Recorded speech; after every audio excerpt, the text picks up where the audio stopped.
With an almost inaudible light step, Bella headed to meet her dear father, whose company she could not fully enjoy after a long separation. The girl was filled with joy that her father had finally called her to him, and she was very interested in the question for what reason. Bella herself didn't notice how she soon switched from a walk to a run, wanting to see her father as soon as possible. Already approaching the door, the thought flashed through the girl's head that this invitation to her father might be connected with the fact that it was her birthday tomorrow. With these joyful thoughts, Bella pulled the handle and opened the door, behind which she expected to find much joy today. She started to greet her father upon entering, but her speech was cut short when Bella saw that Anthony Morgan was not alone in the room. With some completely indifferent tone and clearly not filled with paternal love, Anthony said, apparently addressing his guest, who was comfortably seated in an armchair, that the child had arrived. The already alarmed girl asked her father what was happening here, mentally wondering what kind of person was in the room with her father at such a late hour. But suddenly, Anthony grabbed Bella's hand with all his might and pulled her towards him, causing the girl to scream. And the mysterious guest, sitting in the chair with a slight smile, watched what was happening without interfering. And suddenly he spoke, noting that this was a very lovely child, and he would be very sorry to use her as a sacrifice. The word victim spoken by an unknown man resounded in the girl's ears with thunder and genuine horror. With tears in her eyes and trembling with fear and horror, Bella asked her father what was happening here now. But Edward, as if not hearing at all what his daughter was saying and squeezing her small body even tighter with his hands, answered the man that if this could help the cardinal, then he would not back down from his decision. Feeling the hopelessness of the situation, the girl screamed heart-rendingly, but neither her scream nor her attempts to escape from her father's hands were successful. So, on the night before Bella's 12th birthday, she was betrayed and abandoned by the one whom she loved with all her heart and waited for a very long time, her own father. 6 long years have passed since that day. Screaming about where she came from here, the man forcefully pushed the girl, causing her to hit the wall and sit on the ground. At that same moment, the girl's little maid jumped out between the offender and his victim and screamed at the top of her voice that they should not touch her mistress. But the main offender and his minions just laughed, saying that such a trifle had no place here at all. Holding the little maid who was protecting her close to her, the girl said that the men should not think of harming them, since her father was the Marquis of the Northern Lands. But the attackers did not believe this, saying that the daughter of the Marquis would definitely not walk around in such a place, and in their turbulent time with only one little maid accompanied. And their obvious leader, taking the girl by the chin and lifting her face, said that she was very pretty, and therefore she could be sold at a higher price. Fearing for the fate of her mistress, the little maid rushed into her arms, shouting for the offenders to leave them alone. But this only provoked the men, who concluded out loud that the baby could also be sold profitably to those who love perversion. And so the leader of the group took active action, grabbing the girl by the hand and saying that she would better go with him on good terms. The shameless man did not even notice how a new participant in this scene appeared behind him.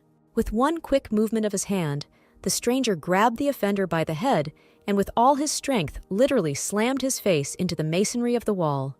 Before he even had time to understand what had happened, the gang leader, in front of his henchmen, was coughing up the blood flowing from his broken face. He turned sharply in the direction where the unknown man who had interfered with his actions was located and began to hurl curses at him. But not a single word he said provoked any reaction from this visitor, whose face was hidden by a scarf. The girl, also without saying a word, looked enthusiastically at her savior. And so the man, clearly thirsty for revenge, rushed towards the one who interfered with his lucrative deal to sell girls.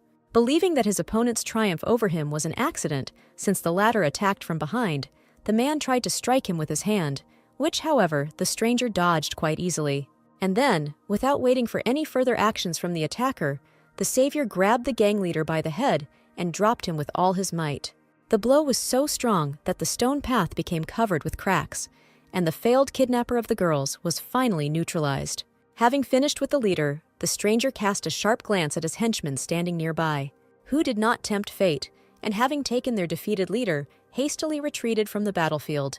And the girls, continuing to sit, silently watched the winner of this confrontation. The little maid was the first to speak, asking the stranger whether he had any intentions of selling him and his mistress. But without answering the girl's question, the savior, revealing his face, asked if everything was okay with the girls. But the lady was clearly in some kind of stupor from the events that had taken place, and, without waiting for an answer to the question, the stranger offered to accompany the girls in order to avoid a repetition of such situations. After a short period of time, the entire newly formed company was already at home. The little maid could not believe her eyes, looking at all the dishes with which the table was simply overflowing and getting ready to have a hearty dinner. And her mistress looked with tenderness at how appetizingly the girl devoured one dish after another. Then, turning to her rescuer, the girl said that she was grateful to Mr. White for his hospitality, to which he immediately replied that he did not really expect the girls to go with him. But the guest immediately expressed her lack of understanding of what was said, recalling that the man himself invited them to his place. However, Mr. White countered this by saying that just going with some stranger like that was the height of stupidity, to which the girl innocently replied that they were no longer strangers, since they introduced themselves to each other, and if the man forgot, then she reminds her that her name is Bella Morgan. But the man was adamant, objecting to what was said by saying that knowing their names does not make them truly familiar people. After all that had been said, there was an awkward pause, during which Bella and Nicholas White gave each other blank looks. The girl was the first to speak after this pause, expressing her assumption that with these words the man wanted to hint that it was time for girls to know the honor. But Nicholas immediately replied that Bella misunderstood him. These were just thoughts out loud, and she shouldn't pay attention to it. To which the simple-minded little maid Evie said that the man himself first put them in an awkward position with his words, and now he is turning everything in the opposite direction.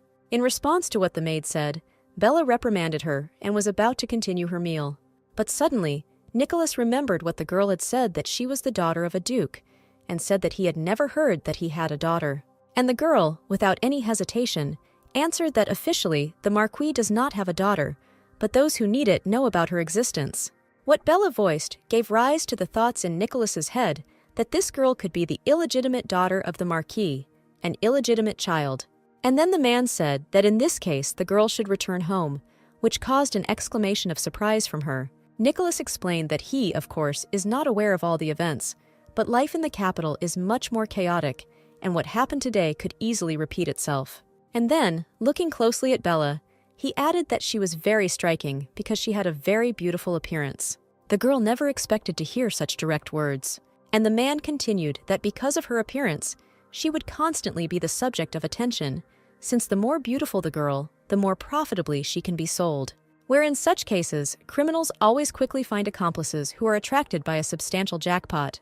Looking at Nicholas, Bella asked if he would demand some kind of payment from them for salvation and for shelter and food, to which the man did not find an answer, since he was completely discouraged by what the girl said and decided that he simply scared her very much. Suddenly, without saying a word, he rose from his seat and headed towards the table. Bella was also silent, waiting for developments and interested in what her savior would do next. But contrary to all expectations, once at the table, Nicholas suddenly took out a dagger and placed it next to the girl. Frightened, Bella asked what this was for, to which she immediately received an answer from the man that it was for her safety. And while the girl picked up and examined the offering, Nicholas told the girl to use this item if necessary. Taking the weapon from the girl's hands, the man said that even he was no exception in this situation, and she should stick a dagger into him in case he suddenly approaches her with some dirty thoughts. Leaving the dagger in the turkey and finishing his speech, Nicholas headed out of the room. Bella looked confused, first after the leaving man, then turned her gaze to the dagger, which remained sticking out of the smoked turkey carcass. And suddenly the girl laughed, saying that Nicholas did too. Not understanding either the essence of Bella's reaction or what the words spoken to her might mean, the man turned around and asked what she meant. Giving the man the kindest and most gentle look, Bella said that she also found Nicholas a very attractive man. The man did not expect to hear such an answer and literally opened his mouth in surprise. He stood and looked at the smiling girl, not knowing what to say or how to react to what he said to her. In complete confusion, Nicholas thought about why the girl suddenly started talking about his attractiveness, and the only thought that came to his bright head was that the girl might have some kind of mental disorder or be mentally retarded. Dinner was over, and all the current inhabitants of this home had long been in their beds. Bella's sleep was interrupted by the feeling that someone was approaching her, and the girl opened her eyes. Directly in front of her, she saw Nicholas looming over her, who, pressing his index finger to his lips, gave her a sign to be quiet. Looking in confusion at her yesterday's savior, who was now doing something unclear, Bella asked if this was the case when she needed to stick a dagger in a man. But Nicholas suddenly pulled the girl by the hand, telling her to immediately hide under the bed and sit there quietly. But seeing her confusion, he pulled Bella's hand a little harder and asked her to hurry up. And a moment later, the door to the room swung open sharply, where the same gang leader, whom Nicholas, defending the girls, had fought back yesterday, appeared in the doorway with a victorious exclamation.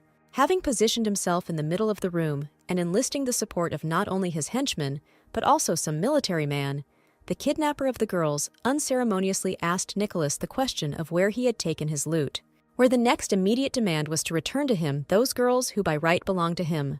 But Nicholas replied in a completely calm tone that the man was apparently delirious, and it was better for him to leave his home in an amicable way. Clearly feeling some kind of superiority over his opponent, the kidnapper of the girls grinned slyly, clenching some object tighter in his fist. Saying that now he would regret interfering in his affairs, the kidnapper suddenly quickly pulled out a knife and ran the tip of the blade across his hand.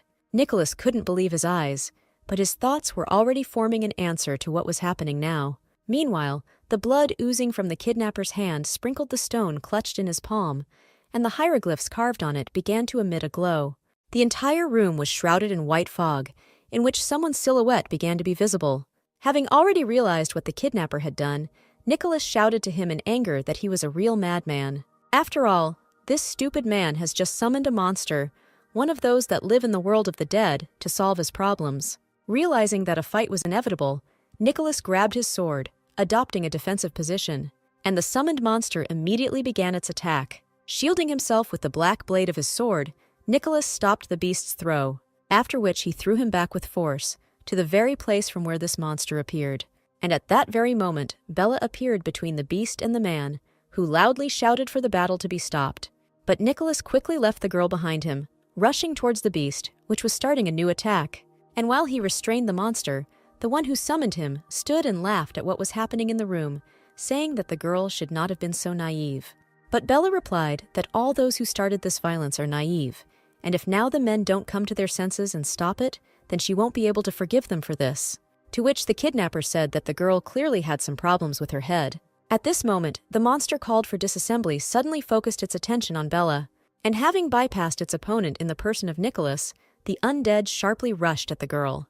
The man did not even have time to react to what had happened, and only a cry of despair escaped from his throat, where, a second after the beast jumped, blood sprayed like a fountain in all directions. Stunned, Nicholas stood with his eyes and mouth wide open, silently watching the bloody performance, during which not only blood scattered in all directions, but also the head of the monster, separated from the body, flew somewhere to the side, after which Bella appeared to Nicholas's gaze, completing her graceful movement with her hand gripping the hilt of the dagger, which was the reason for the separation of the monster's head from the body.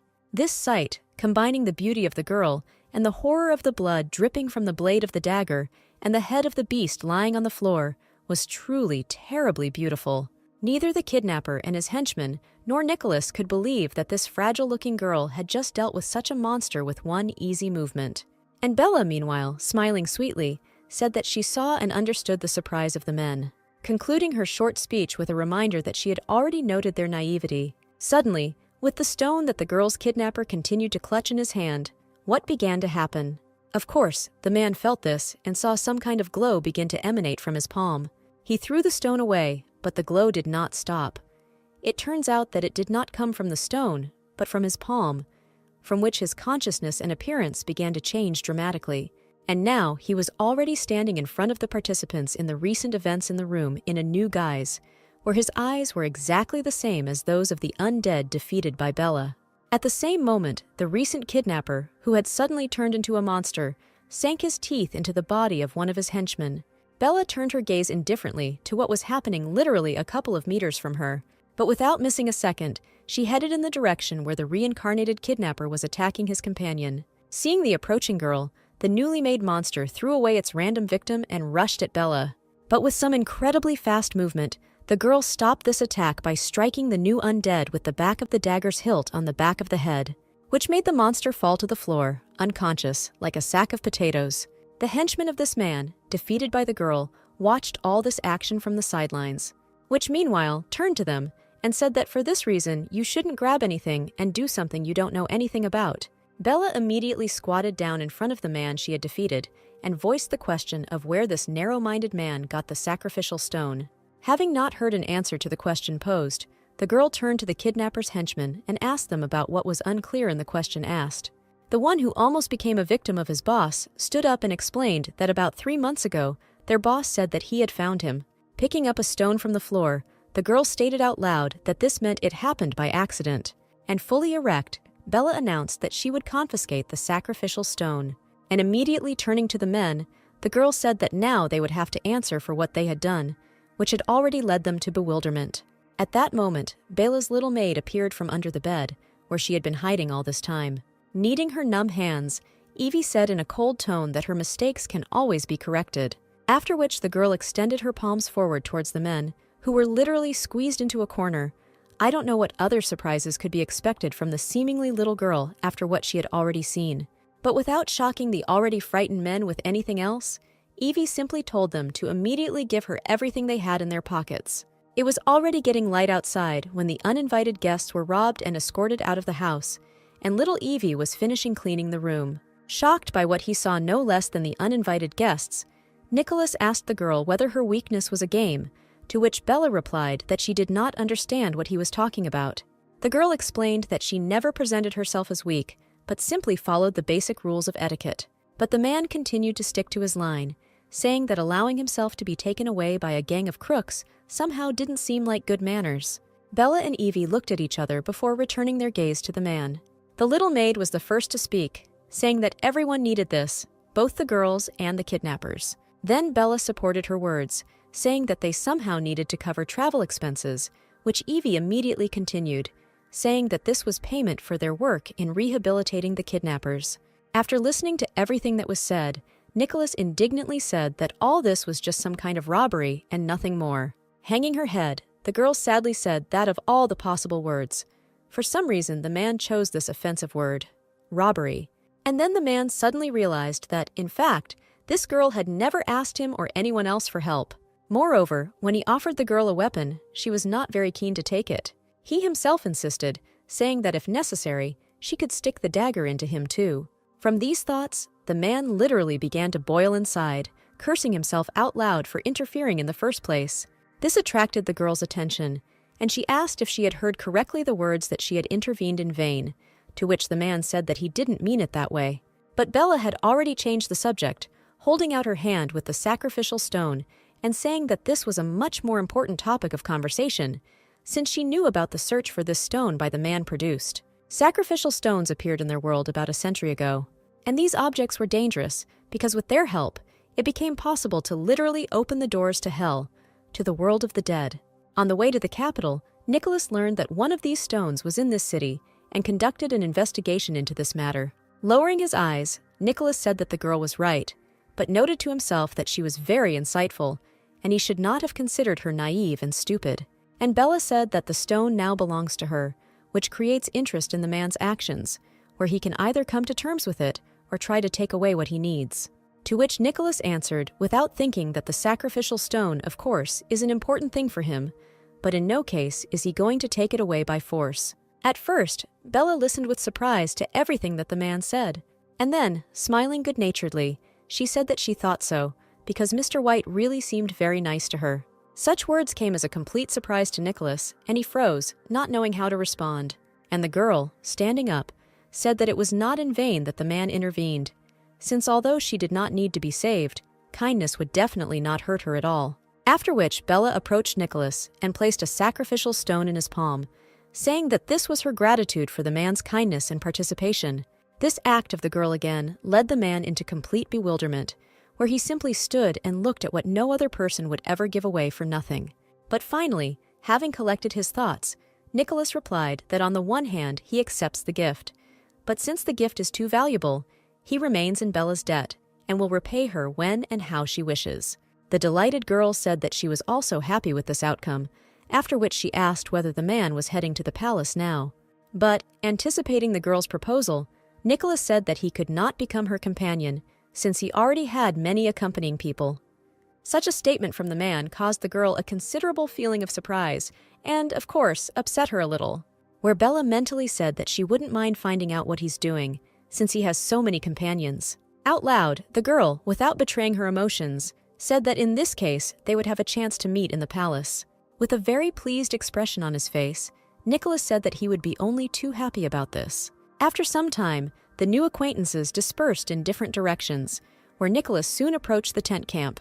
Having gone into one of the tents, he laid out the treasured trophy on the table, for the sake of which he made this foray. And his simple attire was immediately replaced by a luxurious robe, decorated with fur, where the knights immediately greeted their master, congratulating him on his successful return. When asked how the investigation went, Nicholas replied that the sacrificial stone was used by robbers to commit crimes. Carrying out the instructions of his duke, his closest assistant Felton loudly announced that their goal had been achieved in just 2 days, and they could now return to the capital.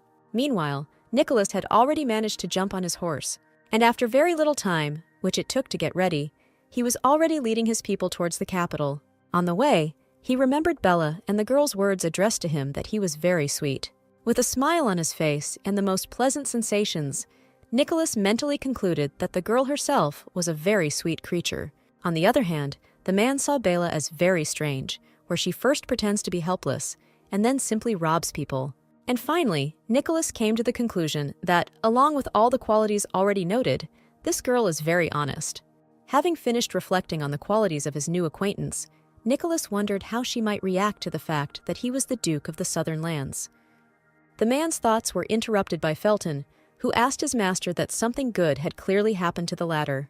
However, the Duke was in no hurry to confess, and asked his first assistant why he came to this opinion. To which Felton immediately replied that this was evident from the gentleman's very good mood and the frequent smile on his face. But still, the question was left unanswered. But after a short time, Nicholas himself suddenly addressed his assistant by name, to which he immediately replied that he was at the disposal of the Duke. And the man asked Felton if he knew anything about Morgan having a daughter, to which Felton asked whether the Duke meant the Marquis of the Northern Lands. The Duke confirmed his assistant's guess, and he said that the Marquis really had a daughter, but she died many years ago. And in response to the immediate question about what her name was, the assistant said that it seemed like Isabel or Bella, but he didn't know for sure. After falling silent, Nicholas noted that all of this certainly couldn't be just a coincidence. He only mistook her for the illegitimate child of the Marquis, and she turned out to be dead. Deciding that yesterday he saw the ghost of Isabel Morgan, Nicholas decided that at the next meeting he would definitely find out all the details. He spurred his horse, picking up speed, as did his entire army. At the same time, a modest carriage was slowly rolling along one of the roads leading to the capital. Inside, Bella looked thoughtfully at the landscapes flashing outside the carriage window. The voice of the little maid, who voiced her thoughts that it is not often possible to meet such a decent and honest young man as Nicholas, attracted the girl's attention. Remembering the details of this gentleman's appearance, Evie wondered aloud what this man might be doing. For a split second, Bella also thought about what type of activity might be most characteristic of Nicholas. And imagining his very pleasant facial features, the girl said that at the next meeting she would definitely find out.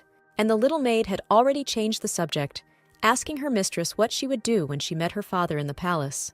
To which Bella, after thinking a little, replied that she would first say hello, ask how he was doing, and then give him a chance. Not quite understanding what the last point meant, Evie asked if the lady was going to give her father a chance, and Bella answered without hesitation that this would be a chance to ask her for forgiveness. Until the age of 6, Bella lived completely alone in one of the suburban estates. On the advice of more experienced aristocrats, Bella's mother, the wife of a viscount, was to distance herself from her daughter in order to focus on raising her newborn son, who was to become the family's heir. That's why the little girl was constantly surrounded by loneliness. All she could do was look at the portrait of her parents, dreaming of the day when she could meet them. Little Bella often talked to this portrait, saying that she missed her parents very much. And then one day, the maid told Bella that a letter had arrived from the main estate demanding that she return home. This was the best thing the girl could hear, and she returned home full of joy. Experiencing the most pleasant sensations, the little girl went to this long-awaited meeting with her parents. And as if the parents, whom she had never seen, who had come to life from a painting and warmly greeted their daughter, seemed to her the most beautiful people in the whole world. Following all the necessary ceremonies, Bella curtsied and greeted her parents, calling herself Bella Morgan. The girl believed that from that moment on, every day of her life would be filled with nothing but happiness. All these events of the past flashed through Bella's head more and more often as she approached the place where she would meet her father. and once again, the little maid distracted her mistress from not the most pleasant memories, saying that they were already approaching. And indeed, through the carriage window, one could already see the capital and the imperial palace, bursting with luxury. Life on the streets of the capital was in full swing, manifesting itself in the people who did not know grief, filling its streets. Meanwhile, in order to get inside, it was necessary to stand in a considerable queue, since a lot of people arrived today. Evie, leaning out the window and assessing the size of the queue, concluded that they would only get inside when night fell. But Bella said that they did not need to stand in line and asked the maid to find an invitation. Fulfilling her mistress's request, Evie immediately rushed to look for the treasured envelope, which was supposed to help them get rid of the need to waste time waiting for their turn. And very soon the little maid took out that very envelope, sealed with a seal. Without thinking twice, Evie extended the invitation to a guard standing nearby.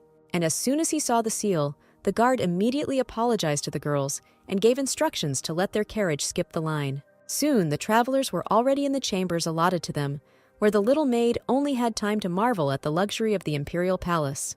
In just a matter of seconds, she examined everything that was possible in their room.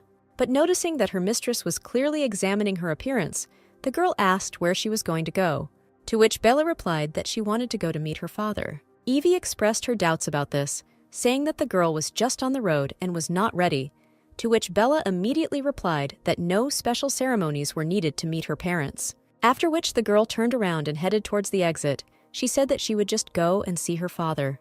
But, having reached the desired door, Bella realized that she would not be able to simply meet her father, since the guards blocked her path, saying that she would not be able to go there. Instead, one of the guards produced and handed Bella a letter from their master. Having unfolded it, the girl read only one sentence, where it was said that she should not even dare to use her father's loss. Having finished reading, the girl once again turned to the guards, asking them to tell them that Bella Morgan was very insistent on meeting. But the guards, without moving from their place, still said that the girl needed to leave.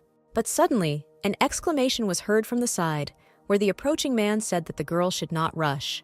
Turning her head, Bella saw her family's butler, Carl, approaching her. And so, a few minutes later, the butler and Bella were sitting opposite each other in one of the rooms.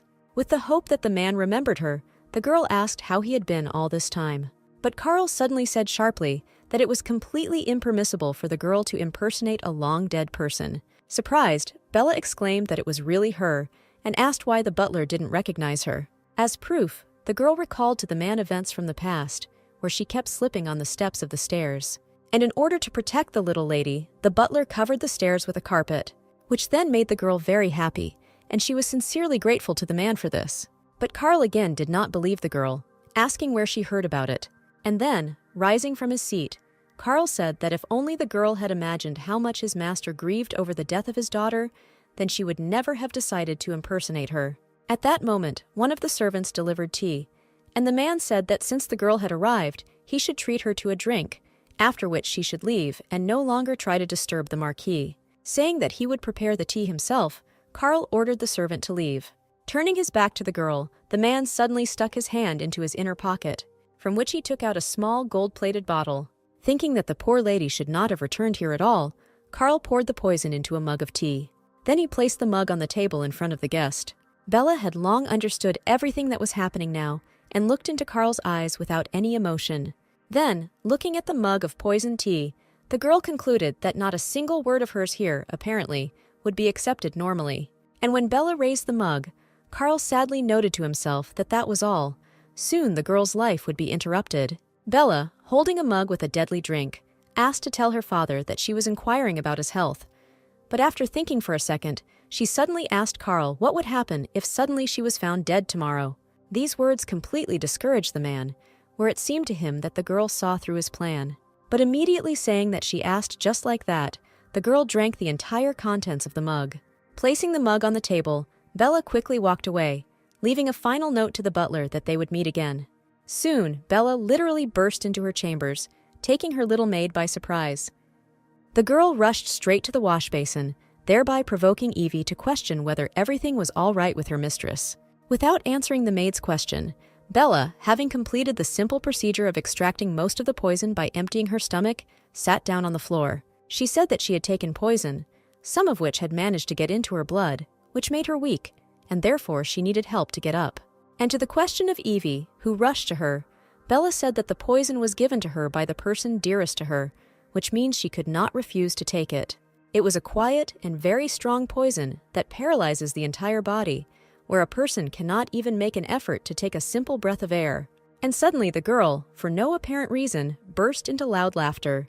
This behavior greatly frightened the little maid, who asked if this was part of the effect of the poison, to which the girl replied that she was fine. But what made her laugh was that instead of her father, the butler came out to talk to her and bully her. Showing Evie a letter from her father, Bella said that she had come such a long way, but was awarded only this pathetic piece of paper, but with a touching text. Having familiarized herself with the contents of the paper, the maid said that if these lines could cause anything, it would only be anger, which made her mistress laugh. Where Bella explained that the words paternal loss means a wound, and this could very well mean that he regrets what he did, and therefore she really wants to believe that, at least in some small amount, the father will be able to feel guilty before his daughter. But the little maid continued, not believing that her mistress really believed these words, to which Bella immediately replied that at first she was confused by these words, but then she heard poison being poured into her mug of tea. And suddenly the girl laughed again, saying that you should have seen how pale the butler turned when she told him of her possible death.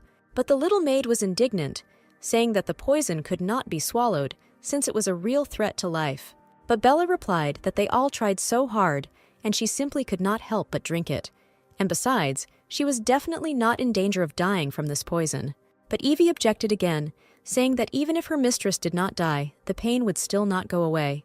Bella said nothing to the maid's words, and she sat down next to her. Lowering her small head onto the girl's shoulder, Evie said that tomorrow the Bela poisoners would most likely come to check on her condition, to which Bella replied that in this case she should be the first to pay a visit, and Evie immediately said that after this they would definitely send a killer to her. The fear was justified, and the little maid said that she would sleep with her mistress just in case. And when Bella tried to object, Evie said that she should also be pitied, since she was essentially still a very small child. The night turned out to be restless for the girl. Her whole body was burning. Her insides were hurting because of the poison that she had taken inside. Realizing that she wouldn't be able to fall asleep, the girl got up and went to the window of her room. In the house opposite, music was playing loudly and the fun was in full swing. With sadness, the girl noted that if her father had not sold her, she could now have fun at this ball and be among her own people. And suddenly, in one easy movement, the girl jumped over the railing of her balcony and carefully landed on the lawn near the house. Heading into the garden, she remembered that night gardens are rightfully considered one of the best places for secret dates. And suddenly she felt someone approaching her from behind. Bela immediately remembered the words of her little maid that next time they would send a murderer to her. Ready for anything, the girl quickly turned around, striking with her hand, and froze in place, as she saw in front of her someone whom she had not expected to see at all. Protecting himself from the movement of the girl's hand, Nicholas White looked at the surprised Bella. In surprise, Bella exclaimed loudly, calling the man by name, after which she added that she completely forgot to take with her the security measure the man had previously presented to her, to which Nicholas immediately replied that this was not necessary now. This whole situation made the girl laugh a lot, not expecting such an unexpected meeting on a night walk. She noted that their meeting occurred much earlier than expected, with which the man completely agreed. Looking at Nicholas's appearance, Bella noted that in this short period of time during which they had not seen each other, the man had changed a lot. Without commenting in any way on what the girl said, Nicholas asked what the girl was doing at such a late hour in the garden, where he immediately received the answer that she wanted to take a walk. And to a similar question from Bella, he replied that he also decided to take a night walk. While the man was answering, his attention was drawn to what his random encounter was wearing, where he noted that this was the second time he had seen a girl in sleepwear. Without thinking twice, Nicholas took off his outerwear and threw it over the girl's shoulders. Such kindness and care on the part of a man towards an unfamiliar girl looked very sweet to Bella. While they were walking through the park, Nicholas asked if the girl had met her father, but instead of answering, he was addressed with a counter-question about what it was on his part, real keen interest or some kind of verification, to which the man replied that he had already heard how rudely they treated Bella by not letting her into the marquise, and the girl immediately said that in that case, Nicholas already knew everything, and she had nothing to add. Continuing to carry on the conversation, the man asked for what purpose Bella was seeking a meeting with Marquis Morgan. But the resourceful girl cunningly avoided answering, saying that the man was somehow strangely interested in her affairs, where at the same time he did not talk about himself at all. To this, Nicholas replied that he belongs to the eastern lands, and the girl's father belongs to the northern ones, where it is no secret that relations between the east and the north are, to put it mildly, strained. It was precisely this circumstance that the man explained his silence, so as not to create discomfort for the girl. After listening to everything that was said, Bella noted to herself that Nicholas's concealment of his identity, as it turned out, was not accidental, but was done for the sake of her peace of mind. Smiling imperceptibly, the girl said that she just wanted to exist. It is for this reason that she seeks to meet her father, Anthony Morgan. Because at present it does not officially exist in this world, and for all these people. After all, her death is a much more natural and simple thing than the fact that she will suddenly be alive. It was for this reason that she came to have her father take on this responsibility. But so far it has turned out that he, not only responsibility, did not even want to meet his resurrected daughter. Listening to Bella's story, Nicholas noted that under ordinary circumstances, sensitive people are gentle in character, while strong people are cold. But this girl somehow unimaginably combined tenderness and perseverance. The walk continued, where Nicholas suddenly said that if the father still did not want to recognize and accept the girl, then she would always be welcome in the East, for which he was immediately grateful. But Bella immediately added that at first she considered the man a small pawn, alone looking for the sacrificial stone, but now she sees that the man's position is much higher. And the girl finished her speech by saying that it would be better for her to address the man by the title of Duke at their next meeting. Noting to himself that the girl was indeed very perceptive, Nicholas said that in the presence of others she should address him that way. But then he asked a counter-question about how he should address the girl at their next meeting, to which Bella replied that in front of others you should call her a lady, but when they are one-on-one, a man can simply call her by her name. After thinking for a while, Nicholas suddenly said that he quite often walks at night to get some fresh air. Not understanding anything, the girl asked him why the man had said this at all, to which Nicholas replied, not without a hint of irony, that he said it just like that. Bella supported this game, saying that this was a very good coincidence, since she also really loves night walks. Charles handed Edward Morgan a letter, saying that it had been sent at dawn today. Having printed it out, the Marquis read the lines written by Bella, where she said that he was probably curious why she was looking for a meeting with him after so many years, but she was also curious to know the reason why he did this to her. Therefore, if he explains to her the reason, then she too will satisfy the Marquis's curiosity and show everything that she is capable of. Having finished reading the letter, Edward asked the butler what happened, to which Carl replied that the poison was the most powerful, but by some miracle the girl survived. The Marquis immediately said that he had no doubts about Carl's actions, since he knew about his scrupulousness, and the butler replied that he would sort everything out, and this time there would be no mistake. Then one of the maids entered the room, who said that she had information of interest to the master, where Bella Morgan was invited here by the Duke of the Southern Lands himself. This greatly shocked Edward, who did not expect that his late daughter was summoned to the capital by one of the most influential people in the world. Carl said that if she was the honored guest of such an influential person, then it becomes incomprehensible why she arrived without any accompaniment, to which the Marquis himself explained that the girl was probably just testing the waters with her sudden appearance, and just wanted to know his reaction to it. Since she was a guest of the South, all the actions of the Marquis of the North are nothing more than an insult that cannot be tolerated and which can become a reason for complaint. Thinking through all this, Edward said that during all the time that they had not seen each other, Bella had become much smarter. At the same time, actions took place in that part of the palace where the Duke of the South, Louis Sanders, was stationed with his retinue and army. Opening the doors to the Duke's office, Evie loudly announced that she and her mistress had arrived, and Bella, as soon as she went inside, immediately inquired from the Duke about whether he slept well last night, to which the man replied that his night never ceases to amaze. Where Bella did not notify him of her arrival, but instead immediately went to visit the Marquis of the North Morgan. Bella replied that she had nothing to say to this, and all she could do was ask the Duke for forgiveness. However, Duke Sanders said that he was not concerned about the apology, but about the answer to a completely different question, namely, why one of the highest-paid mercenaries turned out to be a girl. For several centuries in a row, there was a war in the South with the dead that filled those lands. The war was called silent because the dead, usually staggering slowly on the ground, responded to sound, where it was enough even to simply stick a sword into the ground. how these devilish creatures immediately activated and began to attack the person. The Duke of the South also took part in this endless battle with the dead, where at some point he realized that there was almost nothing left of his army, which means a quick defeat in this confrontation is inevitable.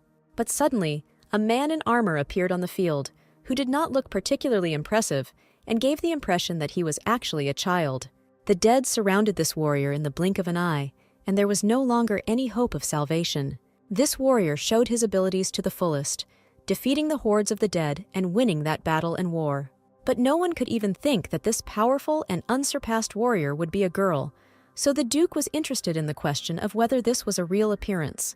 Bella, after listening to the Duke's memories, simply remained silent for some time, after which she said that she had never pretended to be a man, and Evie added that her mistress only put on clothes that were comfortable for a particular occasion, and Louis mentally concluded that the girl had never really introduced herself to him as a man. Bella continued, apologizing for surprising the Duke so much, but immediately added that her gender does not negate her skills and qualities. After all, in the end, it was not a man who was invited, but a specific person with specific merits. Then Louis asked the girl to explain for what purpose she was looking for a meeting with the Marquis of the Serverlands, and Bella immediately explained that she is his daughter, who complicates his life with her existence. To this, the Duke said that he saw the complexity of this story and would no longer ask the girl about it. Bella addressed the man with words of gratitude for understanding a truly strange and difficult situation. The man said that the North wouldn't just leave it like that, and Bella needed to figure out what to do next. To which she immediately replied that she sincerely counted on the protection of the South. Lowering his eyes, the Duke said that such defense would be tantamount to open hostility with the North. But Bella said that this was not an attack, but only protection of the weak.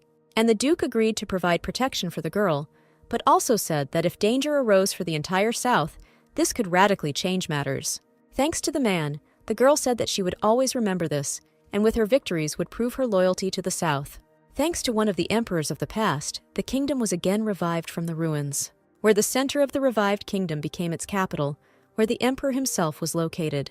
All other lands surrounding it were divided into north, south, west, and east, where each descendant of the imperial family received his own inheritance. The eastern lands were led by the illegitimate son of the previous duke, Nicholas White, who could not claim to bear the name Doherty, which only members of the imperial family could have due to his origins. The Duke of the Western Lands, Mordecai Frey Doherty, who was defeated in the war, moved to the capital and lived there as a cardinal.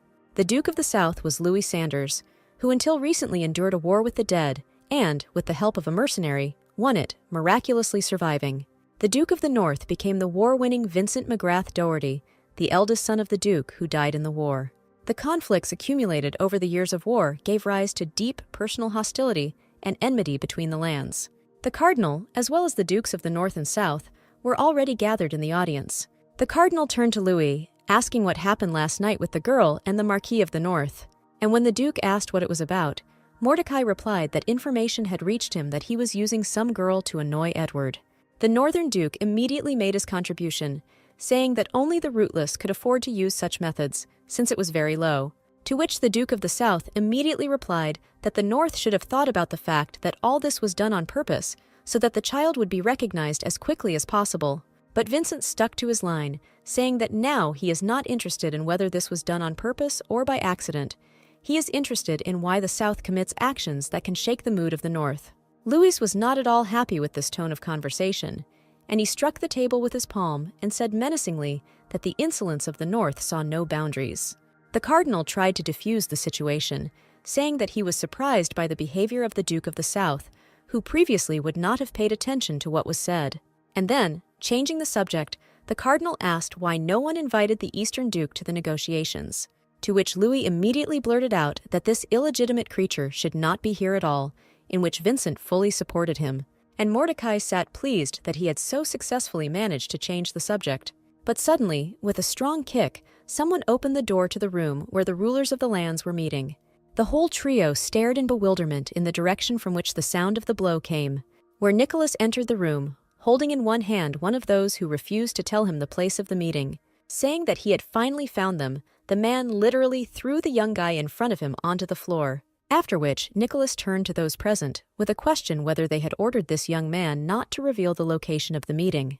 Without answering the question, the cardinal said that the Eastern Duke had arrived just in time. Well, Nicholas responded to this by saying that the mice at their secret meeting squeak so loudly that it can be heard on the other side of the city, which allowed him to find them. After which the man, crushing the poor guy with his foot, asked what was so interesting they were discussing here without him. Nicholas's behavior greatly offended the meeting participants, and the Duke of the South was the first to speak out, noting that the Duke of the East should learn some good manners. To which Nicholas, sitting down at the table and throwing his legs on it, said that the pathetic mice who had arranged a secret meeting did not dare teach him manners. These words completely enraged Louis, who mentally covered the Eastern Duke from head to toe with all the abusive words that were known to him.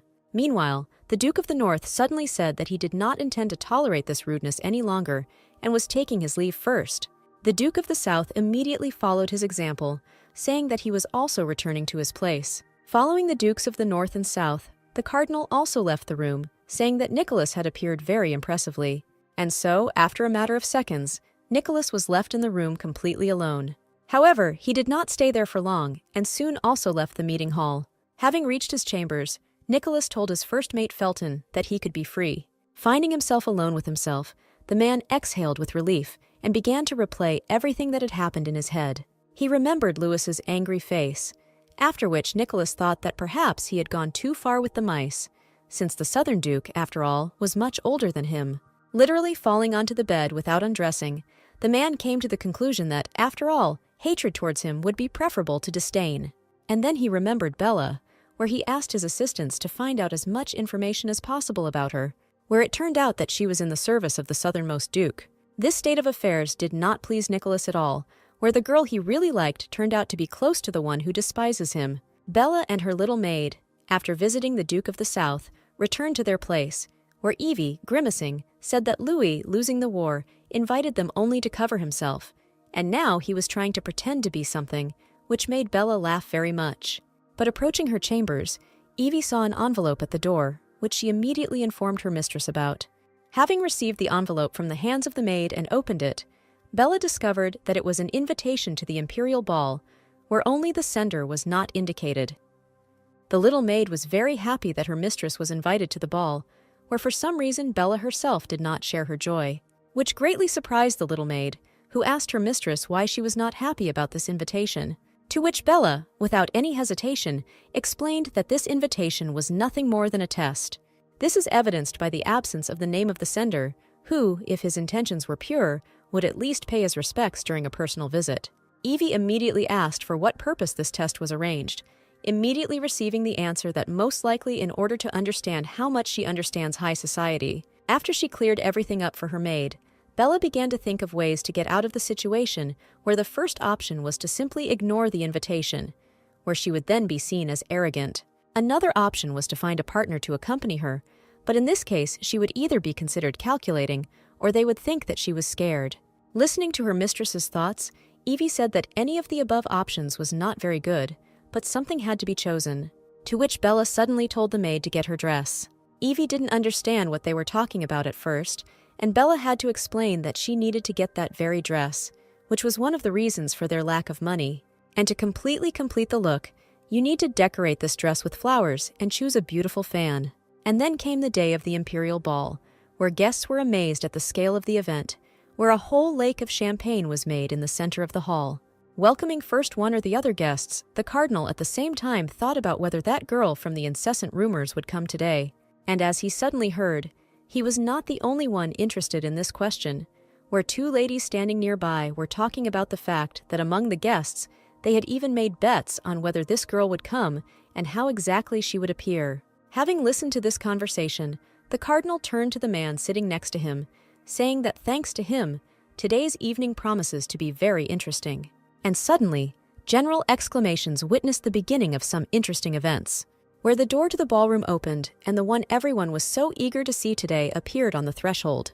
And while Bella moved around the hall, she kept hearing disapproving remarks addressed to her, mainly regarding the way she dressed up. Without answering a single comment, Bella proudly walked into the very center of the hall and took a place where everyone present could see her. Mordecai was very interested in what this girl would do now, and he turned all attention. Meanwhile, Bella stood and listened to the rude statements of one of the guests, who said that no clothes would help her and it was low for a girl to appear unaccompanied. The next remark of this aristocrat was that this girl does not understand anything about the rules of etiquette. And while he was saying these words, Bella chuckled loudly enough, which of course could not go unnoticed by this man and greatly hurt his pride.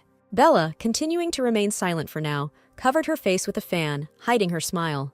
And the cardinal, closely watching what was happening, noted that it was bold and even daring on her part to make the first move, but could she pull it all out to the bitter end? And then a woman appeared in the foreground in front of Bella, who immediately accused the girl of indecent behavior and said that she absolutely did not understand where she was. To which Bella first asked the person who approached to explain where they were, and then added that nothing unusual had happened yet. Not knowing what to say to this, the loser turned away and walked away, muttering something under her breath. Mordecai was simply amazed that Bella only needed a couple of words to calm down the person who attacked her, and the girl's cold gaze was already directed in a completely different direction, where the cardinal, looking up, noted with horror that she was looking straight at him because their eyes met. And while the cardinal was calming his hands from trembling from overexcitement, the person who had lost the verbal battle loudly announced that there was a guest in the hall who did not correspond to the status of the ball, where the lady approached the manager and said that it was urgently necessary to take some measures regarding this matter. But before the manager had time to say a word, the very guest whose words Bella had mocked suddenly burst into a cry that it was impermissible to come to the ball without permission, and that this impudent girl simply needed to be thrown out. After which he resolutely headed in the direction where Bella towered over the guests. And as soon as he approached her at arm's length, the girl with a sharp movement of her hand took out the envelope. At the same time, the movement of the hand with the envelope followed a trajectory that passed through the approaching man, from which, under the influence of the girl's amazing strength, he immediately found himself on the floor. Getting even more embittered, he looked at his offender, where I saw that she was squeezing with her fingers nothing more than an official invitation to this ball. The whole situation made the cardinal laugh a lot, where he said that it doesn't look like this girl will suffer today. After which he turned to the man sitting next to him, asking why he invited this girl to the ball. Meanwhile, Bella stood and thought that now, probably, all the guests were furious, and she could calmly leave this event, thinking that although she did not know who set this trap, he nevertheless helped her, since she was ready to show herself to all high society. The girl did not immediately notice how someone approached her from behind, but since her sensitivity was very well developed, Bella rather sharply turned around to face the one who tried to sneak up from behind. And the man who approached suddenly expressed his gratitude to the girl for accepting his invitation. And while he kissed her hand, Bella answered him with words of gratitude for the invitation to this wonderful event. And when the ceremonies were over, the girl said that due to the fact that she did not have a partner to dance, she was forced to say goodbye and leave the ball. And just as she turned to head towards the exit, the man suddenly grabbed her roughly by the shoulder. Turning Bella around to face him and grabbing her with both hands, the man said that the girl should stay longer, as she could dance with him. And Bella looked in surprise at the uninvited gentleman, thinking about where he came from, so rude and tactless. Immediately the girl, looking around, noted that their duet was now the subject of everyone's attention. But the arrogant man still did not let up, where, continuing to hold the girl, he shouted in an equally arrogant tone to bring him a drink. And while his glass was being filled, he offered Bella a drink before going to dance. But the girl proudly turned away from the annoying, impudent man, making it clear that she was not going to drink. That didn't stop the man's actions, where he turned the girl's head towards him, grabbing her chin. After which, saying that he still insisted, the man poured the contents of the glass directly on the girl's head. Accompanying this action with the words that no one dares refuse to drink with him, the younger brother of the Duke of the Northern Lands, Aidan McGrath Doherty. Having finally heard the name of this impudent man, Bella immediately realized that now they were simply taking revenge on her for her attention to the north, and Aidan had already managed to get a handkerchief and wipe the girl's face, simultaneously asking if she would like another glass. But before the girl had time to open her mouth, the man's hand suddenly slid lower, right onto Bella's chest, where the very handkerchief with which he had just wiped the girl's face remained. After which, absolutely pleased with himself, Aidan took a step back, taking the appropriate pose. Those around looked at what was happening with great interest, because the younger brother of the Duke of the North had just performed a gesture that is usually awarded only to women who sell love for money. Bella herself was not discouraged by what had happened. Her seeming stupor actually hit a thought process where she was trying to choose between pouring champagne on the insolent person in response, slapping him in the face, or simply pulling him by the hair. Squeezing her fan, the girl thought that if everything were so simple, she would certainly implement one of these options. But circumstances and her future plans required more subtle actions, and Bella suddenly smiled tenderly, looking at her offender. And this had the desired effect, where the impudent man already looked discouraged. Then, without changing her good-natured expression, Bella took one of the flowers from her hair and wrapped it in the same scarf that Aiden had left on her chest. And finally, the girl placed the created structure directly in the man's glass, which he continued to hold all this time in one of his hands. Having finished her actions, Bella cheerfully said that now she was definitely forced to take her leave. Having difficulty containing her rage, the girl quickly headed towards the exit. Literally rushing through the corridors of the palace, Bella thought that she had been overtaken by a complete failure, where she was unable to freely declare her existence. Suddenly she stopped, telling herself that she needed to calm down, because she was no longer the same as before. She replayed in her head what this shameless scion of the imperial family had just done to her, and she came to the unequivocal conclusion that she should not and cannot give in confronting this non-entity. With the words that her mistress had come earlier than expected, the little maid greeted Bella, where the strong smell of alcohol immediately hit the nose of a girl who didn't drink at all. And then Evie drew attention to the shabby appearance of her mistress, asking what had happened to her. But saying that she would explain everything later, Bella asked the maid to help her change clothes, since she was leaving again, which caused great bewilderment in Evie, where the maid said that it would take a long time to change from one dress to another. However, Bella said that she initially chose the wrong path, and while drying her wet hair, she asked the girl to prepare a military uniform. Meanwhile, at the ball, the cardinal lamented about how poorly the girl had carried out her presentation, to which Aiden immediately replied that her fate was completely indifferent to him. But Mordecai did not let up, declaring that it must have been very humiliating for such a beautiful girl. However, Aiden did not remain in debt, saying that he did not find anything beautiful in her. Suddenly, the cardinal's attention was attracted by some commotion among the guests. Looking into the crowd, Mordecai tried to attract Aiden's attention, but he stubbornly declared that he was not interested in anything else here. But still, succumbing to the persuasion of his interlocutor, the man looked and saw an approaching figure in such a form that made it possible to identify the person as belonging to the highest nobility of the South. And so Bella appeared before her offenders in a completely different image, where Aiden, staring at the girl, was simply speechless, only thinking about why the girl was looking at him like that. And Bella had already managed to get closer and invited the man to join her for one dance. And only now, having examined the girl more carefully, the brother of the Duke of the North realized who was standing in front of him and inviting him to dance. But before he had time to say a word in response, Bella sharply grabbed his hand, saying that after everything that had happened between them, he could not refuse her. With a light and quick movement, she literally tore the man from his seat. And now the girl was already heading to the place for the dance, dragging behind her the intractable gentleman, who could only wonder where this fragile girl got so much strength.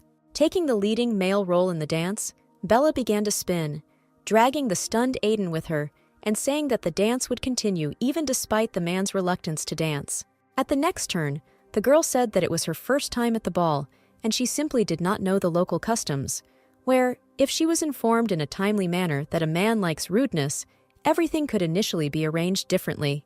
Turning around her grief-stricken partner, the girl suddenly said that their mutual enmity did not promise anything good, and offered to give in to each other.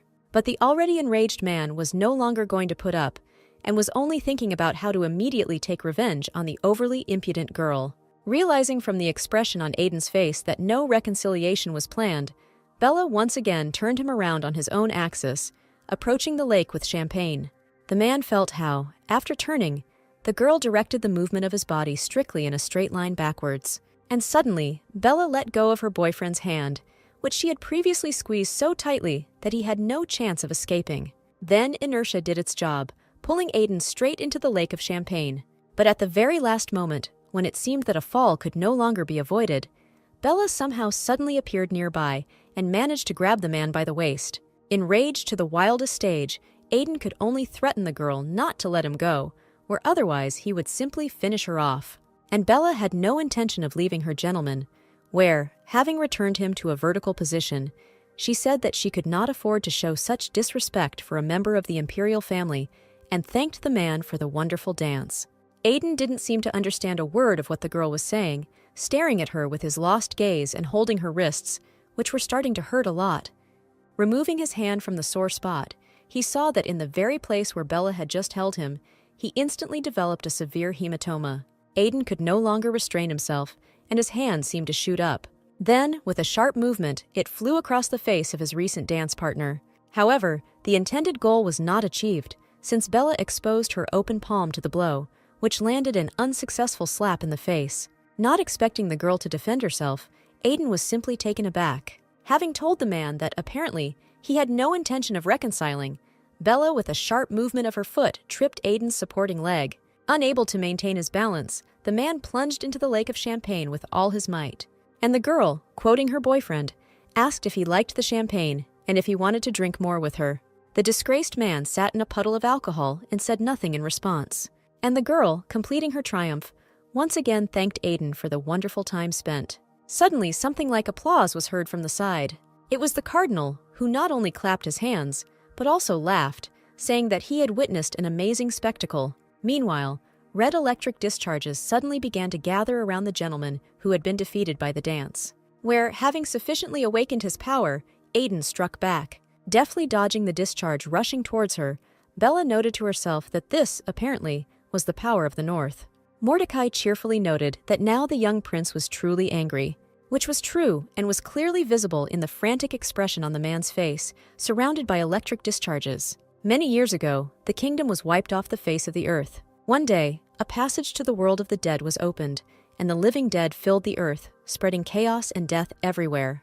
Having visited the world of the dead, Susan Doherty returned from there endowed with divine power. Using her strength, she easily defeated the dead.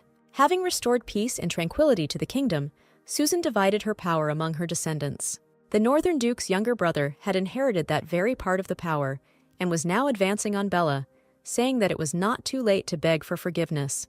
Where, coming close to the girl, he said that then she would save one eye, to which Bella immediately replied that one was not enough for her, and she wanted to have both eyes. Even more enraged by the girl's disobedience and fearlessness, Aiden swung his hand, shouting that in this case she would lose both eyes at once. But his actions were interrupted by a man who suddenly appeared, who said that he had come to escort Aiden. Seeing who came, the man instantly calmed down and lowered his raised hand, which was very surprising for Bella, who had no idea yet who could influence this madman so much. Turning around, Bella saw that standing in front of her was the Marquis of the Northern Lands, Anthony Morgan, who was telling Aiden that that was enough for today, and it was time for them to go. And to the surprise of everyone, the angry man suddenly sharply moderated his ardor and, in response to Anthony's repeated request, said that he had heard him. Leaving the scene of the stormy events of the evening, dissatisfied with this outcome, Aiden, passing by Bella, forcefully pushed her with his shoulder. The Marquis also hurried to leave the ball, but he was stopped by a woman's call, where, the voice, of course, belonged to Bella, who called out to him in one word, "Father." But pretending that this appeal did not concern him, the man simply continued moving. Then Bella called out to him again, this time calling him His Excellency the Marquis Morgan, and asking if the wound he had previously told her about in a note was okay, to which Anthony dryly and coldly replied that it had nothing to do with the girl. Bella listened silently to what her heartless father answered, without commenting or responding. Soon, the Marquis and Aiden were already in the part of the palace reserved for the North, where the disgruntled brother of the Duke of the North was wondering if this girl was definitely not the daughter of the Marquis, because she looked very much like him. To which Anthony answered without hesitation that his daughter had been dead for a long time, and this was just a fraudster who was trying to take advantage of his weakness. Deciding to change the direction of the conversation, the Marquis suddenly thanked Aiden for intervening to defend the honor of his family and the entire North. But the man was clearly not happy with this turn, muttering through his teeth so that Anthony would not even try to flatter him. But the Marquis continued, saying that although Aiden's chosen method could not be called elegant, because his appearance, like that of a cat that had fallen into water, would only disgrace the imperial family. The man, who was starting to get angry again, tried to object to what was said, but the Marquis deftly interrupted him, saying that in any case he was grateful. Apparently the assertiveness of the Marquis, who knew how to approach this unbalanced man, had an effect, and Aiden said that we should tell this damn South to hell and forget about everything. And Anthony continued to talk, already voicing his thoughts that the Duke of the South lost all his children in the war, and his new knight simply cleverly entangled the old man. But suddenly looking at Aiden, the Marquis thought that this stupid boy sitting in front of him could not even imagine the whole reality of what was happening, where the girl who dipped him in champagne was really his daughter. Night fell, and Nicholas, as usual, sat in the park, lost in thought. During the day, he felt a strong vibration emanating from the ballroom, and came to the conclusion that the power of Empress Doherty, gifted to the Dukes of the Lands, was used. Nicholas immediately realized that only a true fool in the person of Aiden was capable of such a thoughtless act. Then, leaning back, the man thought that he might be an even greater fool, waiting for an hour to meet the girl. And at that very moment, a female voice made him turn around, saying that today she was lucky to see a man here. Bella stood in front of him in all her beauty, wishing the man who turned around good night. Nicholas noted that the girl was clearly not dressed for sleep, and apparently was attending some kind of event. But not satisfying her interlocutor's interest, Bella suggested talking about something else. And the Duke of the East mentally noted that the girl looked very tired. Rising from the bench, Nicholas said that he had been waiting for the girl all this time for only one purpose, to say goodbye to her.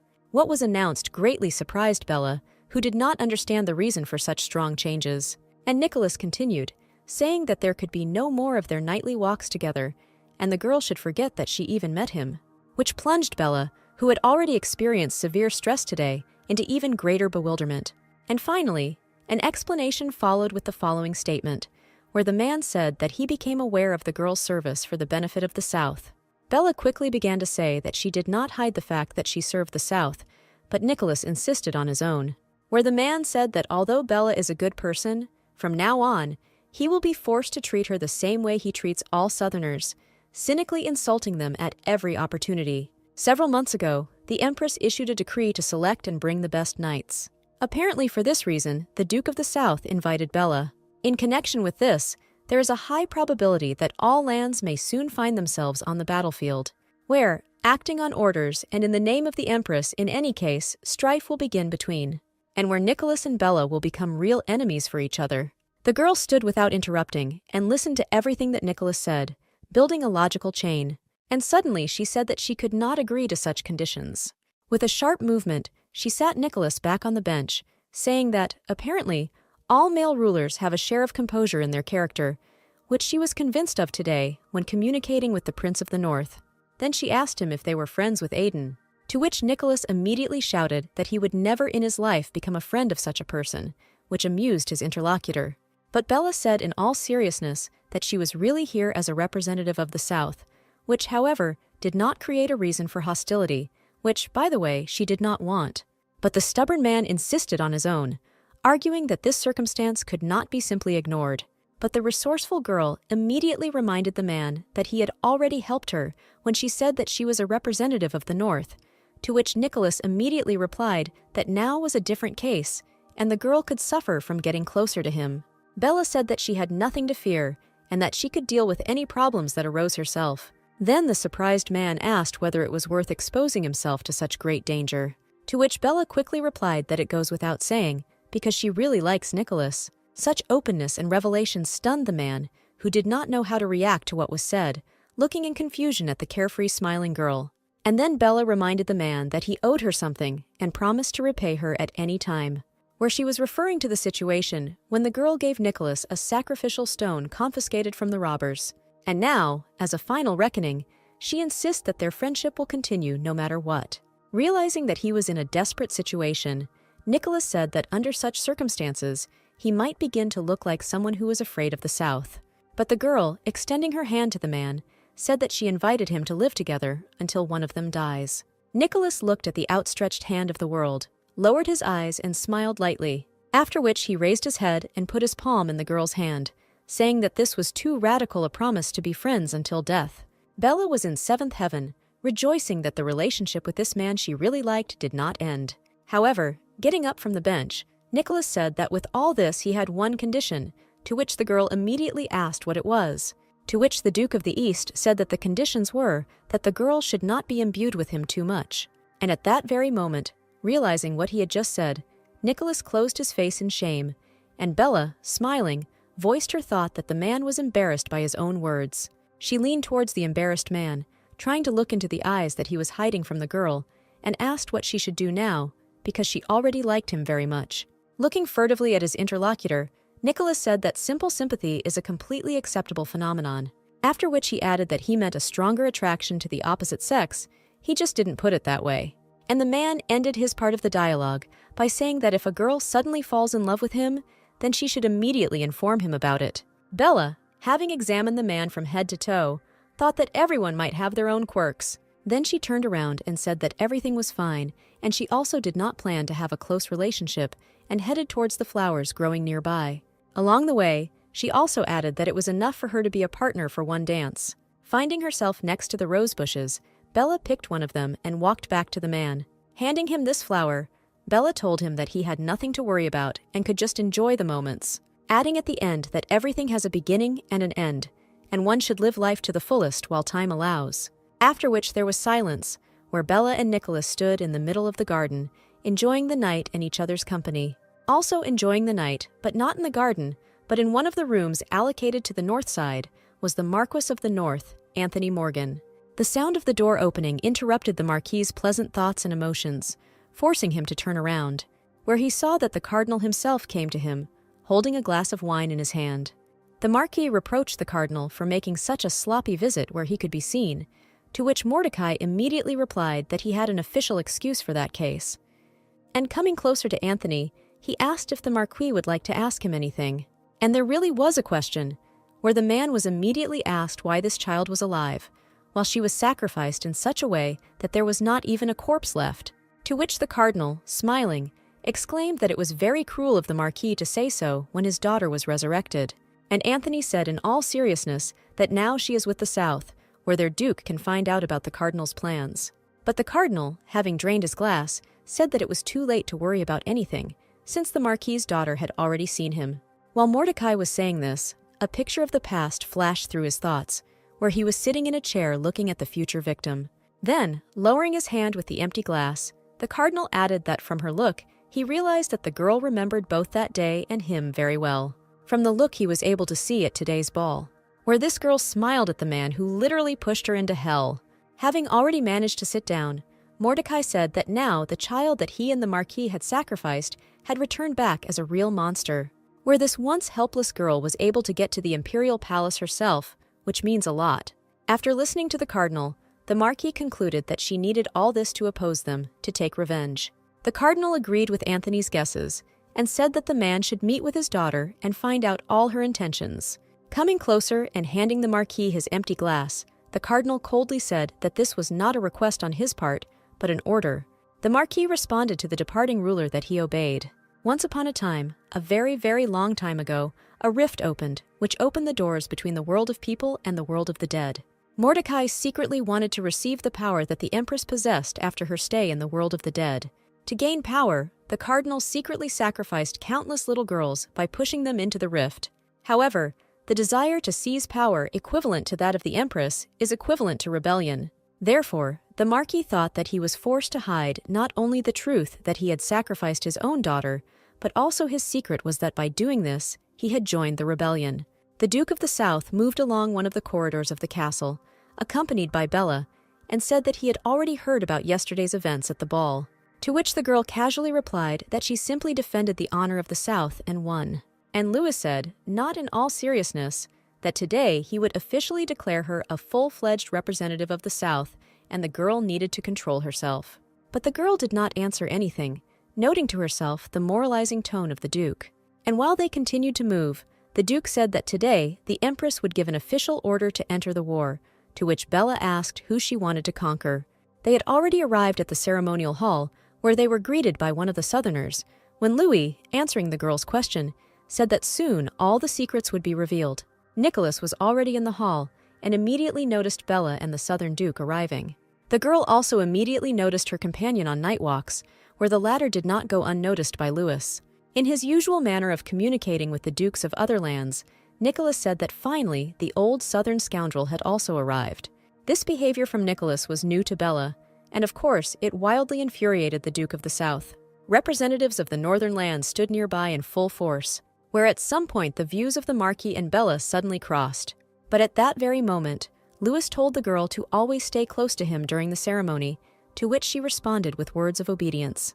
And suddenly loud sounds notified everyone present about the arrival of the Empress. She appeared at the very far end of the hall, and everyone present immediately bowed before her. No one dared to raise their heads as the Empress moved with her graceful gait across the entire ceremony hall. And so she took her place on her throne, resting her head on her hand and half-heartedly telling everyone to raise their heads. After which she still said coldly that she was glad to see everyone present, some of whom she had already met before, and some of whom she was seeing for the first time. Yawning unceremoniously, Susan asked why they were all gathered here, to which the cardinal immediately replied that today was the day the empire was founded. Then, having received permission from the Empress, Mordecai began to voice the fact that today was a happy day, and in order to celebrate the 100-year history of the empire, the Empress issued a decree on expanding the territories, where the new place that should become part of the empire is the world of the dead.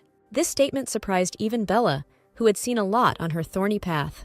Meanwhile, the cardinal, so that no one doubted what he had heard, repeated once again that the Empress orders the conquest of the world of the dead. Then the word was given to the Duke of the East, as the one who had already confronted the dead and won that war. Coming forward and greeting the Empress, Louis said that he asked permission to shift his powers to younger shoulders. Having agreed, Susan drew her sword and asked the Duke to point out a successor, after which, without saying a word, Bella stepped forward. The Empress asked the girl what her name was, to which she, getting down on one knee, said that her name was Bella Morgan. Lowering the sword to the girl's throat, Susan said that Bella had gone too far under such a despicable name, and leaving a wound on the girl's neck, which immediately began to bleed, the Empress said that she would deal with it with her own hands. However, Susan's next words were permission for Bella to enter the world of the dead and put her life on the line. Smiling, the girl replied that everything would be as Her Majesty wished. After this, the Empress immediately left. Bella and Louis also decided to leave, but on the way the girl was suddenly called out by Anthony. Pressing the wound on her neck, Bella noted to herself that it was extremely unusual that the Marquis himself made contact with her, having avoided her in every possible way before. With an unusually good-natured expression on his face, Anthony asked if the lady would give him a couple of minutes, to which Bella, smiling coldly, replied that the address of a lady was not appropriate here, since she was a knight. Looking down, the Marquis agreed that he had made a mistake in handling and apologized, after which he repeated his request, turning to the night girl and saying that it would not take much time. Having received Louis's tacit consent, Bella replied that she was ready to talk, but not for long. A few minutes later, they were sitting alone in a separate room. With fatherly concern in his voice, the Marquis said that Bella looked very good. The girl was silent for several seconds, trying to compare everything that she knew up to that moment. After which, without showing much emotion, Bella asked if the father really recognized his daughter. Whereas the Marquis, still with the same good-natured expression on his face, he replied that he could not help but recognize his own daughter. After what was said, Bella tensed a little, trying to understand what this man was up to. Anthony continued the conversation, saying that Bella had made a dangerous choice by taking the place of the Duke of the South in the war.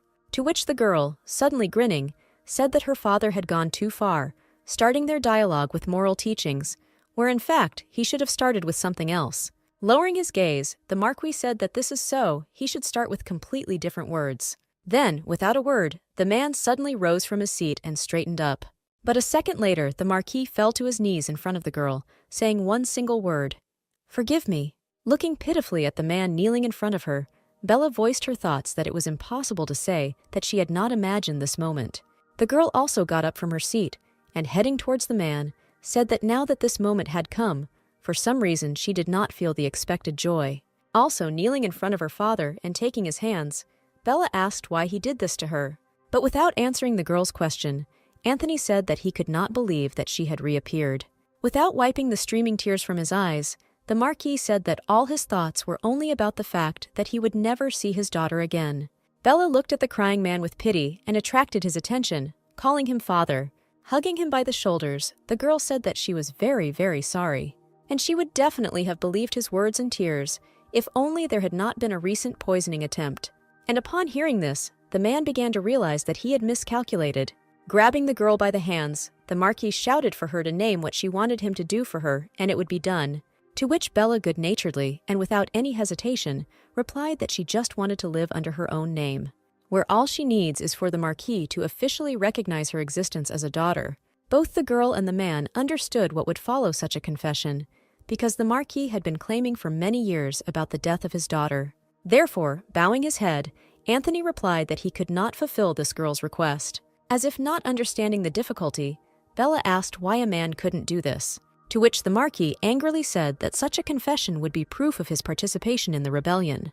The girl did not understand this statement because she believed that we were talking only about morality, and her father immediately explained that he gave her to the cardinal that day so that he would use the girl in opposition to the empress, and if this turned out to be true, Bella would become the daughter of a rebel. Having said this, the Marquis grabbed the girl by the hands, saying that instead of that life, he would give her another, new one, where he promises her a more noble life than the life of the daughter of a Marquis, who is in no way inferior to the life of a member of the imperial family. The girl looked at her father with a hint of contempt. Then she said that she would not give up the name Bella Morgan, even if it brought her fame as the daughter of a rebel. And suddenly she asked her father if he wanted to get rid of her, where she was claiming recognition as her blood family. The Marquis was silent, turning over in his head the thoughts that the girl was reading him like an open book, and the role of a yearning father did not work. And so, taking off his mask, Anthony told the girl to speak directly, everything as it is. Taking a closer look at her father, Bella said that she was ready to give him a chance. Taking a knife from the table, the girl walked up and put it in the hand of the man who was perplexed by her actions. Looking at her father with her cold gaze, Bella said that she was giving him a chance to kill her. The girl said that he only has time until she takes over the world of the dead. And then, turning the tip of the knife towards the man's throat, Bella added that if he doesn't kill her by then she will end his life. But suddenly, the girl took the knife from her father's hands and said that he nevertheless still had a chance to save his life. And sitting down on her knees in front of him with a knife in her hands, the girl said that for this, her father would simply have to recognize her. The man exhaled loudly, turning over in his head all the options indicated for him: kill, die, or confess. And gathering his courage, he asked the girl why she would do this to him. And Bella said that she had a similar question regarding why the father suddenly gave poison to his resurrected daughter. 6 years ago, Bella suddenly found herself right in the middle of one of the city streets. Looking around herself, the girl did not understand where she was and what was happening. After all, just recently she was in a completely different place, where she experienced something terrible. Suddenly, a voice behind her attracted Bella's attention. A man approached the girl and asked if she was alone here. And now, Bella and this man were already standing in some house, where a certain woman was paying him, and the girl, looking around, tried to find out from him what kind of place it was. But there was no answer, and from all sides, some people with obvious bad and vulgar intentions were looking at the child. Frightened, the girl suddenly grabbed the man by the clothes and shouted that she was from a family of aristocrats. Before the man had time to react to this, the girl added that she was the daughter of Viscount Morgan and asked to take her home. The actions of the man, who was about to cover the child's mouth, were stopped by the woman sitting next to her, who paid closer attention to Bella after what was said to her. Leaning towards Bella, the woman asked if she could write, to which she immediately received a positive answer. In a very short period of time, the child was given a piece of paper and a pen, which gave him the opportunity to demonstrate his writing skills. When Bella finished, the woman took the piece of paper, read a few lines of the poem, and asked the girl what it was. To which Bella replied that this was the first poem from a collection of poems by Megan Waldridge. Such knowledge greatly pleased the woman, who said that Bella was truly an aristocrat. And so, a few minutes later, Bella was already sitting on a chain in one of the rooms of this terrible house for her. She couldn't think about anything other than her father, who said he loved her, but in reality betrayed her. Then the girl heard that the woman's messenger, whom she had sent to find out information about the Morgan family, had returned. And to his mistress's question, the man replied that the Morgan family really exists, only they are not viscounts, but counts. And when the woman asked if there was any information about her daughter, the messenger replied that the Morgans had a daughter, but she died. Little Bella listened to this entire conversation with both interest and fear. The woman said that, obviously, the situation here was not simple and moreover suspicious. And then the idea came to her head, to cut off a lock of the girl's hair and send it to Count Morgan as evidence. From this room, the girl was transferred that same evening to another, which was located in the building next door, where the woman, threatening separation from her family forever, ordered Bella to sit very quietly. The girl's instructions were interrupted by the one who found her, telling the woman that it was time for them to go. And then everyone left the room, leaving Bella completely alone. The girl looked out the window and saw those who kidnapped her and locked her in this dungeon. Sadly lowering her head on the stool, Bella thought about whether her father would come to save her, and if he did, whether she could then trust him again. And then she saw a crowd of men heading towards the kidnappers, where they were led by the butler of the Morgan family, Carl, whom the girl loved very much. The joy of the child who saw his savior knew no bounds. Meanwhile, negotiations began on the street regarding the fate of the girl, where the resourceful woman demanded to see money. And when Carl asked where the child was, the woman replied that it was in the back room of the tavern, but they would only take her out after handing over the money. But the butler was in no hurry to hand over the money. Instead, as he approached, he again inquired whether the child was really in the tavern, to which he immediately received a positive answer. Bella stood up and just started screaming that the woman was lying and she was sitting in another place. How her scream was interrupted by the fact that she saw the quick movement of one of the men accompanying Carl, who plunged a knife straight into the woman's heart, and her beloved butler loudly ordered to burn everything here to the ground so that no one could leave alive. And so, having driven the people inside who tried to get out, those accompanying the butler began to carry out the order. Soon, everything around was on fire, and the murderers only had time to throw back all those who tried to leave the premises. So they burned one building after another, cynically and mercilessly killing innocent people. When it became clear that there were no more survivors, Carl and his assistants left the scene of the massacre. And the little girl, who was in one of the burning and already beginning to collapse buildings, experiencing terrible agony from a broken heart, repeated through her tears Megan Waldridge's poems that she had recently written. All these memories flashed through the thoughts of the girl in a split second as she looked at the man who arranged all these terrible trials for her. Without saying another word, Bella turned around and quickly left the room where such a long-awaited meeting with her father took place. Bella's little maid was lying on the sofa and looking at the piece of bread from which she had just taken a bite, thought. They were only in the palace for the third day, where on the first day they tried to poison her mistress. On the second day, the lady was humiliated at a banquet and doused with champagne. And so little Evie was faced with the question of what form the mistress would return in today. As soon as the maid drove away this thought, the sound of the door opening was heard. Evie turned around sharply and said in surprise that the mistress was in perfect order, thereby causing Bella complete bewilderment. But the little maid immediately changed the subject, asking why Bella returned so early, having said earlier that she had a lot to do. But there was no answer to this question from the lady. She seemed to be in some kind of prostration. Surprised, Evie quickly asked what happened to the girl that she was behaving so strangely, to which Bella replied that nothing could be hidden from the maid's eyes, and explained that she had met with her father. Inviting Bella to sit down quickly, Evie excitedly asked to tell everything in detail. Taking a seat next to her maid, the girl said that this was a forced conversation. But Evie did not allow her to continue, assuming that the girl was hungry, and asked her to wait while she set the table. In a matter of minutes, a variety of sweets appeared on the table, looking at which Bella asked in amazement where Evie got it all, to which the little maid explained what she received from her well-wishers in the palace. She told people stories.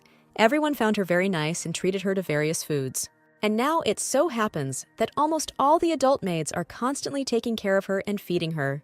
Bella was greatly amused by the way her little maid talked about her achievements. But then the girl made a serious face and said that the maid should now listen to her carefully. Of course, Evie agreed, and Bella said that in the very near future, not very good people would start approaching her through her maid. And when asked who these people were, the girl said that most likely they would be her father's people, and if suddenly these people seemed dangerous to Evie, she should immediately hide from them. The little maid listened carefully to her mistress's instructions, realizing that the situation could indeed be serious. And after a short pause, the maid asked what she should do if it was not at all dangerous. And Bella whispered in the girl's ear about what to do if people turned out to be not entirely dangerous. After some time, Evie went down to the laundry room, where she began washing her and her mistress's linen and clothes. And then the butler of the Morgan family approached her, who said that despite the fact that the maid is so small, she is very diligent. Evie asked the man who he was, to which Carl replied that he, like the girl, was simply a servant of his master. After which, having asked whether the girl liked sweets, the butler took out a whole bag of sweets and handed it to Evie. Such kindness seemed very suspicious to the little maid. Evening came, where everyone gathered again in the imperial palace. In the center stood the cardinal, who said that by today all preparations for the campaign had been completed. At the head of the southern army, as it was determined, was Bella. Not far from her, the eastern Duke Nicholas stood with his warriors. And the cardinal read out lines that said that today a significant event would take place in this place in honor of the founding day of the empire. The world inside the rift was called the world of the dead by the living, and it is filled with the most terrible creatures, which people call dead, undead monsters. This rift appeared in the palace of the Empire 100 years ago, which marked the first meeting of people with the dead, who crowded into the world of the living. Then people did not yet know how to resist them, and many died, unable to stop the march of living death. Her Majesty Empress Susan, using the resulting power, was able to close the rift. She became a protector of people from the dead who coveted the human world. Having finished reading, the cardinal rolled up the scroll and addressed everyone present in the hall, where he announced that today they would reopen the rift with their own hands. Then Mordecai, pointing to a mountain of sacrificial stones, said that everyone who could find and collect them here had served well for the good of the empire. And the man ended his speech with the words that now all those gathered must carry out the order of the Empress and conquer the world of the dead. He immediately pulled out a knife and ran the tip of the blade along his hand. From the opened wound, blood flowed in a stream directly onto the pile of sacrificial stones. At the same moment, the stones began to emit a strong blue glow, which mixed with the red color of the cardinal's blood. There was a loud bang, and a gate to the world of the dead opened right in the middle of the room. Drawing her sword, Bella immediately prepared for battle, and from the rift hordes of the dead have already poured into the world of the living. The cardinal had just given the order for the dead to be destroyed when a battle broke out. With quick and precise movements, Bella dealt with one dead man after another. But before she had time to rest for even a second, a new attack began on her, which had to be repelled. And then another sudden movement, and the head of another dead man, spinning in the air, fell to the floor. Assessing everything that was happening, the girl thought to herself that the enemy had too many forces. Not far away, the Duke of the East loudly demanded that his warriors stay in formation.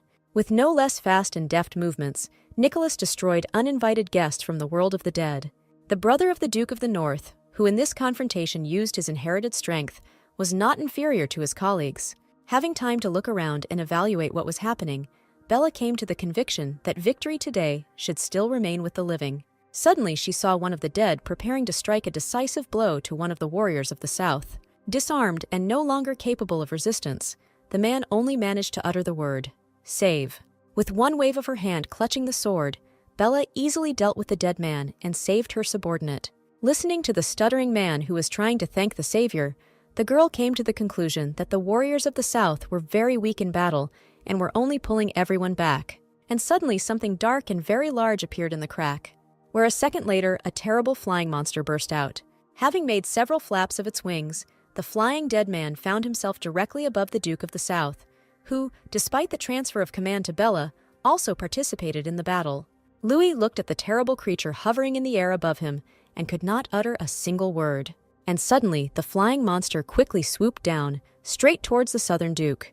Bella was too far away to destroy the monster, where all she could do was scream for the Duke to save himself. But at that very moment, a split second before the monster would have attacked Louis, Nicholas, who was nearby, finished off the creature by thrusting his black sword into it. The stunned Southern Duke tried to ask why Nicholas had saved him, but the Eastern Duke interrupted his question, saying in his own way that Grandpa should have just said thank you first. After which Nicholas and Bella exchanged glances, where they understood each other without words. After which the secret allies dispersed in different directions to continue the battle. The cardinal, who had been standing nearby all this time, approached one of the dead, who was giving up the ghost, and said that, apparently, this attack had been repulsed, since no one else was coming out of the rift. And the out-of-breath warriors, catching their breath, echoed his words, saying that indeed no one else was visible in the rift. Then Mordecai loudly said that the first victory over the dead had just been won, and the path to the world of the dead was open. After which he gave orders to protect the rift until the complete conquest of the world of the dead was completed, which was a precautionary measure where more than just the dead could emerge from the rift onto the ground. The biggest fear was that one of the kings of the dead might be here in the world of the living. Both Bella and the Eastern Duke listened to his words with wariness and accompanying tension. Mordecai, again directly addressing those present, said that the first foray into the world of the dead was planned in 10 days, where the goal of this campaign is to take possession of the crown of one of the kings of the dead. Where with this feat, you need to prove your loyalty to Her Majesty the Empress. Sheathing the sword, Nicholas asked his first mate if all their people were safe, to which he immediately received a positive answer, after which he gave the order to the warriors of the East to return to their location, where the order was immediately duplicated by Felton and the junior commanders of the detachments. But before the men of the East had time to leave the battlefield, suddenly a rude cry from the Duke was heard behind them, where he demanded that Nicholas stop, calling him a brat. Still not quite understanding what was happening, Nicholas turned his head to look at the impudent man. It was Aidan McGrath Doherty, who, smiling wildly, said that he had already heard about Nicholas's insolence. Coming close to his opponent, Aidan mockingly asked why the Duke of the East did not bend the knee before him, a member of the imperial family. Nicholas, who was literally 2 heads taller than the arrogant prince, stood and silently looked down at him, after which he turned around and continued on his way, saying goodbye that he does not talk to people whose mental abilities are in doubt. Aidan, of course, could not stand this, and shouted to Nicholas that the pathetic slave did not dare talk to him like that. Then, Aidan's rapidly progressing madness issued a new insult to Nicholas, where the Duke of the East was told that dogs should bark like dogs. Of course, the words of the brother of the Duke of the North greatly hurt Nicholas, who did not have pure imperial blood, but he had not yet responded to the offender. And so the provocateur of the conflict touched upon the topic of blood, saying that, unlike Nicholas, his blood is pure. This was the last straw for the Eastern Duke, who sternly warned his opponent to be careful with his words. And at that very moment, when it seemed that a violent confrontation could no longer be avoided, Bella appeared and turned to the Duke of the East, first calling his title and then his full name. And when both men turned their attention to her, the girl said that this was their first official meeting, and she was glad to finally introduce herself to the Duke, giving her first and last name. Nicholas could not understand what was happening and why Bella decided to interfere in their conversation. Here, Aidan tried to insert his word, saying that he was actually speaking when the impudent woman interrupted him, but without paying any attention to this upstart, Bella noted that today, the Duke of the East saved the Duke of the South. And then, in front of the enraged brother of the Northern Duke, the girl brought gratitude on her own behalf and on behalf of the entire South to Nicholas for his invaluable help in preserving the life of Louis. After which the young people's gazes crossed, and the man realized that Bella had just prevented a completely unnecessary conflict. Replying that there was no need for gratitude, Nicholas turned and reordered his army to return, and Aidan tried to stop him, shouting after him how dare he turn his back on him. But suddenly Bella turned to him, calling him by his last name, which became another shock for the overly violent man. In a cold tone, the girl said that Aidan shouldn't lose his self-esteem with such behavior, and if he doesn't have any, then he should at least remember his manners. Seeing the new victim, Aidan reminded them that they still had unfinished business from the ball, after which lightning began to sparkle in his palm, and then someone forcefully put his hand on Aidan's head, saying that it all depends on how to raise the dog. And while the brother of the Northern Duke tried to shout for the cardinal to remove his hand, the latter said that if the dog was raised correctly, he could be useful in many ways. After which Mordecai noted that the entire Northern army had already left the battlefield, where it was time for Aidan to join his own. Shouting that Bella couldn't get rid of him so easily, the prince hurried to catch up with his army, and Bella breathed out a sigh of relief, where she was not afraid of confrontation with this man, she was just very tired of him. And the cardinal noticed that Aidan is so cute, where he himself was trained so much that he doesn't even understand that he himself became a dog a long time ago. Mordecai then turned to Bella and greeted her, saying that they had not seen each other for a long time and that she probably missed him. And suddenly the man grabbed the girl by her wrist.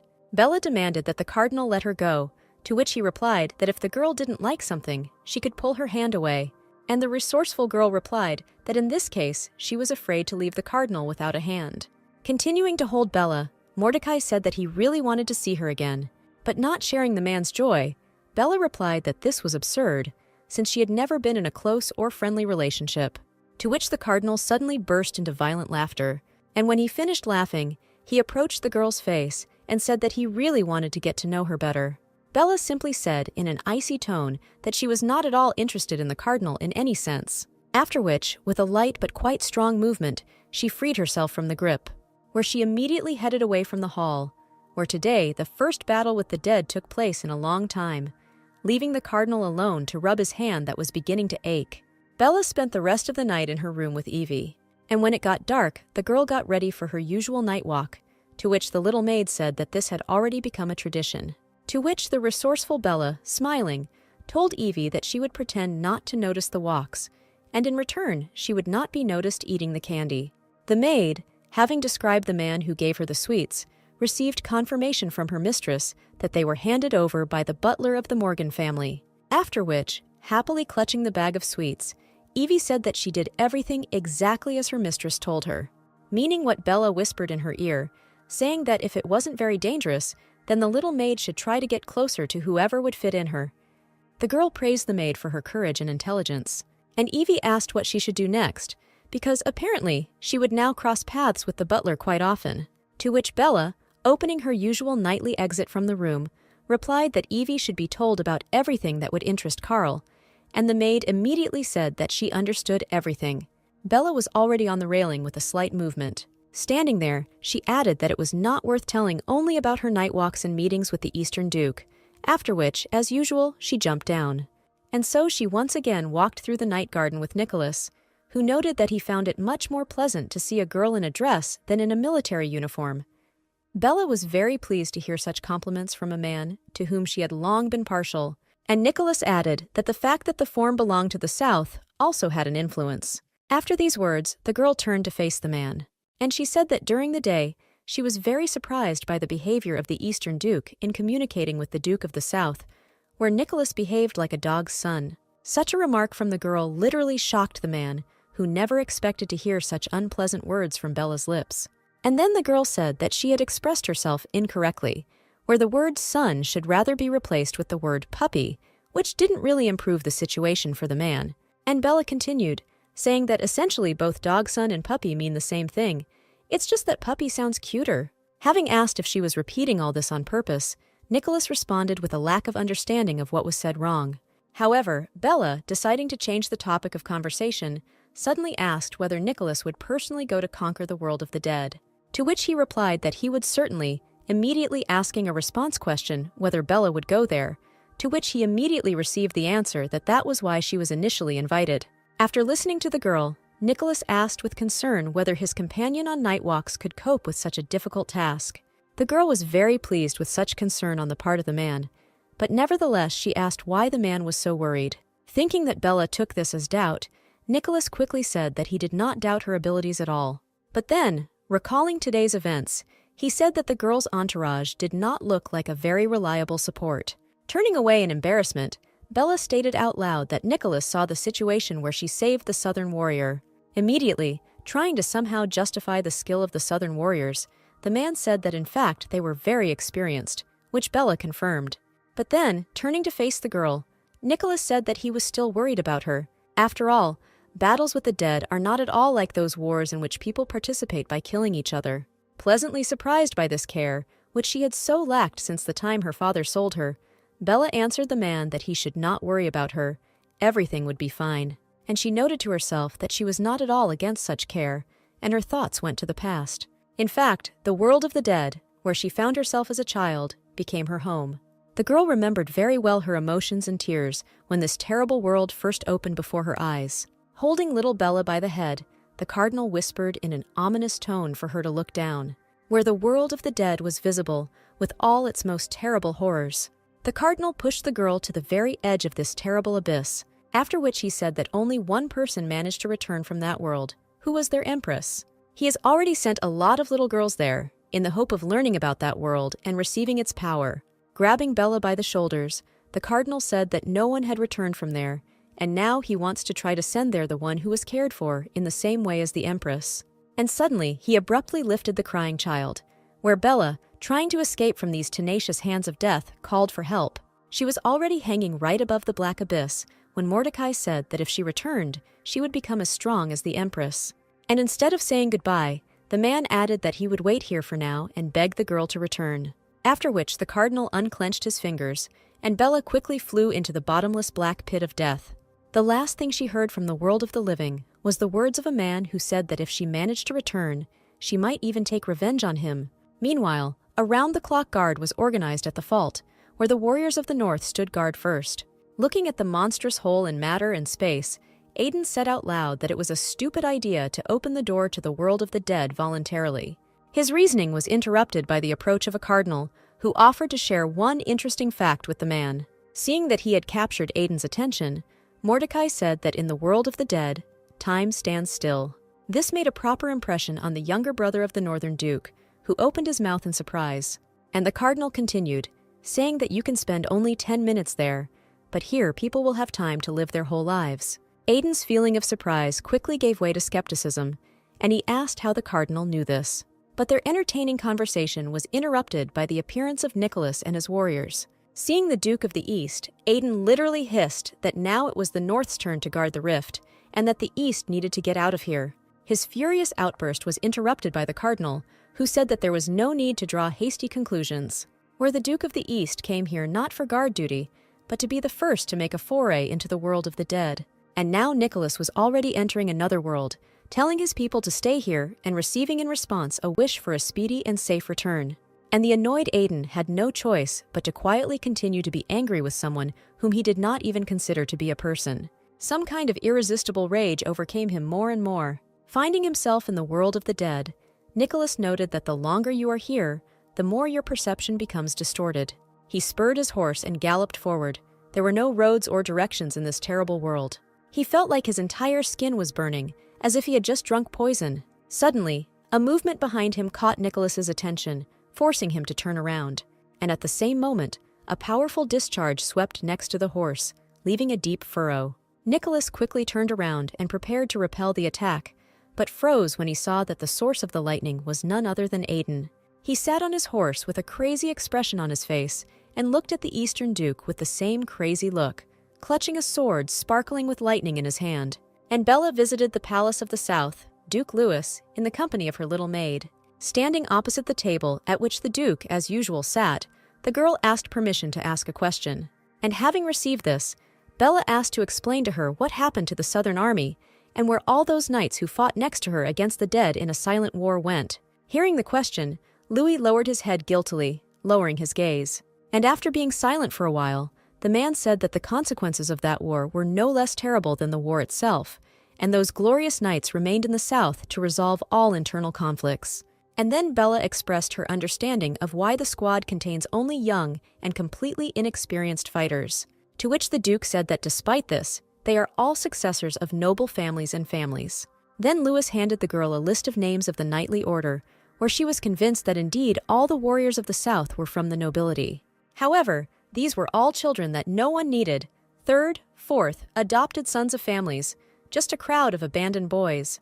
There is very little hope that anyone will return alive from such a campaign, which is precisely why they, unnecessary to anyone, were sent to war. A picture of the past suddenly appeared in the girl's thoughts, where her father did something similar to her, but in an even more terrible way. All these soldiers were essentially the same breed as her, the same abandoned souled offspring of their families. After listening to everything that the girl had just said about abandoned children, Louis said sadly that she could do everything, but not treat them like abandoned children. He appointed her to lead the army of the South not in order to abandon anyone, and except for her, the man has no one else to trust. Bella looked at the paper in her hands with a soft and kind gaze, saying that the Duke's order was law for her, and she will do everything possible to return the South to its former glory and greatness. After some time, the girl was in the training hall of the Southern Army. Standing in front of the fighters, Bella told them to step back a little, but the crowd of men did not even think of moving from the place where they stood, where one of those who stood in front suddenly told the girl that they could not recognize her as commander, to which Bella immediately replied that the Duke himself appointed her, and therefore by not obeying her orders, they thereby disobey the order of the Duke. Looking at the crowd of stubborn people, Bella said that the warriors must first of all follow the orders of the Duke and Empress. But seeing that she could not reach them, the girl asked about the reason why they refused to obey her, to which she immediately received the answer that the warriors did not trust her. A man maintaining a dialogue with Bella said on behalf of everyone that she is too young, no one knows her origin, and he finished by noting that she was also a woman. In the icy tone characteristic of her in such situations, Bella asked her interlocutor what to do now. Taking this tone as a sign of insolence, the man took a fighting stance and grabbed his sword, saying that he did not intend to tolerate this. Shouting that the girl could complain to the Duke about this incident, the soldier rushed at her, drawing his weapon, to which Bella replied that she did not need any complaints because she had arms and legs. And in the world of the dead, Aiden, putting his sparkling sword to Nicholas's throat, hissed for him to get out of his way, to which Nicholas replied that Aiden's words meant nothing to him even in their world, let alone where they were now. But their confrontation in this world was not destined to end in a colorful duel, as suddenly stones began to fall everywhere and the earth began to shake. Looking around in fear, the man, having significantly tamed his ardor, asked what was happening. And Nicholas suddenly took off his horse and rushed off somewhere, provoking a question from his recent opponent as to where he was going. But without receiving an explanation, Aiden found nothing better than to follow Nicholas. And soon the men stopped on the edge of the cliff. Nicholas could not believe what he had just seen in front of him, and neither could his careless companion. It was a real castle, rising alone among the unsightly landscapes of this world. The men noted the lack of entrance gates and ditches, as well as the bizarre design of the building. But the biggest strange thing was that the castle was located where only the dead live. After analyzing all the information, Nicholas finally came to a single explanation for the phenomenon. This castle belonged to the king of the dead. While Nicholas was analyzing, Aiden noted out loud that the earthquake was starting again. And suddenly, hordes of dead people quickly headed out of the castle towards the men. For some reason, these dead people did not have eyes, which did not in the least prevent them from orienting themselves perfectly in space. The spectacle was, of course, non-trivial, and provoked exclamations from both men corresponding to their facial expressions. This first foray into the world of the dead was completed, and Nicholas was already sitting in his office, thinking about everything that had happened. It seemed very strange to him what he saw in that world, where it seemed that the castle was producing the dead, and the landscape around them was so confusing that they had to wander for a very long time before they could return. The Duke of the East voiced the finale of his thoughts, saying that that world was significantly different from theirs, and Felton, who was standing nearby, said that another strange thing was that from the moment they entered the world of the dead until the moment they left, only 15 minutes passed. Such a statement was extremely unexpected for Nicholas, where, according to his calculations, at least 3 hours had passed. And then he remembered the cardinal's accidentally heard words that time flows differently in the world of the dead, where the Eastern Duke concluded that apparently these words were true.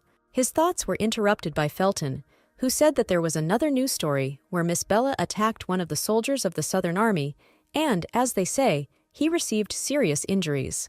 What he heard shocked Nicholas even more than the previous information about the passage of time. Instantly rising to his feet, Nicholas literally shouted the question of whether everything was okay with Bella herself, to which his assistant fearfully replied that the girl was not injured, only the soldier was injured. Nicholas did not know how to react to such a statement, where it turned out that Bella acted as some kind of rowdy. At the same time, in Bella's chambers, the little maid delightedly recounted to her mistress everything that she had heard about Bella's fight with one of the soldiers, saying that he sneakily threw sand in her eyes, and the generous mistress only hit him with the hilt of her sword. And pleased with her own story no less than with Bella's action, Evie concluded that finally these boors had gotten their way, to which the girl, modestly sipping tea, replied that these were just rumors. In fact, the soldier himself slipped and fell. This statement from the mistress greatly upset the little maid, who disappointedly asked if the girl was joking. And Bella, smiling, replied that rumors always present everything in a distorted form, with which Evie, of course, agreed. Taking another sip, the girl thought that there was very little left before going to the world of the dead, and the Knights of the South were nothing of themselves. At that moment, Evie took out an envelope, which she, overwhelmed with emotions, had forgotten about, and said that an invitation to dinner had arrived from the cardinal, after which the maid read the text of the invitation to the amazed girl, where the cardinal expressed the hope that Bella would join this official event. It was not polite to refuse, and as evening approached, the girl arrived at the place appointed for dinner. As soon as she went inside, Mordecai joyfully greeted her and invited her to sit at the table. Without keeping her waiting, Bella walked up to the table and chose a seat between the cardinal and Nicholas. As she sat down, Nicholas glanced sideways at the girl without saying a word. Bella gave the man a gentle look in response, which apparently was not noticed by him. As soon as the girl sat down at the table, Mordecai said that he had heard rumors about how she was establishing relations with the Knightly Order of the South. However, Bella, who did not enjoy communicating with the cardinal, instead of answering, asked for what purpose she was invited here. Laughing, Mordecai said that the girl was behaving very harshly towards him, but he did not leave the girl's question unanswered, saying that the time for the first trip to the world of the dead was approaching, and he invited Bella to lead it. Bella assumed that either the cardinal or the empress herself could do something similar, so she took what was said quite calmly. But such news did not leave Aiden and Nicholas indifferent, and of course it did not leave them differently due to the different characters of the men. And Mordecai, making the next attachment, told the girl to agree to lead the detachment and lead the north and east. After thinking a little, Bella suddenly asked the cardinal if his words were in order, to which the man replied that of course they were, but in this case the order would not apply without the girl's consent. The Marquis of the North, Anthony Morgan, stood in front of the cardinal, who was seated comfortably on the sofa, and the cardinal asked if it was his doing, a widespread rumor that Bella had crippled the knight, to which the Marquis replied that he needed it, after which Mordecai suddenly asked directly whether the Marquis was planning to try to kill his daughter again, and without waiting for an answer from the man dumbfounded by such directness, he immediately added that he was ready to offer his help in this, where he has the opportunity to organize a good trap for the girl. All this flashed through the cardinal's thoughts in a split second after he told Bella about commanding the entire army, after which the man noted that recently the Duke of the East and the brother of the Northern Duke had already visited the world of the dead. With noticeable boredom, Mordecai noted that they had talked about the strange landscape in that world. Not understanding what all this talk was about, Bella displeasedly asked what this should change for her, to which the cardinal explained that first, the army should get used to the world of the dead and deal with easier opponents. And when asked who the cardinal meant by easy opponents, the man replied that those who do not have vision. And Bella immediately remembered the events of the past in the War of the South against the dead. Where these blind dead fought very well, I left no chance to the one they attacked. She and the entire army of the South had a very difficult time in those battles. But in the end, victory was won, but many Southern warriors paid for it with their lives. And the cardinal continued, saying that the South had been fighting this type of dead for a long time and had to study them well, where now the army of the South would have a chance to wash away its shame at the first skirmish with the dead when the rift opened. Here the girl had nothing to answer. The army of the South really showed itself worse than ever. Having finished his speech and laid the trap, the man looked straight at the girl, thinking about what she would choose, death or shame. But Bella, without any hesitation, suddenly said that it would be an honor for the South to be the first to go on a campaign, but in return she would have one request to the cardinal. This unexpected move interested the man, and he asked what the request was. Without tormenting the man with anticipation, the girl said that she was just asking to change the date of the hike, moving it up by 2 days. Neither Nicholas nor Aidan could understand the meaning of this petition. The cardinal was surprised by the simplicity of the girl's request, and of course agreed to such a profitable exchange. As night fell, Nicholas and Bella met in the garden as usual. The man showed interest in why the girl asked to postpone the hike for 2 days, to which Bella smilingly replied that given enough time, her father would have time to prepare a new trap, to which the man stated with disappointment that Bella knew about the trap and still allowed herself to be driven into a corner. The girl inquired as to whether she had created any difficulties for the East, which was also preparing for the campaign, and Nicholas, without hiding, answered that there really were difficulties. But when the girl tried to apologize, Nicholas said that no apology was required, since the more difficult the task, the more interesting it was for him to watch Bella. Bella then asked the man what kind of person she seemed to him to be. After thinking a little, Nicholas replied that he could describe the girl with the word strange. Laughing, Bella asked if the man thought at all before speaking, and Nicholas immediately apologized for his words, where the reaction of the Duke of the East greatly amused the girl. And Nicholas suddenly said that he believed in her, but was also very worried that she might get hurt. Experiencing the most pleasant feelings from this care, Bella responded by saying that she also really hoped that Nicholas would not suffer. And suddenly, making a serious expression on her face, the girl said that for this, the Duke must now listen to her carefully, after which the man turned all attention and Bella began to talk about the hike. 2 days later, the little maid was helping her mistress with her uniform, when the Duke of the South suddenly burst into the room and loudly asked if the rumors that Bella was going on a solo foray into the world of the dead were true. Evie answered the question, saying that this is the purest truth, where her mistress really does not take any of the knights with her, and today she goes alone to the world of the dead. With some notes of fatherly concern, Lewis shouted that no one had dared to do this before, to which Bella simply replied that everything happens for the first time. Such carelessness greatly upset the man, who said that no one except Bella would dare to do this, and it would be difficult for her there. And the girl, laughing, replied that in fact it was a great honor to become the only one in history. But the Southern Duke did not appreciate the humor, saying that now was not the time for jokes, but it would be worth thinking about how to survive in that hell alone. At this time, Evie approached Lewis and asked if he was really so worried about her mistress. To which the old man shouted in anger that that was the point, that he was very worried. After that, Bella herself approached the Southern Duke, adjusting the award emblazoned on his chest, and having finished with the order, the girl said in a calm but confident voice that the Duke should simply believe in her. The girl's smooth, melodic, and quite convincing voice played its role, where the man calmed down, said that he was giving up and would try to understand Bella. To which the girl smiled, made a slight bow of her head, and said that her victory would be the victory of the Southern Duke and the entire South. And now the fearless girl was already approaching the rift, where the cardinal himself was waiting for her. He greeted the girl with the words that the whole empire and he personally were pinning their hopes on her. Without saying a word in response, Bella decisively headed straight towards the rift, where, finding herself between the world of the living and the world of the dead, the girl suddenly stopped. A crowd of the dead had already gathered right in front of her, and Bella, with a calm movement, threw off the cape from her shoulders, which would only get in the way in battle, after which she pulled out her sword from its sheath and prepared for a fierce battle with the dead. In the kingdom, there is a book about what is on the other side of the rift, which is called the biography of Empress Susan Doherty. It described that at some point, creatures that the Empress had never seen before fell out of the rift. Susan was the last of the Doherty family. But undeterred by the complete interruption of the race, she took her weapon and stepped inside the rift. Waiting inside were 5 kings of the dead, long dead and buried, who called Susan. Not at all afraid of those who appeared before her, the girl asked who they were, to which one of the kings of the dead replied that they were the ancestors of the living, and the place where the girl ended up was their new world. The dead kings explained to the girl that their thirst for rule could not be quenched even by death. That's why they rule even in the world of the dead. But this world alone is not enough for them, and the kings want to take over the world of the living. To which Susan said that the world of the living belongs only to the living, and the dead have no place there. But the kings did not agree with this, declaring that the world of the living belonged to them. As before, they were simply expelled from there by time.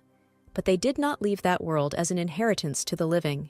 The dead kings made a promise to return to the world of the living and restore their former glory. The first dead people to appear did not have eyes, but they heard perfectly and rushed straight at the victim, destroying it as soon as the latter made even the slightest sound. And these dead were commanded by one of the dead kings. The empress, when confronted with this king, asked why his people were deprived of eyes. To which the king replied that these people were filled with regrets for their actions, and therefore are now deprived of the opportunity to look at the worlds. Then Susan asked why these dead men would attack as soon as they heard the slightest sound.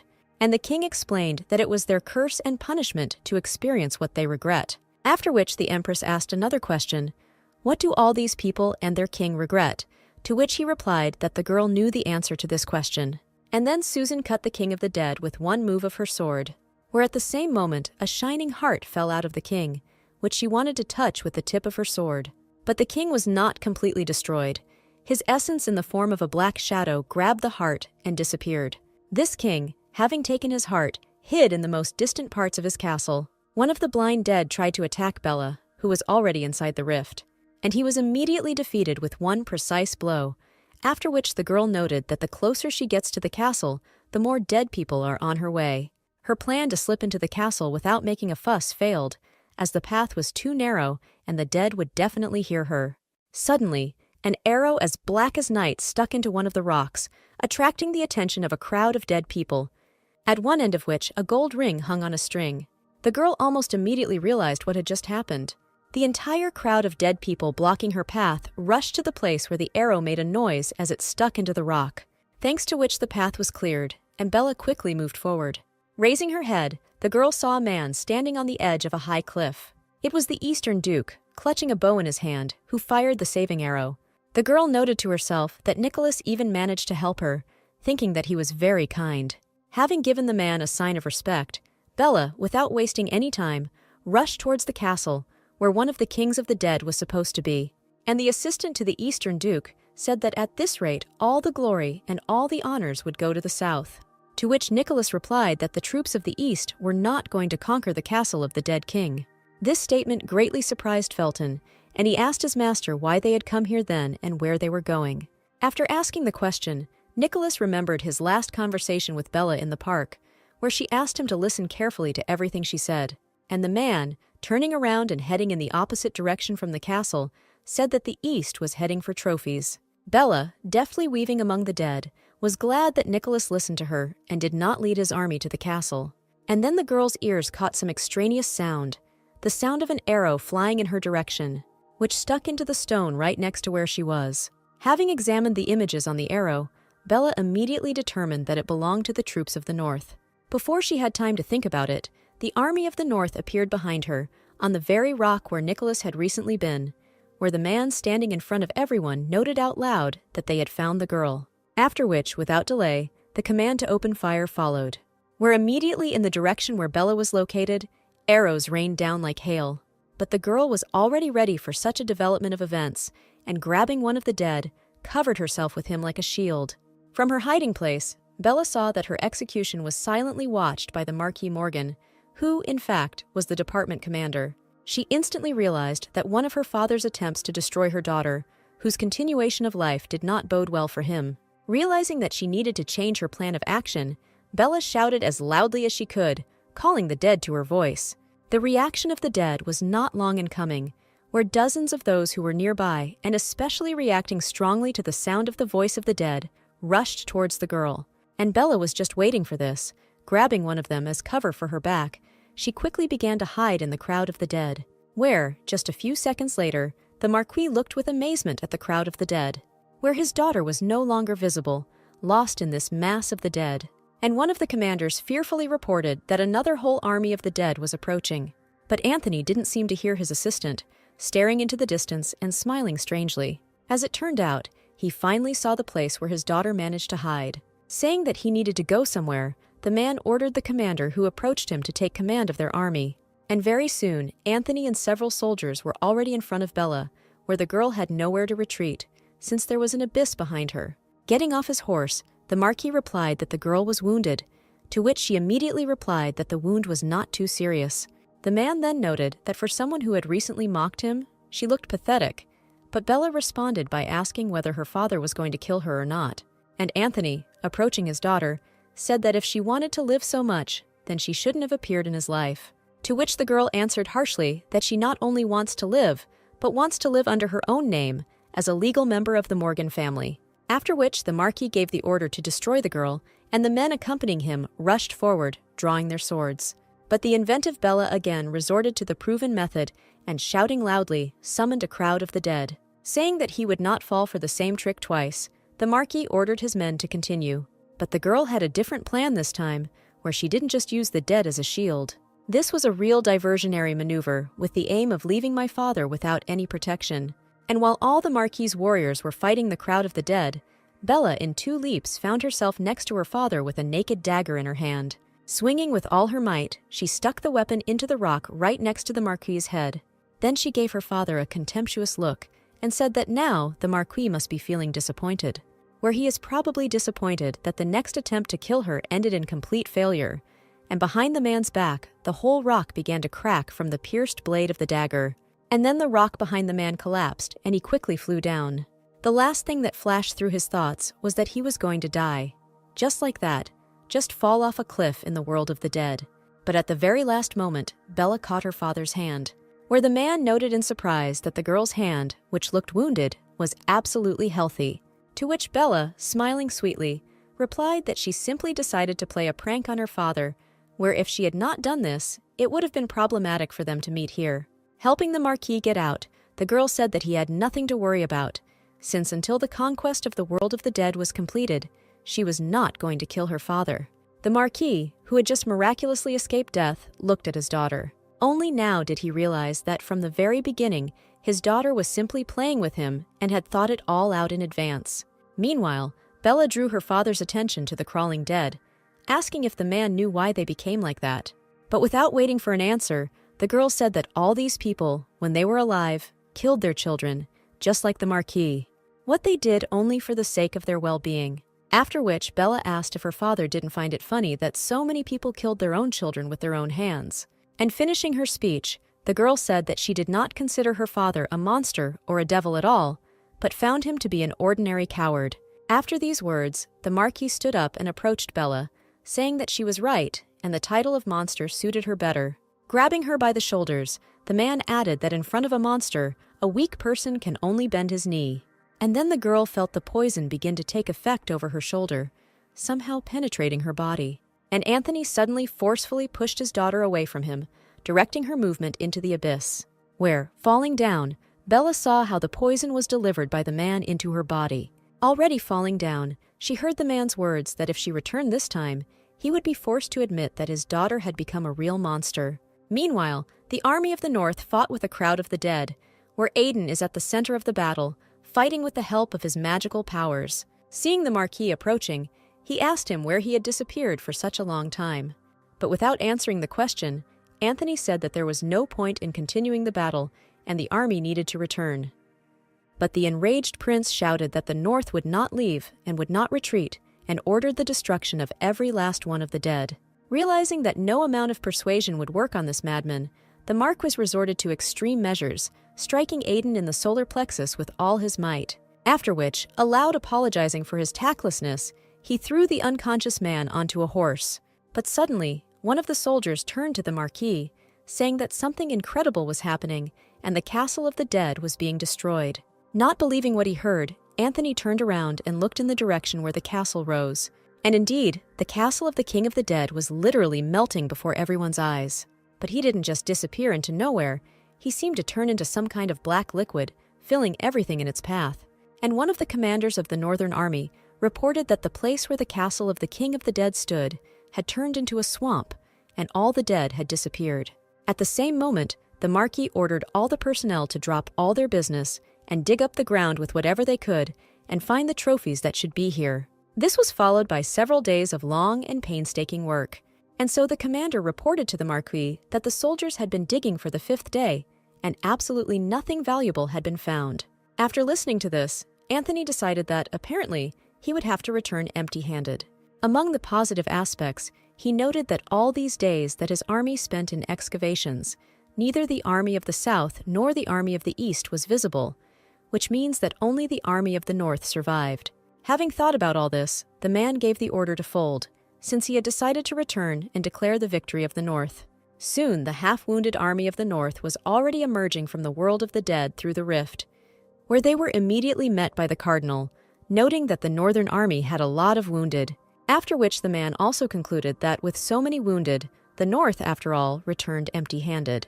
To which the Marquis explained that the castle unexpectedly collapsed, the dead fell, but no matter how much they searched, they could not find any trophies, but they were the only ones who survived. But at that very moment, some silhouettes appeared in the rift, which greatly surprised Anthony, who believed that everyone else had fallen. And then the army of the East appeared, led by their Duke Nicholas. And Mordecai immediately noted, looking at the loaded horses, that the East did not return empty-handed. And he turned out to be right, since Nicholas, saying that he and his men had obtained trophies, immediately threw a bag at his feet, which he had in his hand, and from which gold poured out. The cardinal looked with curiosity at the loot brought from the world of the dead.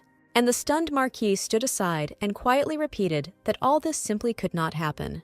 The cardinal, picking up one of the coins, said that this is what is wonderful about going to the world of the dead, that you don't have to wait long for the result. He asked how long the army of the East spent in the tomb, to which Nicholas immediately replied that it was about 11 days. And then Mordecai asked a similar question to the Marquis of the North, receiving the answer that the Northern army spent only a week there. After which the man said out loud that, as he had expected, time flows differently for everyone in the world of the dead. But still, the North returned 4 days earlier than the East and empty-handed. Anthony tried to somehow justify himself, saying that there was only a black swamp and there was no king's heart. To which the cardinal said that it was all for one simple reason, where by the time the North arrived, there was simply nothing left, since one brave warrior got the king's heart in 1 day.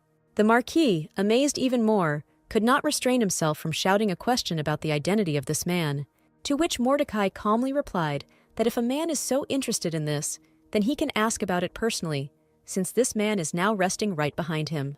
Anthony immediately turned around and couldn't believe his eyes. Bella was sitting right in front of him, being bandaged by the healers. Standing in front of the approaching man, the girl congratulated him on the fact that he and his army managed to return. But the shocked man could only mentally wonder why the girl was alive. After all, he personally injected her with a ring containing deadly poison and saw how she fell into the abyss. Looking into Bella's eyes, Anthony concluded that this girl was not just a monster, she was the devil himself. After looking a little more at his newly resurrected daughter, the man thought that this was some kind of trick.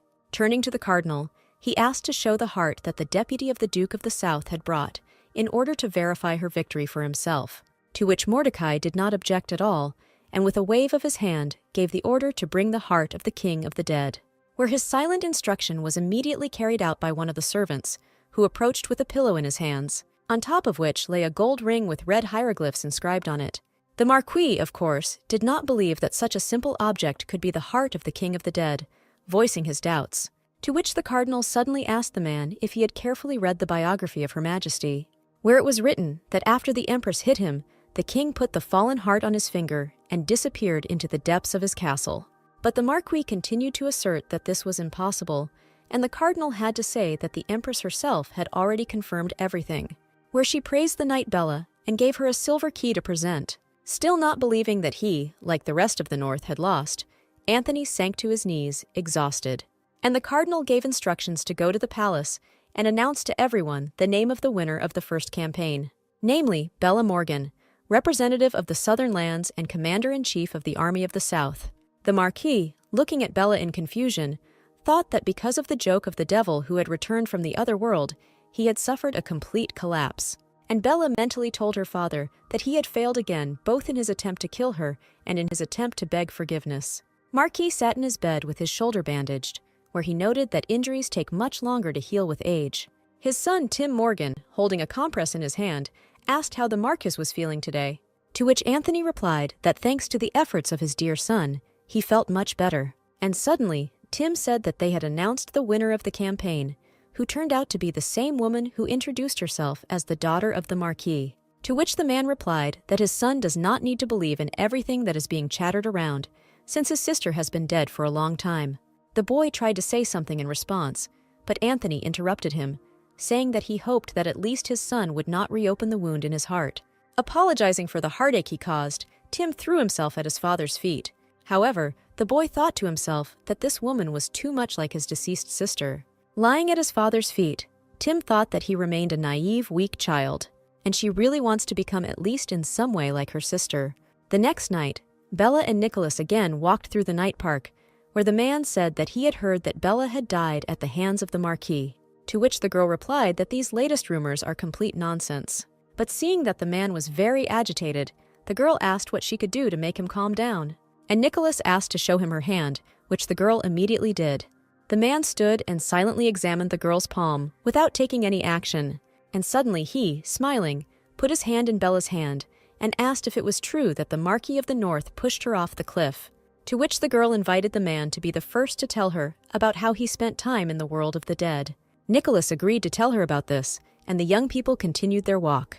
Nicholas said that on the first day he led his men to where the castle was clearly visible, and suddenly, before their eyes, the castle began to fall apart, as if it was melting, and when it was all over, right under the place where the castle stood, a passage to the dungeon was discovered.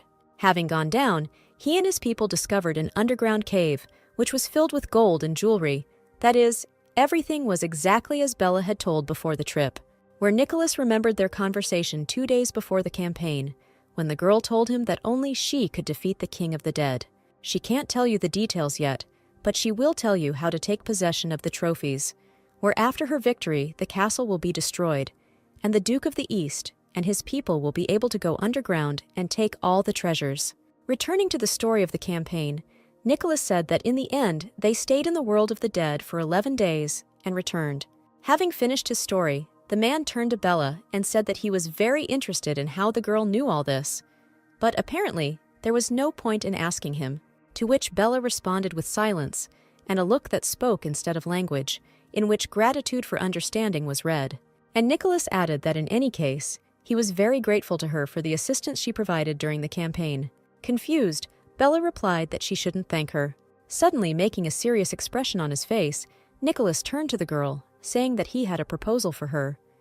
Without tormenting Bella with expectations, the Eastern Duke immediately voiced it, saying that he wanted to enter into an alliance with her, officially teaming up with her to conquer the world of the dead. Bella thanked the man for such trust, but refused the offer, saying that helping each other with little things would be much more effective than an alliance. But Nicholas objected, saying that small help was not enough, and when the girl asked who, he answered that it was both of them. Then Bella spoke more directly, announcing that she was not sure that she might need the help of the East. To which the man said that in the world of the dead, they, of course, can hardly be of any use, but in the world of the living, things are different. Listening to Nicholas's words that the imperial palace was also a battlefield, that she alone stood against the north, the girl understood that there was truth in the man's words. And no matter how well she proves herself in the world of the dead, no one takes her seriously outside of it, not even knowing her origin. Turning to her interlocutor, Bella asked him if he himself was the same as all her opponents. But Nicholas replied that he had influence here and was the only one who could resist the power of the empire. Laughing, Bella said that the Eastern Duke could really help her, but still she was not sure that there was any urgent need for this. To which the man said that he believes in the girl's independence, but is not sure that coping with everything alone is a good option. But suddenly, exhaling sharply and lowering the smoke onto his hips, Nicholas admitted that he started this conversation only because he actually needed Bella's help. But at the same time, he also wants to help the girl, and therefore asks her permission to fight shoulder to shoulder. Of course, such a statement from the young man was quite unexpected for Bella. After thinking about what had been said for a while, the girl stood up and asked whether Nicholas's desire to help was really sincere, and the man replied that it could not have been otherwise. Then Bella needed to make sure how far her new ally was ready and capable of going, which she asked about, turning to face him. Thinking not so much about his benefits as a duke, but about being closer to the girl, the man decisively replied that he would do everything in his power to ensure that the girl got what she wanted. Having received the desired answer, Bella understood that no more obstacles would arise, and gently taking the duke's hand, she asked if he could get engaged to her. Expecting to hear anything other than such a frank proposal, Nicholas automatically pulled his palm out of his interlocutor's, causing her some unpleasant sensations. The girl understood that her proposal could, to put it mildly, surprise the man, but she did not expect such a violent response, which she told him, holding his pulsating palm. Nicholas really was not prepared for such a turn of events, and therefore asked the girl why, of all the possible requests, she chose engagement. Having said that this is one of the most ancient and most reliable ways of concluding alliances, Bella asked her ally about the reasons why he doubts, and whether these reasons lie behind the secret of the girl's origin. Not having, as aristocrats call it, pure blood himself, Nicholas assured his companion on night walks that this was definitely not the case. Then the girl had no choice but to assume that in this case she would come to the conclusion that the problem was in her appearance, which immediately provoked a violent response from the man, who almost shouted that this was definitely not the case. And in order to prevent any new ridiculous assumptions, Nicholas explained to the girl that it was difficult to organize an engagement because of him. Because for some reasons that he cannot yet explain to the girl, he cannot have a partner, where these reasons will probably not cease to exist until the end of his days. Having thought a little about what was said and looking at her interlocutor with a searching look, Bella brought up a new argument, saying that she did not intend to become the young man's partner. Nicholas, already imbued with the spirit of romance, was quite surprised by the girl's not very joyful statement for him. Confirming the man's guesses that all this was just a cold calculation, Bella said that they would break off the engagement as soon as it was no longer necessary. However, the changing expression on the man's face finally made the girl realize that he had taken her words in a slightly different way, and she asked with concern in her voice whether he really thought that they would actually get married. Yes, indeed. For an Eastern Duke who honors and respects traditions, the announcement of an engagement means announcing to everyone that he has found his destiny in the person of this or that girl. And therefore, after these words, Bella Nicholas very emotionally said that breaking the engagement would not be as easy as it might seem to the girl. But Bella herself, who does not adhere to such strict rules, could not understand at all what was so difficult about simply breaking off the engagement, and asked the man the appropriate question. Nicholas tried to explain that this, first of all, would harm her reputation, but the girl countered this argument with the statement that her reputation meant absolutely nothing to her. Then, looking at the man, who was already having great difficulty finding what to answer, Bella said with understanding that if it was so difficult for him, then she was refusing her request. To which Nicholas immediately categorically stated that he did not refuse to fulfill her request, where he finally threw the girl into a stupor with his changeable position. The man said in all seriousness that he accepted the offer, but Bella seemed to fall into some kind of prostration, where she, looking into emptiness, suddenly quietly told the man not to rush. Little Evie, helping her mistress get ready for bed, was simultaneously interested in her well-being. After all, the girl allowed herself to go on a night walk after suffering a serious injury in the world of the dead. The words of the little maid made Bella return to the moment when her father's hand with deadly poison touched her body. Meanwhile, Evie, with her characteristic zeal, was already finishing changing the girl's bandage. Rolling up the rest of the bandage, the maid asked her mistress how the meeting with the Eastern Duke went and whether he had passed the test. Smiling, Bella replied that apparently Nicholas is a reliable person, since no one knew what she told him about the world of the dead before the start of the hike. This pleased the little maid, who noticed that there were very few worthy and reliable people in their environment. But after thinking a little and sitting down on the bed next to Bella, Evie also noticed that giving so much information about that world was, in any case, too risky.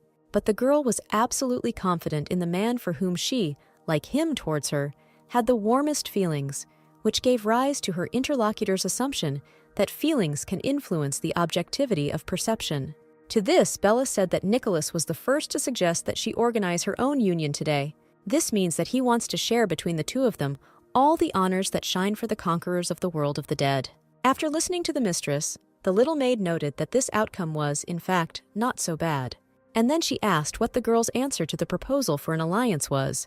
But Bella, for some reason, was in no hurry to answer the maid's question, silently going out onto the balcony. After all, in fact, when she heard the proposal for an alliance, she experienced great anxiety, because an alliance presupposes trust, and trust always goes side by side with betrayal. The girl liked the current specifics of their relationship more, where they were just friends and helped each other as needed. She started talking about an engagement with the hope that Nicholas would refuse, and their relationship would remain at the same level. But the man took her spontaneous proposal quite seriously and thought it over carefully before giving an answer. When Nicholas agreed, Bella tried to dissuade him, saying that he should weigh everything more carefully, because he, by and large, knew nothing at all about her, despite the fact that the engagement would not be real, but would only be part of the deal. Telling him to think carefully about all this, she broke off the conversation and interrupted their night walk. The conversation was difficult, and at that moment neither the man nor the girl were ready to complete it. Having replayed all these recent events in her memory, Bella felt weak, although she believed that she had long ago gained strength. At the same time, the second participant could not sleep in his chambers, pondering the events of the recent walk, where the man saw the engagement proposal in a very favorable light, since if Bella received the status of the bride of the Duke of the East, this would greatly help in confronting the North. Moreover, their engagement will not be just a union of a man and a woman, but a unification of the East and South. But then Nicholas remembered how, without finishing the conversation, the girl ran away, leaving him alone in the garden. On the one hand, the man assumed that such behavior could be due to the fact that Bella was angry about something during their conversation. But the head of the man, who was clearly already in love, was filled with thoughts about the second possible scenario, where the girl could simply lose interest in him. The next day, the cardinal, the dukes of the South and East, as well as the brother of the Duke of the North, had already gathered in the conference room. Bella was the last to take a place at the table. Even as she approached, she turned her attention to her nightbow, trying to see something in his eyes and understand his mood after the events of the previous night. But the man's face did not convey a single emotion, and his gaze was cold and empty, where it seemed that Nicholas did not notice the girl's presence at all. Bella, of course, understood that her departure from a night walk yesterday could end for their relationship in some similar way, but still her heart yearned, because Nicholas was very pleasant to her. The cardinal began to speak first, turning to Bella and asking her to tell them all the story of how she managed to capture the castle and neutralize the king of the dead. And the girl did not keep her waiting, saying that she discovered the key to victory when she accidentally overheard the conversation of the dead. And in response to the questions that came in, Bella explained that it was not exactly a speech, as living people were accustomed to perceive it, but just a separate word that the dead periodically uttered, and that word was Tiberius. As soon as the girl uttered this word, Tom Morgan, sitting nearby, reacted to it, where his surprised exclamation forced the attention of not only the cardinal, but also many other people in the room to focus on him. It was only when the boy felt multiple eyes on him that he realized that his surprise had sounded too loud. Noting that such a reaction was definitely not casual, Mordecai asked Tom to explain what could surprise him so much from what was said. Moving closer to those sitting at the central table, the boy, clutching a book, explained that he was attracted by the word Bella had named, where he has every reason to believe that he can explain what the word means. While Tom was talking, Bella looked at him with a look that clearly showed that she did not like this interference at all, and the boy continued to bring useful information to the meeting participants, finally telling him that that was the name of one of the kings of the past. And in response to the questions received, Tom told the story that in ancient times, the territories were divided into small cities, where each city had its own king. Mordecai found this story interesting, and he asked the boy to continue his story. And the boy continued, saying that King Tiberius, wanting to expand his territories, captured and plundered other fortresses. But the world that was created through robberies and assaults could not last long. Tired of these endless attacks, the neighboring fortresses united in opposition to Tiberius and eventually surrounded his fortress. The combined army declared that they would besiege the fortress and would not retreat until they received the head of Tiberius. After a 6-month siege, the tired and hungry people decided to hand over their unworthy king. And Tiberius's wife was pregnant at that time. All that remained was to wait a little longer before the child was born, which the old king succeeded in, and he immediately transferred the right to the throne to him. And since the besiegers demanded that the king be handed over, Tiberius ordered that a new king be given to them, which actually fulfilled the demands of his opponents. Where, when handed over along with the baby to be torn to pieces by the besiegers, a ring was also handed over, the presence of which in one or another person was proof of the possession of power. As soon as Tom mentioned this circumstance, Mordecai immediately noted that the king's recently obtained heart was precisely a ring, and immediately asked the young man to continue. And Tom continued, saying that as soon as the hungry people of the besieged fortress saw a child with proof of the power transferred to him in the form of a ring, they immediately threw him off the fortress wall as a besieger. The excursion into the past was completed, and the cardinal asked Bella if the dead really named the name of one of the ancient kings. To which the girl replied that, unfortunately, she did not have such deep knowledge of history, but she could definitely say that it was Tiberius who spoke. And when she got to the castle, she tried to say this name while standing in front of him. It worked, as a certain portal immediately opened, in which she saw the king of the dead. Listening to the girl's story, the cardinal asked if she had thought carefully before speaking, since the empress hated lies. But the girl casually told the cardinal that if he was hinting that she was lying, then she was not. The Duke of the South himself came to the girl's defense, saying that his deputy was not devoid of intelligence to deliberately lie at court. Agreeing with these arguments and accepting what was told as true, the cardinal concluded that in this case, this first king of the dead can be considered the deceased king of the past, Tiberius. This official announcement alarmed everyone present, because this state of affairs, where, as it turned out, life in this world was not finite after all, greatly changed the idea of the structure of the world of the living. Among those present in the hall was the Marquis of the North, Anthony Morgan, who was also very interested in these unknown facts of the campaign. However, listening to his daughter, who did not want to die, the man did not believe that everything was exactly as she just said. And Bella, noticing her father's gaze, immediately understood his train of thoughts, also mentally saying that the man was mistaken this time, no magic was used, and everything really happened exactly as she had said. The castle of the King of the Dead has neither entrance nor exit on either side, and in order to get inside by opening the portal, you need to loudly say the name of the one who rules this castle, which Bella did, after which the passage was opened, and she found herself inside the place where darkness and horror ruled. The only thing the girl made a mistake about was the speed of establishing Tiberius's identity, where she suspected that it would take the Empire's scientists more than one day. In addition, the girl was not at all happy about who exactly was able to solve this riddle so quickly, looking sideways at her younger brother. Meanwhile, the cardinal reasoned, talking to himself, where he once again concluded that to enter the castle of the King of the Dead, you need to know his name. After which, Mordecai stood up and loudly announced that they had naturally formed matters for the future, where first of all, they needed to find out the names of all the kings of the past. And secondly, to eliminate the second king of the dead, whose name is already known today, which is none other than the great-great-grandfather of their current empress, whose name was Albus Doherty. He is remembered for his cruelty when, under the pretext of a fictitious illness, he set fire to an entire city where its population was burned alive. Recalling these events, the cardinal concluded that this king of flame and ashes becomes their second target from that moment on. Mordecai then approached Bella and quietly told her that, as he expected, choosing her was the right decision, after which the man straightened up and loudly said that everyone should pay tribute to the one who revealed to them the secret of conquering the world of the dead. The meeting was over, and the Southern Duke, in the company of Bella and her maids, sat at the table, where the man lamented that the damned East was able to take away the trophies, to which Bella, smiling mysteriously, replied that they were just lucky. Louis concluded that in any case, they should be glad that they managed to avoid clashes with the East, since their Duke was a real vicious dog. Listening to the statements of the Southern Duke, the girl could not understand what such a wonderful, in her opinion, man like Nicholas could do, that Louis hates him so much. But the little maid, in her own way, did not remain silent, and said in response to the man's words that the Eastern Duke seemed very nice to her. I didn't quite understand whether he heard what was said correctly.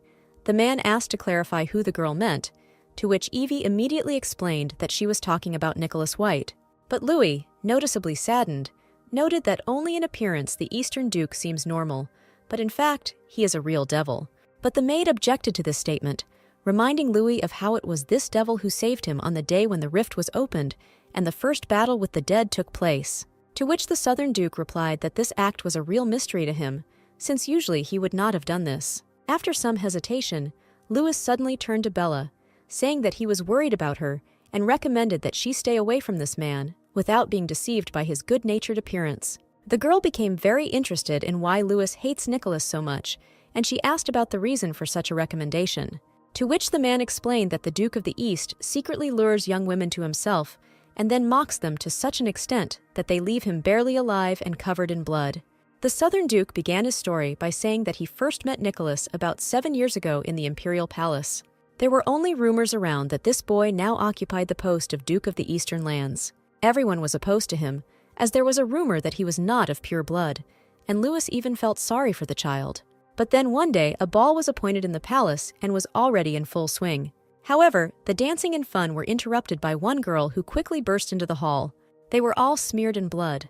Horror froze on her face, and she screamed, begging for salvation from the devil. The Southern Duke literally jumped forward, assuming that someone had entered the palace, preparing to protect the people. And then the monster that had entered the palace appeared right behind the girl, exhausted and lying on the stone floor. He was all stained with blood, his eyes burned with a red flame.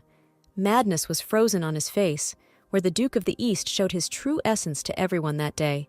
Being ready to face any opponent, Louis was not ready to see a living monster in the face of a child. Having finished his story, the Southern Duke added that after that incident, he subsequently repeatedly heard about similar ones, where they all involved the Duke of the East. Bella couldn't believe what she heard, where Nicholas, who seemed so familiar to her and seemed so normal to people, could be capable of doing such horrors.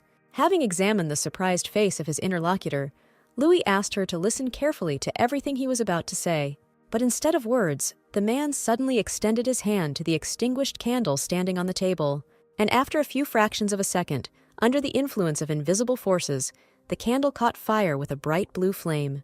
To Bella's silent question, Louis replied that this was the same power that was granted to the South by the Empress. Where is his ability to control fire, the ability of the North to control lightning, and the power of the West became the ability to suck out life force and energy. The manifestation of all these abilities can be seen, however, the manifestation of the power granted to the East cannot be seen by anyone. Among all the abilities that the Empress gave out, the abilities that the Duke of the East inherited are the most shrouded in mystery, where it is impossible to know what he controls unless Nicholas tells it himself. What she heard allowed Bella to make an assumption about what Louis wanted to say, where, in his opinion, Nicholas used his power to lure girls to him, to which the Southern Duke responded positively, confirming his guess by the fact that without such influence, no one would have agreed to voluntarily undergo torture. This whole exchange made Bella think a lot about who Nicholas really was and why his behavior towards her was completely normal. And Louis, concluding his story, once again noted that the girl should not even come close to the Eastern Duke. Realizing that under such circumstances it was absolutely pointless to object to a man, Bella agreed with his position. In the afternoon, the Southern Duke, accompanied by his deputy, arrived at the Imperial Reception Hall. No sooner had Bella appeared in the hall than she was immediately surrounded by people who congratulated the girl on her victory, which left the latter in complete amazement. Where she noted that if we compare the current state of affairs with her appearance at the ball for the first time, the situation today is simply like earth and sky. Glancing around the room, Bella noticed that the Eastern Duke was already here. She fixed her gaze on Nicholas, waiting for him to turn his head and notice her. But when this happened, and as soon as their eyes met, the man immediately turned away from the girl. Such unusually cold behavior of the young man was quite unusual, where Bella could not find reasons for such radical changes. And then it was announced that everyone present in the hall should stop talking, after which the arrival of the Empress was immediately announced, who was invariably accompanied by the Cardinal. With her graceful gait, Susan moved away from her throne and headed somewhere into the hall where everyone present stood. It soon became clear that the Empress was moving to where the representatives of the South were, who had already bowed their heads respectfully. Finding herself at arm's length, the Empress noted that she had already heard about Bella Morgan's successful trip to the world of the dead. After which, reaching out and lightly touching the girl's chin, Susan said that she remembered her name well. Then, after a short pause, the Empress, in the coldest and most indifferent tone possible, told the girl that she was doing well. The words of praise were immediately supported by the Cardinal, who loudly voiced words of glory for the kindness of Her Majesty, after which the hall was filled with applause. The ceremonies were over, and the entertainment part of the reception began, where music was already playing and couples were spinning around the hall. A soldier of the Southern Army, present in the hall and sitting alone with alcohol, suddenly, having reached the desired condition, cursed loudly. Going out to the center of the hall, he shouted that everyone present had an emptiness in their heads, since they did not understand anything. And when asked what exactly they were supposed to understand, the soldier pointed to Bella, who was standing surrounded by ladies and gentlemen, and said that the destruction of this special king of the dead was an obvious forgery. Where the man shouted that some girl who came from nowhere, has no pedigree, cannot have such powers and abilities. But before he could continue his monologue, the Empress's guards approached him from behind. Amid shouts that he had not committed any crimes, but was simply expressing his opinion, the guards took him somewhere, where, after a few dozen steps, the troublemaker was thrown to the steps that led to the imperial throne.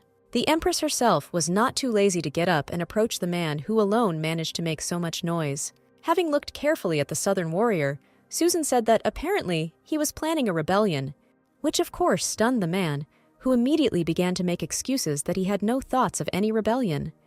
But then the Cardinal intervened in the conversation, who said that the soldier belittled the words of Her Majesty, doubting the knight who defeated the king of the dead, which amounts to rebellion.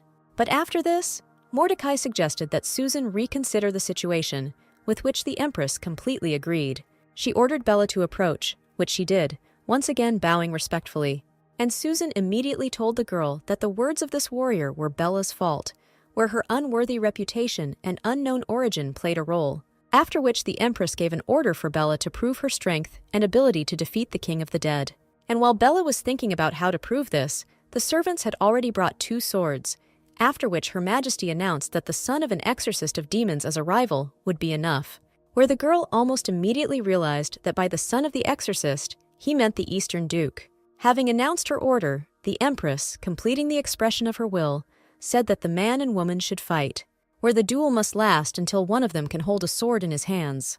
There was no choice left, and the opponents, taking up arms, took positions opposite each other. Without thinking twice, Nicholas launched several powerful attacks, which Bella, however, easily dodged, where, observing the actions of her opponent, the girl noted that, apparently, the man decided to fight for real. However, the girl herself was in no hurry to attack, observing the trajectories along which the weapon in the man's hands moved. At the same time, Bella noted that Nicholas's speed of movement was amazing. If she hesitated a little, the sword would find her flesh. Moving back more and more, the girl eventually ran into one of the columns, and Nicholas continued to advance. Deciding that she needed to become more active, Bella suddenly took a detour. Where neither her opponent nor the people around her even had time to understand, the girl in an instant went around the column and found herself almost behind the man's back, where the girl immediately carried out her first attack in this sudden battle. Unexpectedly for Nicholas, Bella's sword reached its target, and blood sprayed from her wounded hand in all directions. After the attack, the girl retreated to a safe distance, and the man noted his carelessness, where he initially wanted to end this issue as quickly as possible. Having caught her breath and chosen the right direction for her next actions, Bella attacked again. This time, the man defended himself by exposing his sword to the blow, which was accompanied by the sound of metal hitting metal. But suddenly, walking around the girl from the side, Nicholas quietly said that Bella should get ready to dodge. The girl, of course, heard what the young man said, but did not understand at all what the point was, first to attack her with all her might, and now to help. However, this sudden move by Nicholas caused both fighters to drop their weapons, which rolled along the slippery floor to a decent distance from them. Without even a second's hesitation, both Bella and her opponent rushed in the direction where their weapons lay. The first to reach the swords was the man, who for some reason suddenly grabbed not his weapon, but the sword that Bella was using. Of course, the girl was surprised that Nicholas took her sword, but there was nothing to do. Grabbing his weapon, Bella prepared to continue the fight. However, with her peripheral vision, she noticed that there was clearly something wrong with the sword her opponent was fighting with, where, having carefully looked at the blade, the girl saw that it was all cracked. It was about to fall apart, and it was not possible to fight with it. And the man was already starting his next attack, leaving the girl not a single chance. However, as he approached, he again quietly told Bella to protect herself from his next blow with a weapon, and not dodge, where Bella finally understood what was happening. And so Nicholas swung and struck from above, under which Bella placed her sword, blocking the movement of the enemy's weapon, causing both swords to shatter into small pieces. Thus the battle was brought to a draw, where the Empress's instructions were carried out with detailed precision, because neither of them could hold the sword anymore, since there was nothing left of the sword. At the same time, if such an outcome does not satisfy the Empress, they can simply squeeze out new swords, and the fight will continue, which flashed through the thoughts of the young people who were awaiting Her Majesty's reaction. But their worst fears were not destined to come true, as Susan announced that Bella Morgan had provided significant evidence of her abilities. And while the girl bowed and thanked Her Majesty, the Empress added that next time she wanted to see the girl dancing at a ball in a chic dress. Satisfied with themselves, Nicholas and Bella looked at each other, giving each other a grateful smile. After which the girl turned around and was about to leave the room, but she was stopped by the Empress's call, who asked the girl about how it would be better to deal with the person who staged the rebellion, hinting at that same southern warrior. Not being a bloodthirsty person, Bella did not know how to answer this question from the Empress, but Susan did not retreat from the intended punitive goal, ordering Belle to say whether this soldier had insulted her. But without waiting for an answer, the man on his knees began to tearfully beg Bella for mercy and cursed himself for what he had said earlier. Looking at the man suffering from his own stupidity, Bella asked the Empress if she was going to kill him, to which she responded by asking whether the girl would feel sorry for this soldier in that case. Bella did not have time to answer this counter-question when Susan suddenly said that the rebel was the reason for a good performance, for which he could be spared. To which the soldier burst out in gratitude and, crawling on his knees to Bella, said that from that moment he became her most faithful servant. But at that very moment, a verdict was still heard behind his back, where Susan concluded that he was still worth teaching a lesson for opening his mouth once again to dissuade others, and this horrified the man. Focusing her chilling gaze on the victim, the Empress ordered the cardinal to carry out her sentence. Immediately after these words, Mordecai went to the man who continued to be on his knees, who measured his every step with horror, continuing to beg for mercy. And so the cardinal touched his head, where at that very moment the soldier, in front of everyone's eyes, seemed to begin to dry out from the inside. His skin became more and more wrinkled and tightly tightened his skeleton, and the hair on his head completely fell off. And Bella, standing very close by and observing what was happening in the smallest details, noted to herself that, finally, she was able to see the manifestation of the power of the West, taking vitality and energy from people. As night fell, the girl, as usual, went down for a night walk in the garden, where, standing by one of the trees, she waited for her companion on such walks. The man was gone for quite a long time, however. The girl's expectations were not in vain, since Nicholas eventually appeared. Delighted with the man, Bella smiled sincerely, saying that she was already beginning to have thoughts that he might not appear today. Looking at the girl, the Duke of the East asked why she came to such an idea, to which Bella answered without hesitation that the reason for this was the swords that they were pointing at each other this afternoon. Standing directly opposite his recent opponent, Nicholas asked if he had hurt the girl during the fight, to which Bella, thanking the man for his concern, replied that he had not hurt her. And when the girl asked a similar question in return, Nicholas, hiding his right hand, through which Bella's blade had passed, replied that everything was fine with him too.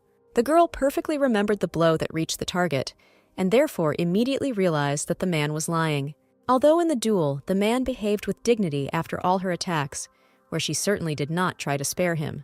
Deciding to change the topic of conversation, Bella asked if the man's proposal about their joint union was still valid, where in the next sentence the girl said that she didn't want to agree at all, but now she's changed her mind. And when asked by Nicholas about the reasons for such changes, Bella, smiling flirtatiously, replied that the reason for this was the attractiveness of the young man. Another frank directness of statements once again made the man very embarrassed, where he could not get used to this kind of statements from his interlocutor. But suddenly, making her most serious face, Bella said that she had one condition, where Nicholas must tell her the reasons why he cannot afford a close romantic relationship and is so afraid of them. The man's silence proved that with her condition the girl, as they say, hit the bull's eye, the root of all troubles. Realizing that Bella already had some information, Nicholas asked what she knew, to which the girl replied that she learned from the Southern Duke about the harm that her interlocutor caused to the girls. From what he heard, Nicholas exhaled very heavily, thereby showing the depth of the existing problem, after which the girl was left to be surprised once again, since the man confirmed that these rumors were not false. But at the same time, the man added that despite all this, he never deliberately tried to harm anyone. His memories flashed back 7 years, when he was still just a teenager who was about to inherit the Eastern Duchy. At some point, his deeply respected father disappeared somewhere, where after some time he was declared dead. As his only son, Nicholas went to the imperial palace to officially receive the title of Duke of the East. Walking into the throne room, the little duke announced his arrival, introducing himself to the empress. Piercing the visitor with her eternally cold and emotionless gaze, Susan said that he would now take the place of the Eastern Duke, after which the official appointment was announced and the boy took the oath of allegiance. However, receiving the title only gave rise to many rumors, where they said that he himself killed the former duke, his father, and his unclean blood was often mentioned. Where the boy in the imperial palace heard all these conversations every day, he had to show considerable strength in order to ignore these quiet attacks, and therefore, left alone, Nicholas exhaled with relief and tried to relax as much as possible. One evening, the door to his room suddenly opened slightly, and a figure appeared on the threshold. And when the man was already inside the room, the boy saw that it was some young girl. Standing modestly at the front door, the girl greeted the young duke, also saying that she was very glad to meet them. Little Nicholas was very surprised by this sudden night visit from a completely unfamiliar girl and asked who she was, to which the uninvited guest playfully asked the boy to guess who she was. But realizing that he would never be able to guess, the girl turned around sharply and introduced herself, calling herself Karina. However, the fact that the girl introduced herself did not change the surprised face of Nicholas, who asked how she was able to enter the room despite the fact that there was security at the entrance, to which the beautiful girl with blue eyes replied that all the guards were familiar to her, and then they let her through. The girl thought to herself that she had to pay a lot to get into this room, which, however, was worth it to become the Duchess of the East. Gently holding the boy's head, Karina said in her sweet voice that the Duke must have been very lonely, but now his loneliness will end, since she will be next to him. Sitting so close to the girl, which had never happened to him before, Nicholas felt fear. But very soon, he felt something different, more pleasant, where the girl's hand became very tender and warm for him, because the boy's childhood passed in such a way that he managed to miss this simple human warmth and care very much, and therefore relaxed, trusting his night guest. But suddenly, at the very peak moment of this scene filled with tenderness, a certain voice, ominously sounding in the boy's head, ordered him to kill this girl right now. His mind became clouded, and he began to sink his teeth into the girl's flesh, inflicting more and more wounds on her, until she was finally able to break free and run away. But the voice demanded to catch up and kill her. That's why he followed her, following the orders of the invisible puppeteer, which he only repeated that he should bite into the flesh, kill, and wildly rejoice at it. Finishing this story, sitting next to Bella in the park on a bench, Nicholas said that when he came to his senses that day, it was already dawn, and he decided that it was all a bad dream. But then he saw dried blood everywhere, began to call for help, deciding that someone had broken in during the night, but was shocked to learn that it was all his doing. Bella looked at the drooping man with a sympathetic look and asked if he really didn't remember anything from what was happening, to which Nicholas explained that he remembers some passages, somewhere the state is very similar to a dream. The girl tried to start saying something, but the young man interrupted her, saying that this incident was just the beginning. Continuing the story, Nicholas said that when the formalities with the entry into the title were settled, he returned to the East. For some time, Rumors about his prank in the imperial palace still circulated around his palace, but since the influence of the newly made duke increased every day, these rumors soon ceased to exist. Time passed, and gradually Nicholas got used to the role of the Duke of the Eastern Lands, regularly dealing with certain issues. But then one evening, his first assistant reported that a visitor had come to the Duke. It was one of the noble people of his duchy, who, introducing himself, said that he had very important business with the Duke. Where this man, pleased with something unclear, introduced his sister to Nicholas, not forgetting to mention that, according to some rumors, she is considered the most beautiful girl in the East. Immediately, Nicholas understood what was going on, because he had no relatives, and intermarrying with him was a very tempting prospect for aristocrats. Every day, dozens of people tried to get an appointment with the young Duke, who presented him with their young and beautiful sisters and daughters. Where some of the Duke's visitors tried to bribe his interest in the girl by talking about her wonderful abilities in music. Others, in first place, after appearance of course, put the fact that their candidate has the best manners in the East. Well, some girls, completely shameless and not disdaining any methods, openly offered the Duke to immediately become the owner of their body, and when one of these approached the man, at least causing some reciprocal emotions in him, the Duke suddenly experienced some kind of trembling in his body. His eyes became bloodshot again, and the same voice again appeared in his head, demanding blood and murder. Obeying this voice, the man sharply grabbed the girl by the hand, where she, experiencing severe pain, began to scream heartrendingly. Interrupting his story here, Nicholas said that having harmed the girl several times, he had learned a lesson for himself, where something in his body got out of control when he was alone with the girls, and as a sign of intimacy. Bella listened to the sad story of her companion on night walks, without interrupting or asking unnecessary questions, and Nicholas added that he was not the only one with such strange behavior in his family. As it turned out, everyone who became the Duke of the East sooner or later developed a similar problem. As soon as you felt someone's love, at that very moment, an all-consuming feeling of sadism flared up inside you. Realizing the cause of this condition, Nicholas decided that he would remain alone forever, because he is frightened by the fact that someday the one he loves may die at his own hands. And so, when the man finished, Bela finally decided to ask a question, asking if it was hereditary, to which Nicholas responded with a counter-question, asking if she had ever heard of an obsession with execution. And Bella clarified whether the man was referring to the mental illness that the aristocrats of the ducal line of the North inherit.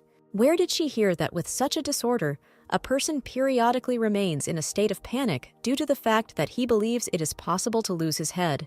But Nicholas objected, saying that this was not a mental illness, but a retribution for the use of power. One of the maids quietly opened the door to the master's chambers, where a man was nervously spinning from one side to the other on the bed, periodically shouting something. Soon the Marquis approached the chambers, to whom the maid reported that they had run out of medicine. And Anthony asked the maid if His Highness mentioned that he blames Aiden for the fact that the North's campaign in the world of the dead was a complete failure, to which the girl, recalling the last visit of the Duke of the North, replied that he did not place any blame on anyone. After listening to everything the maid said, the Marquis opened the door and headed inside the room. There, on the bed inside this room, one could see the same mental illness that everyone in the ducal family suffers from, an obsession with execution. The man, writhing on the bed and chained to it, screamed with all his might that they definitely wanted to kill him and cut off his head. This disease was curious because there were many ways to take a person's life, such as strangulation or poisoning. But the sick man from the family of the Northern Dukes was always afraid of only one execution, which would deprive him of his head. And now bedridden Aiden, currently experiencing an attack of just such a disease, urgently demanded that he be released immediately, before his brother's executioners came to chop off his head. Continuing the conversation with the girl, Nicholas noted that the problem of the North associated with this disorder was revealed by accident. But both the Southern Duke and the Cardinal, the former Duke of the West, also have to pay for the use of force in only one way known to them. And they will carefully hide it, because if others find out, then it will no longer be just their curse, but a weakness that can be exploited. Looking at the girl, Nicholas recalled her question about why he couldn't find a life partner, and now he can explain this to the girl, saying that he has a curse that will destroy the life of whoever is nearby, which was hard for the girl to listen to, who has already had enough shocks lately. Looking at the man, Bella asked with amazement why he decided to reveal his weak point to her, to which Nicholas, turning to the girl, confidently replied that it was because of his great trust in her. For Bella, who had long been unaccustomed to a normal relationship and such a concept as trust, it was unusual to hear such an explanation. But in response, she said that since the man opened up to her, then she too would not hide anything from him. Where, turning and looking Nicholas straight in the eye, the girl admitted that her recent engagement proposal was simply a way to circumvent the creation of an alliance between them. This confession did not leave the man indifferent, where he looked at his interlocutor, not knowing how to react to what was said. Rising from the bench, Bella stepped a little to the side, voicing her thoughts, where she thought that the Duke of the East should already have a bride, which would force him to refuse the engagement and would give her a reason to refuse the union. But this turned out not to be the case, and everything further is simply the result of mutual misunderstanding, for which she apologizes. But immediately after these words, Bella turned to the man and, looking at him, if not in love, then at least with eyes expressing deep sympathy, said that under such circumstances they could really get engaged. Everything that just happened did not have time to fit into the head of the Eastern Duke, where he could only ask why the girl suddenly changed her mind.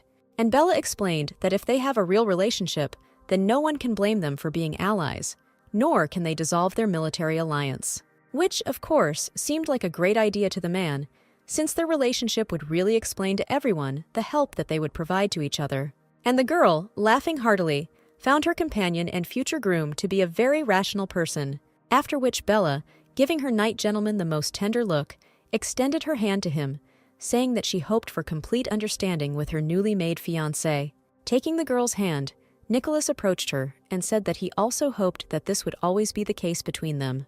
The man had no idea that in fact Bella proposed getting engaged not because of any benefits or alliances, but because this man seemed sincere and kind to her, despite everything that was said about him.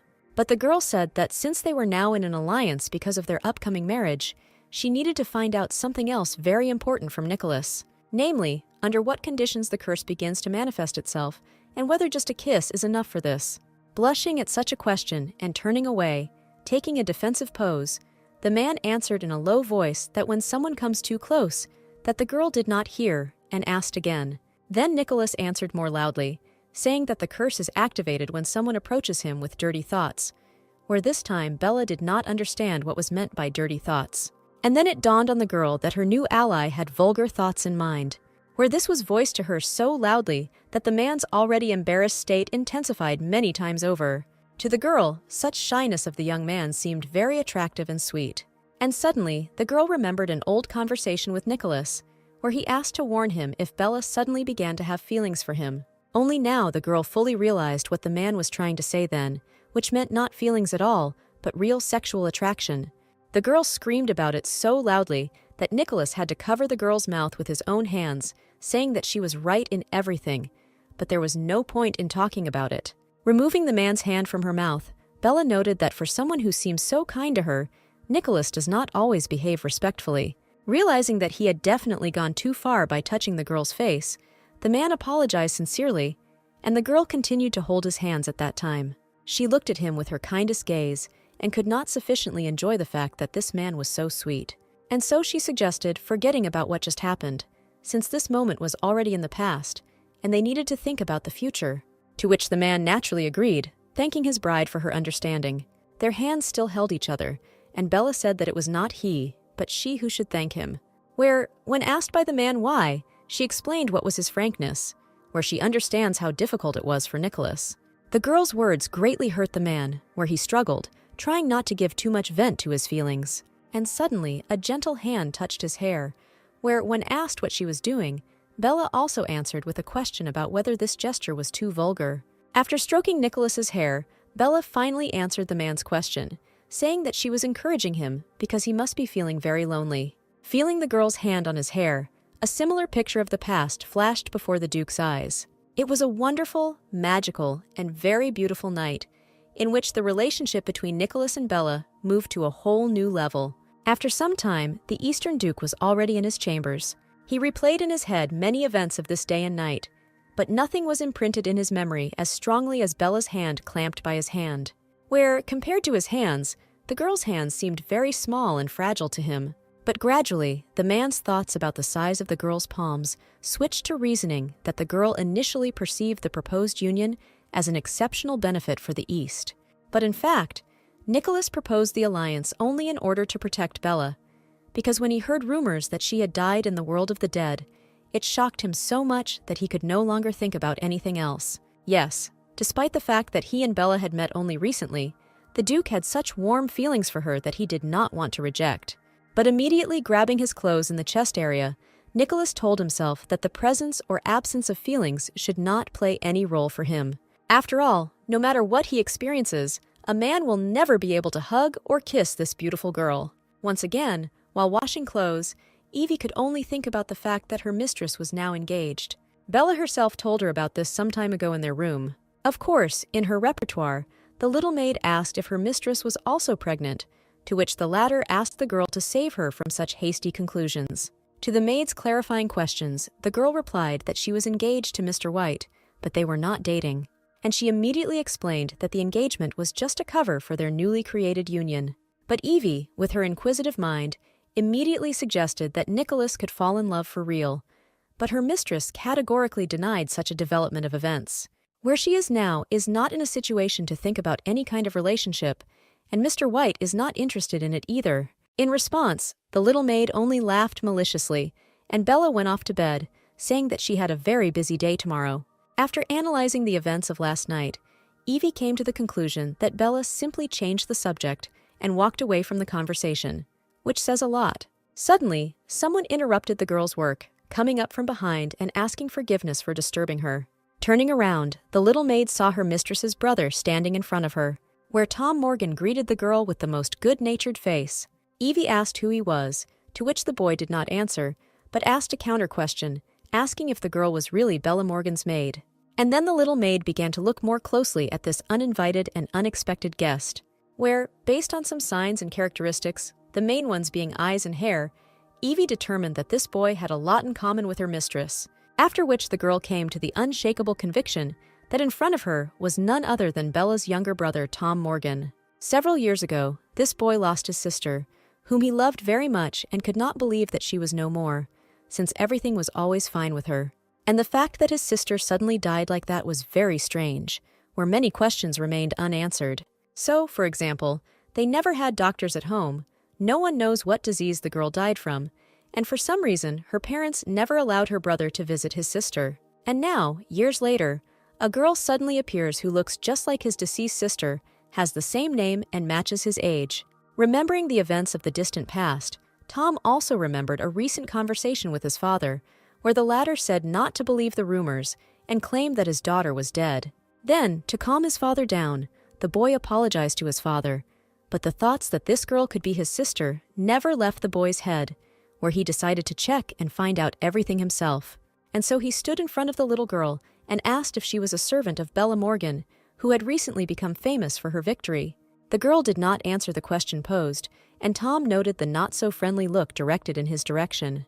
And then, taking a basket of laundry, the little maid, without saying a word, headed off somewhere, nudging the little gentleman with her shoulder along the way.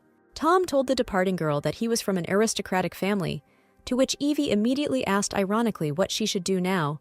Should she immediately fall to her knees and start bowing? But the boy, who did not understand the irony, said that he did not demand this at all, but simply thought that the maid might not know his position.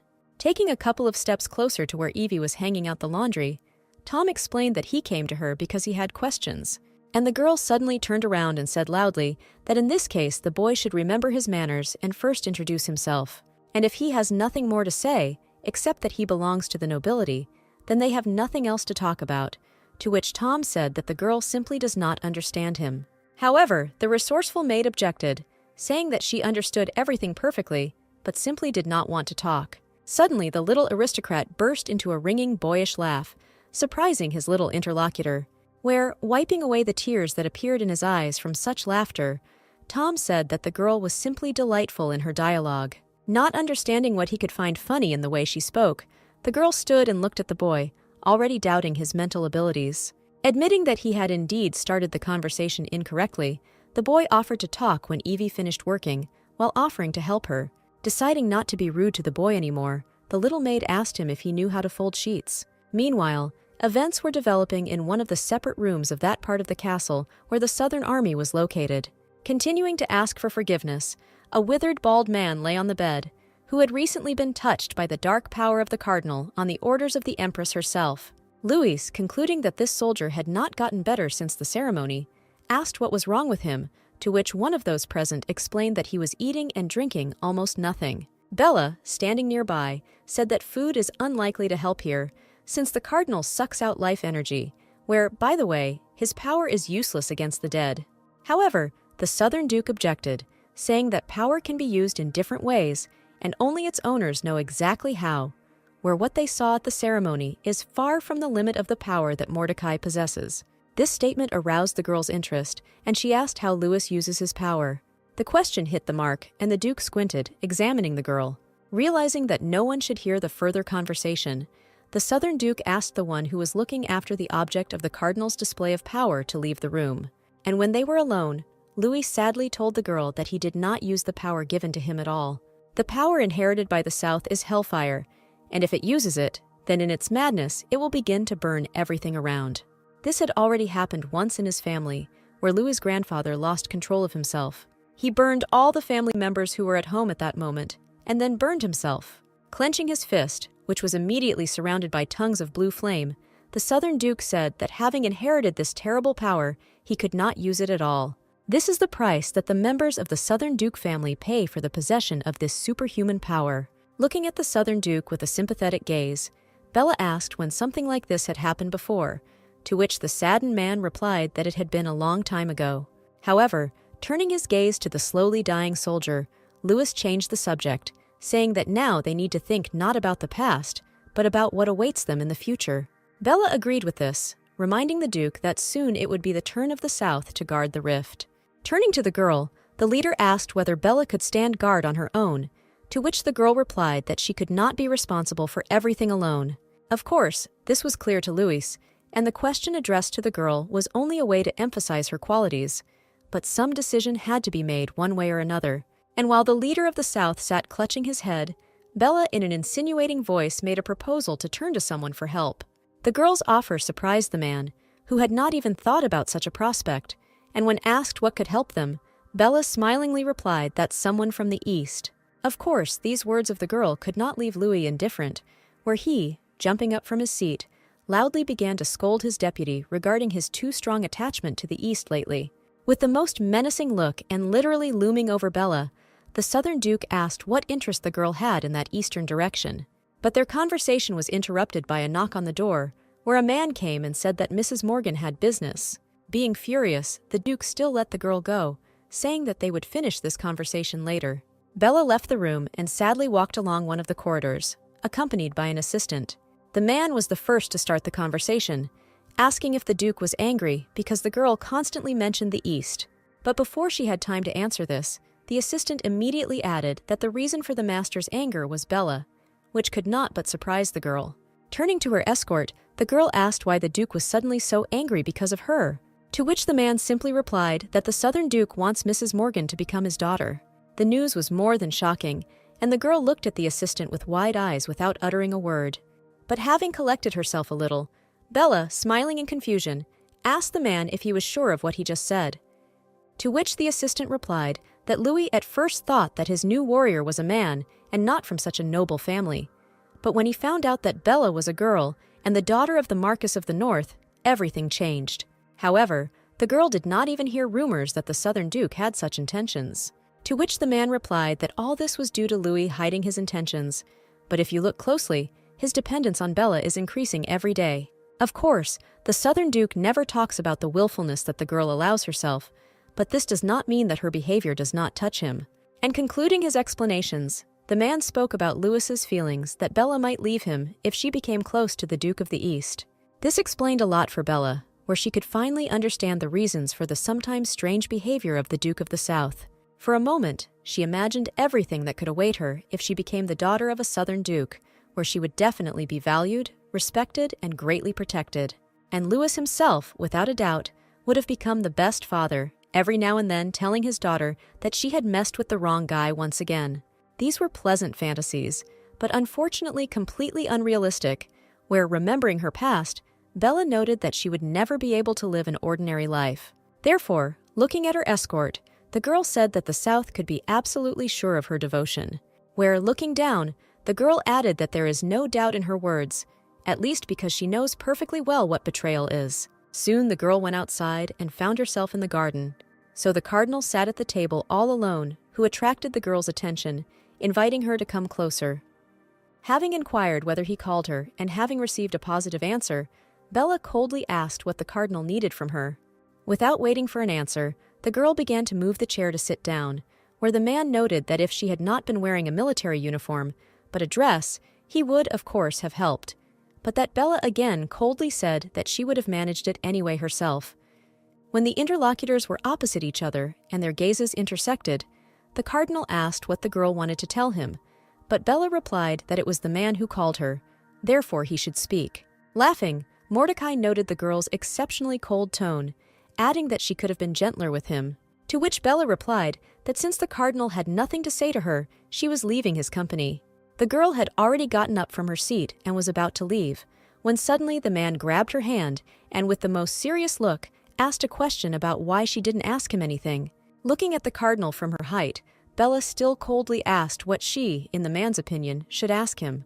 But the man avoided answering, saying that the girl's behavior now is as if nothing happened in the past and everything is over, but this is far from the case. Continuing to hold Belle's wrist, Mordecai asked the next question, where he could not believe that the girl was not at all interested in him and was not making inquiries. And suddenly the man said that the girl had climbed very high, from where it could be very painful to fall. To which Bella replied in an icy voice that she had already fallen once, so that she was no longer afraid of any other falls. Freed from the cardinal's hand, the girl stood up, practically taking a position for attack, and the man again asked the question, now regarding how the girl, trembling with fear, could become so strong. Suddenly approaching his interlocutor, Mordecai, touching her face, said that the girl used to be very nice. Where, recalling the events of the past, the man noted how the girl followed her father like a faithful dog, plaintively begging for attention and love, and then screamed and cried when she found out that she was being sold. Looking Bella straight in the eyes, the cardinal concluded that she had simply been thrown away like some kind of garbage. But when the man finished speaking, his involuntary interlocutor suddenly grabbed his hand with force, saying that she did not see anything in everything that was said that could offend her now. Mordecai tried to say something in response, but did not have time, because the hand that was now holding his wrist suddenly pushed the man away with force, from which he, taking a couple of steps back, literally fell into a chair. Where the man didn't even have time to blink an eye, the girl was already right in front of his face, asking if he really wanted to remember the things of days gone by. After which, portraying some semblance of a smile, Bella said that the cardinal would not be able to provoke her, especially with such pitiful methods. Having finished her speech and straightened up, the girl added that the man was dressed well today, and she would not want to stain his clothes with his own blood. Everything that happened was extremely surprising for the man, who expected a slightly different outcome of this conversation. Watching her opponent, Bella noted with satisfaction that the expression on her face that she now sees in front of her was a rather pleasant sight for her. But suddenly the cardinal did something that the girl did not expect from him, where the man, bowing his head, suddenly apologized. But at that very second, straightening up, Mordecai suddenly burst into wild laughter. Noting that the man was definitely not doing well in his head, and he needed to come to his senses, Bella said that she was leaving, but the cardinal, laughing, asked her to stay. A little more seriously, Mordecai again apologized to the girl for what he had said earlier and for his rudeness towards her. Rising from his seat, the man politely invited the girl to take her previous place at his table. Noting the change in the man's behavior, where at least some politeness was finally evident, Bella agreed to sit back and continue the conversation. The cardinal, without further talking about unnecessary things, noted that he called Bella for a reason, since in fact he had one request for her. It was extremely unexpected for the girl to hear from this man that he had requests. Having named one of the dates of the empire's past, the cardinal asked the girl if she was familiar with the events of that day, to which Bella replied that it was the day of the big trial for poisoning, with which the cardinal agreed, adding that those who tried to poison the empress were tried for treason. Then, in the distant past, Her Majesty swallowed poison, but for some reason she did not die. Bella became interested in why the cardinal suddenly remembered this now, so she asked him. But contrary to any expectations, Mordecai suddenly said that the poisoning attempt was organized by him. Of course, the girl was surprised by what was said, but to a much lesser extent than the cardinal had expected, and therefore he asked why this news did not surprise Bella. But Bella voiced something else, saying that these actions of the man were direct betrayal, with which Mordecai naturally agreed. Where after that, he remembered the words spoken by the Empress after she coughed up blood, where Susan made a promise that the Empire, in the person of the traitors, would share her today's pain. After which, convicted of treason against the throne, a total of about 130 people were executed, among whom were nobles, officials, and ordinary servants. But in this whole story, the cardinal noted that the poison that the Empress swallowed could kill a bear in seconds, and she had to die by taking it. After listening to this confession, the girl had one single question, which she immediately voiced, where it was contained in one single word: why? And the cardinal responded by saying that he only thinks about the future of the empire, where the current empress is essentially weak, and he wants to see a truly strong personality on the throne. And suddenly, Mordecai asked if Bella remembered the poison with which the Marquis tried to poison her in the world of the dead. Where, without waiting for the girl's answer, he explained that it was the same poison with which he had once tried to poison the Empress. Immediately after which the man concluded that, like the Empress, Bella, for some reason, did not die from him. And now, when all his guesses have been completely confirmed, he has one single question for the girl, one request, where he wants Bella to help him kill Empress Susan Doherty. Little Bella sat in her room and read her favorite poems, which were written by Megan Waldridge. The touching of the girl's hair by the hand coming from behind the maid distracted the young mistress from reading. Seeing her beloved nanny, the girl was very happy. When asked whether Bella liked these poems, the latter replied that this was her favorite collection, and she was ready to reread this book constantly. Then the girl asked a question about the reasons for the maid's visit, to which she replied that she had come to say goodbye to the child. The girl, of course, was upset and expressed hope that her maid would return soon. Looking at the child with the kindest look, the girl replied that she was grateful for such good wishes, and that she herself wished Bella well in health. Little Bella saw through the window how her beloved maid got into the carriage and never returned to her, disappearing forever. Thanks to that maid, the girl learned what love is, however. Bella knew that she always had parents with whom she hoped to meet soon, where the girl dreamed that upon returning home, she would never experience the feeling of loneliness again. And finally, the long-awaited moment of meeting my parents has arrived, where little Bella cried not only because she had not seen her parents for a long time, but also because she could finally feel that she was not alone in this world. She had a family who loved her. But on the very eve of the girl's birthday, she was betrayed by the one whom she loved most and whom she trusted. The carriage rushed into the night, carrying a frightened girl from her home, accompanied by a man unknown to her. The cardinal continually interrupted his reading of the book, stroking Bella, who was sitting opposite, who was constantly wiping away her tears. The girl began to speak first, greeting the unfamiliar man and saying that she was 12 years old and not 10, as he might have thought, which surprised the man, who did not expect his victim to speak. Directing her tear-stained eyes at the man, the girl explained that perhaps her age plays a role in resolving the issue for which she was taken. Looking at the child with interest, Mordecai asked if the girl was really worried about it that much. But suddenly, throwing herself at the man's feet, Bella asked him to simply tell him where they were going, and she would then promise to calm down. But instead, the cardinal, roughly grabbing the girl by the chin, said contemptuously that the father, apparently, had not raised his daughter very well. Where, of course, he guessed that Anthony was a bad father, but he didn't think that much. After which, saying that the girl was sold at a very good price, the cardinal asked if the girl was not experiencing joy in escaping from such a bad father. It was from that moment that Bella silently followed all the orders of this terrible man, in whose hands she found herself at the behest of her father. And the result was that she was thrown into the world of the dead, where she was immediately surrounded by 4 huge dead shadows. A little frightened girl sat in hell and listened to how the dead rejoiced that a human child, a living creature, food had come to them. Terrible creatures surrounded the girl, arguing about who should get her with all her fresh blood. Having experienced a feeling of complete despair, little Bella suddenly began to read aloud poems from Megan Waldridge's collection from memory. And while the girl was reading poetry and thinking to herself only that at least someone would save her, the monsters surrounding her prepared to swallow their victim. And suddenly, something began to happen around the girl, where she was surrounded by bright white light and smoke. After which, Bella suddenly felt that the feeling of fear that had literally consumed her before had disappeared somewhere. At that same moment, pictures of the past began to float before her eyes, one after another, where her whole life seemed very short and quite stupid and meaningless to the girl. The only thing Bella regretted was that she did not have time to finish reading one of the books by her favorite author. But now nothing can be returned. The little girl's life is over, just as stupidly as it was.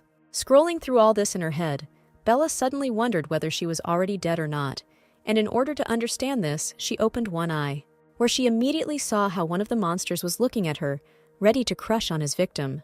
In horror, the girl fell back, leaning on her hands, but immediately noticed some strangeness in the behavior of the monsters, where all the monsters surrounding Bella seemed to be frozen in one place. Deciding that this opportunity should be used and try to escape, the girl moved her leg to free herself from the tentacle. But as soon as Bella moved, the tentacles immediately continued their movement, reaching the girl's head. But as soon as the girl stopped moving, the monster immediately stopped moving too.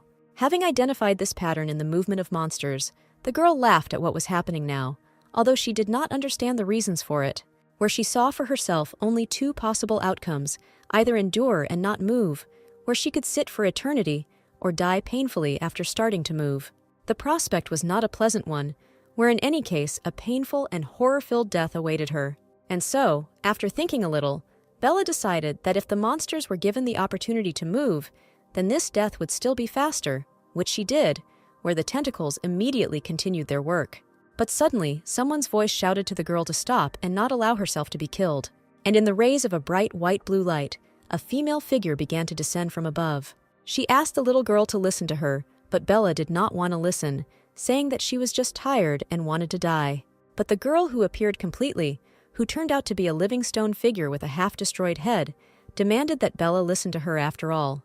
But in a fit of rage, Bella shouted that she was not going to listen to someone unknown. The seriously worried woman shouted at the girl not to start moving, as this would immediately lead to her death. But there was no stopping Bella, where she, shouting that no one would ever tell her what to do again, freed herself from the monster's grip with a sharp movement.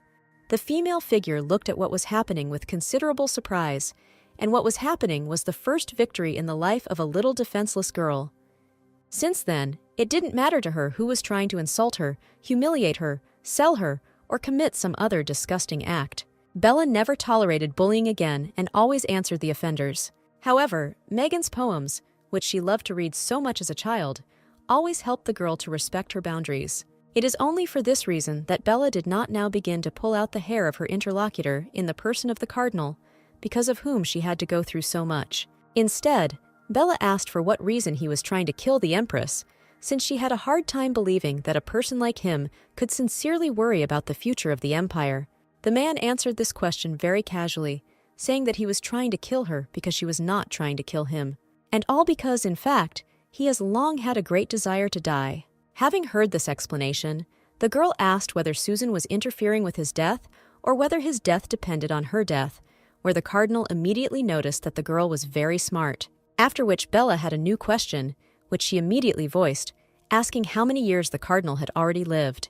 Where, mentally comparing the appearance of this man now and then, 6 years ago, when he took her, the girl noted the absence of any changes in his appearance. Having thought about all this, Bella said that she would pretend that she had not heard the cardinal's request, since they did not have the kind of relationship in which any request would be possible, to which the man immediately replied that the girl had no choice, because today there are only two possible paths, on one of which she kills the Empress, and on the other, the Empress kills her. Grinning, Bella asked who established such rules, and once again explained to the man that she was not going to fulfill any of his requests. But then the man mentioned that if she refuses, the people around her may well suffer. The girl did not expect to hear such a threat and looked at the cardinal with surprised eyes, not understanding how he could implement such a thing. And he explained that he just had to report to the Empress that he had made a deal with her, and she would immediately destroy Bella herself and all her close people. To which the girl immediately replied that in this case the man would put himself at risk and risk being destroyed.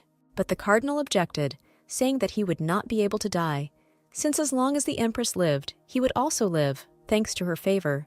Looking angrily at her interlocutor, the girl ironically said that she envied such love, and the cardinal did not remain in debt, answering that life was great with the Empress, but Bella would never know true love. After which the girl, rising from her seat for the second time, said that they had run out of topics to talk about and she was leaving. But the man quietly asked permission to say a few more words to the girl.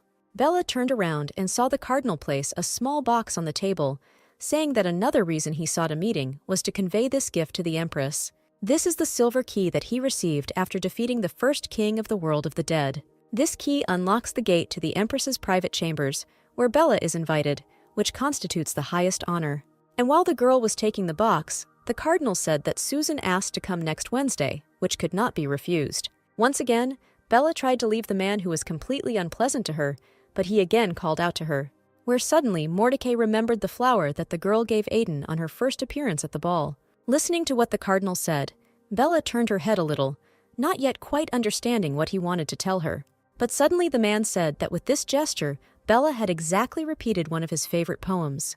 It was very surprising for the girl that this man was familiar with Megan's work.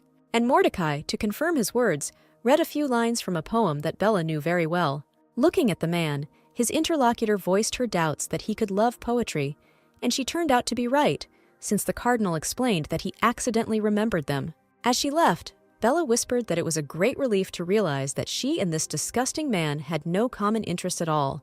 The living statue of a girl looked with undisguised surprise at how the little girl managed to free herself with one movement. But not even a couple of seconds had passed before the tentacles grabbed the girl again, squeezing her small and fragile body with even greater force. But at the same moment, multiple electrical discharges caused significant damage to the monster's limbs, saving the girl from certain death. Amazed by what had happened, little Bella looked up at her savior without blinking, where the broken statue hanging in the air said that she really liked the girl's statement, who said that no one would tell her what to do anymore. Finally, Bella came to her senses a little from everything she had seen, and decided to talk to her savior, asking who she was. Descending lower and gently touching the child's face with her hand, the floating broken statue replied that she was Isabella, the unforgiven queen. After which the queen asked the child her name, to which she immediately replied that her name was Bella. And then the woman of stone welcomed into the abyss a little girl who bears the same name as herself. Not at all understanding where she was, Bella asked what the abyss was. But the queen did not answer, asking a counter-question about whether the girl experienced a moment when her mind seemed to freeze. To which the girl replied that there really was such a moment when she read Megan's poem. Everything inside her calmed down, and after that, the monsters froze. And only now the girl suddenly realized that not only the creatures around her froze, but the whole world froze. This was confirmed by Isabella, who said that this world is generally outside of time, and it is called the abyss. Then Bella asked why, being in the abyss, she could hear the voice of the unforgiven queen. To which the broken statue replied that this became possible only because it also exists in the abyss. The queen then explained that all those who saw the abyss and touched it went mad, after which they turned into kings of the dead.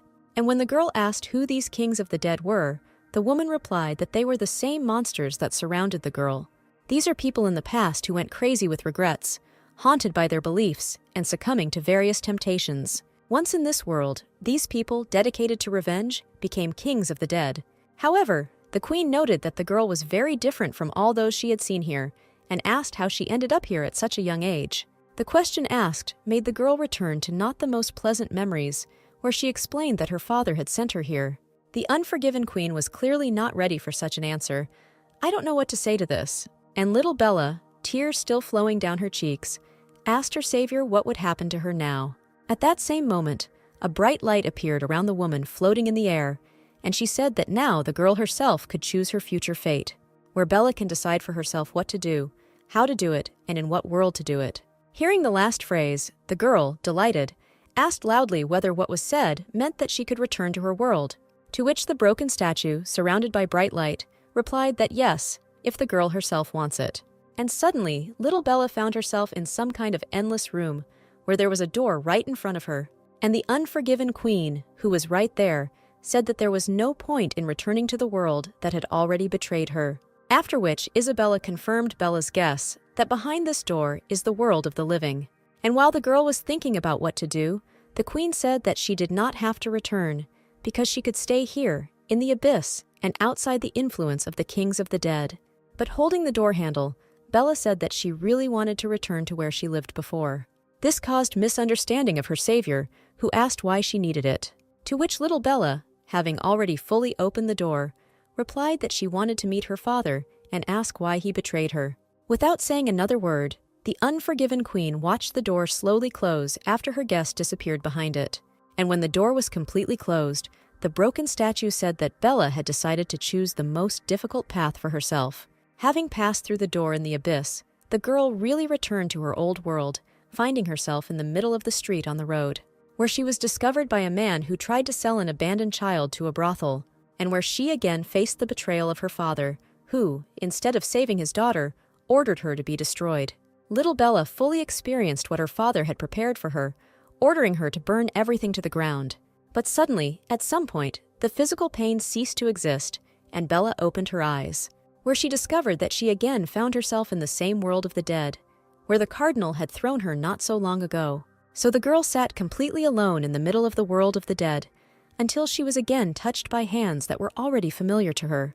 Betrayed again and killed by her father, little Bella cried in the arms of the unforgiven queen. Once thrown into the abyss, a helpless little girl suddenly gained immortality, where, at the moment when her breathing should have stopped in the world of the living, she instantly found herself in the world of the dead, thereby avoiding death. And every time she came into this world, Isabella was always waiting for her here. Under the strict guidance of the only being close to her, Bella became stronger every day, where she not only learned to fight, but also studied in detail the structure of the world of the dead. In addition, she secretly explored the world of the living, where, in particular, she studied in detail the life of her father, down to the smallest detail. Moving through the blooming garden, the girl recalled her distant past. Sometimes she was very offended by Isabella, because, as it turned out, there were things in the world that were not worth knowing at all.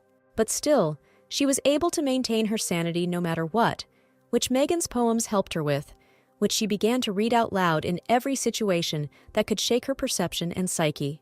And now, standing in this garden, Bella began to repeat out loud the words she had memorized well. But even these lines did not relieve the girl from the all-consuming feeling of loneliness. Suddenly, the girl's not the most cheerful thoughts were interrupted by a butterfly that landed on her palm, looking at which Bella wondered if she was really so lonely now.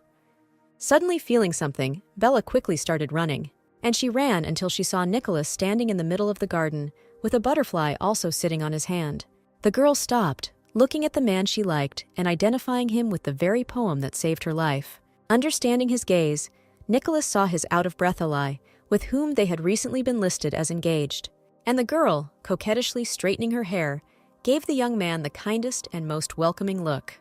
However, the presence of strangers forced the young people to maintain decorum, where Nicholas was the first to formally greet the commander of the Southern Army. Having voiced a return greeting, Bella asked if the Eastern Duke was heading to the palace now, to which she immediately received a positive answer. After which, cheerfully saying that she was heading there too, Bella invited the man to continue the journey together. Not quite understanding the meaning of the girl's cheerful reaction to the fact that he was going to the palace, Nicholas nevertheless agreed to take a walk together. When they were almost there, the man noted that at the moment it was not the south that was guarding the fault, and therefore it was a mystery to him what could have brought the girl here today. To which Bella immediately replied that she wanted to do a little reconnaissance before they made a new trip to the world of the dead. Without thinking for a second, Nicholas firmly said that in this case he would go with the girl. The soldiers accompanying the Duke tried to say that they would go with their master, but their impulse was immediately interrupted by a young man who gave the order to remain at the entrance. Touched by such care, the girl cordially thanked the Eastern Duke. And while they were moving towards the rift, everyone around was whispering that there was definitely something between these two, since otherwise they had nothing to do in another world alone and without protection.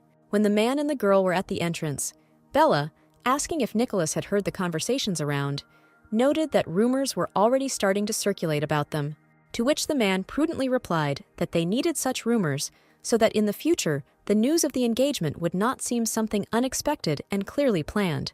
And then the girl invited her companion to go on their first date to the world of the dead, which they immediately did. A day later, the scouts reached the place they needed, where in front of them, surrounded by the flying dead, stood the castle of the second king of the dead, Albus Doherty. Nicholas asked if the king the cardinal mentioned lived here, to which the girl answered positively, also adding that this was the second castle that they would conquer after the fall of the castle of King Tiberius. Suddenly, one of the dead rushed right above them, leaving behind a bright trail of fire. Looking at this terrible creature, the young man asked the girl if these creatures, completely unlike humans, were dead. To which Bella replied that these dead people are one of the most dangerous, since they can attack not only with their hands and feet, they know how to burn their victims to the ground. Drawing out his black sword, Nicholas said that they did not look scary at all, and he believed that he could easily defeat them. But Bella stopped him, saying that it is impossible to kill something that has already died a long time ago. While these flying creatures did not pay attention to them, the girl suggested trying to avoid collisions with them for as long as possible, where, looking after the flying monster, Bella added that if the dead attack, they will attack in a flock, burning everything in their path, where it is unlikely that the two of them will be able to fight them off. After listening to his companion, Nicholas suggested that in this case the whole army would not have an easy time here, with which the girl completely agreed.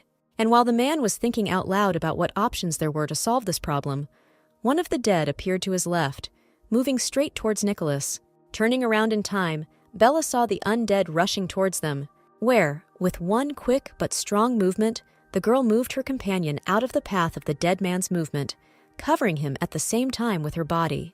The monster failed to catch anyone, but the trail of fire trailing behind it still touched the girl.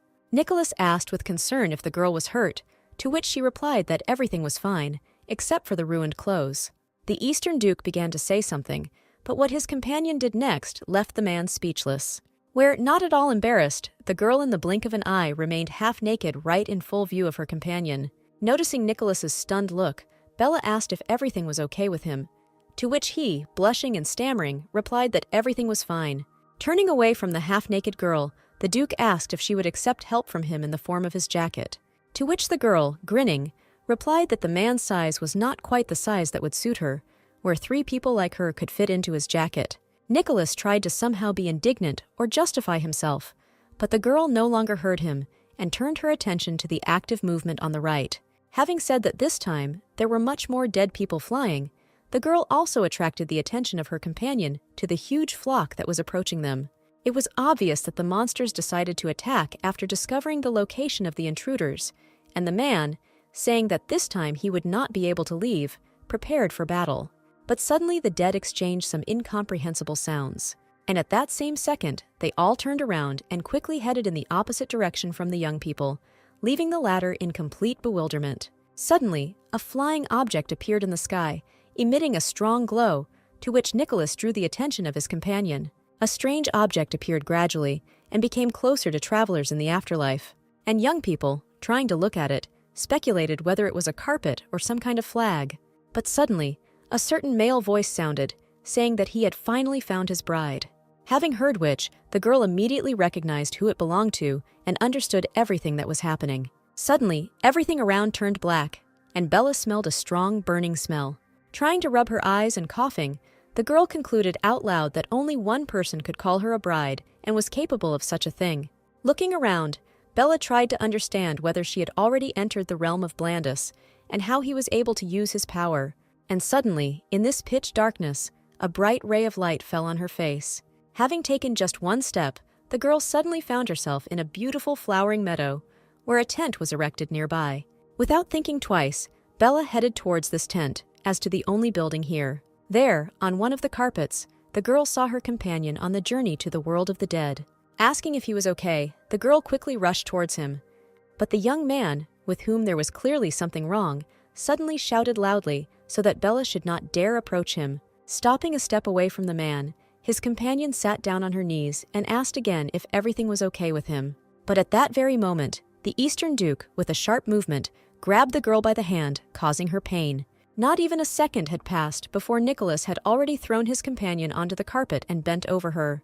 And only now the girl saw his brightly burning eyes and fierce face, from which one could understand that now in front of her was not exactly the Nicholas with whom she was familiar. And the distraught Duke of the East suddenly tightly squeezed the body of his victim and let out a piercing scream, after which Nicholas sharply leaned over and pressed his lips into the lips of the girl lying under him. Trying to somehow resist such an incorrect pressure from the man, Bella managed to lean on one hand, raising herself a little. But at that very moment, the feral Duke suddenly grabbed the girl by the neck with force. And suddenly Bella felt a sharp pain and tasted blood in her mouth. With an effort, the girl was able to break away from the unusually tight embrace and break off this bloody kiss. She reproached her companion for his unworthy behavior, but judging by the expression on the latter's face, it is unlikely that this reproach meant anything to him at all. In one swift movement, the man knocked the girl down again, immobilizing her with his hands. It was the first time Bella had seen Nicholas like this, and the first time she had seen a person's pupil color change in this way. And while she was celebrating all this, the bloodthirsty man suddenly sunk his teeth into the girl's hand.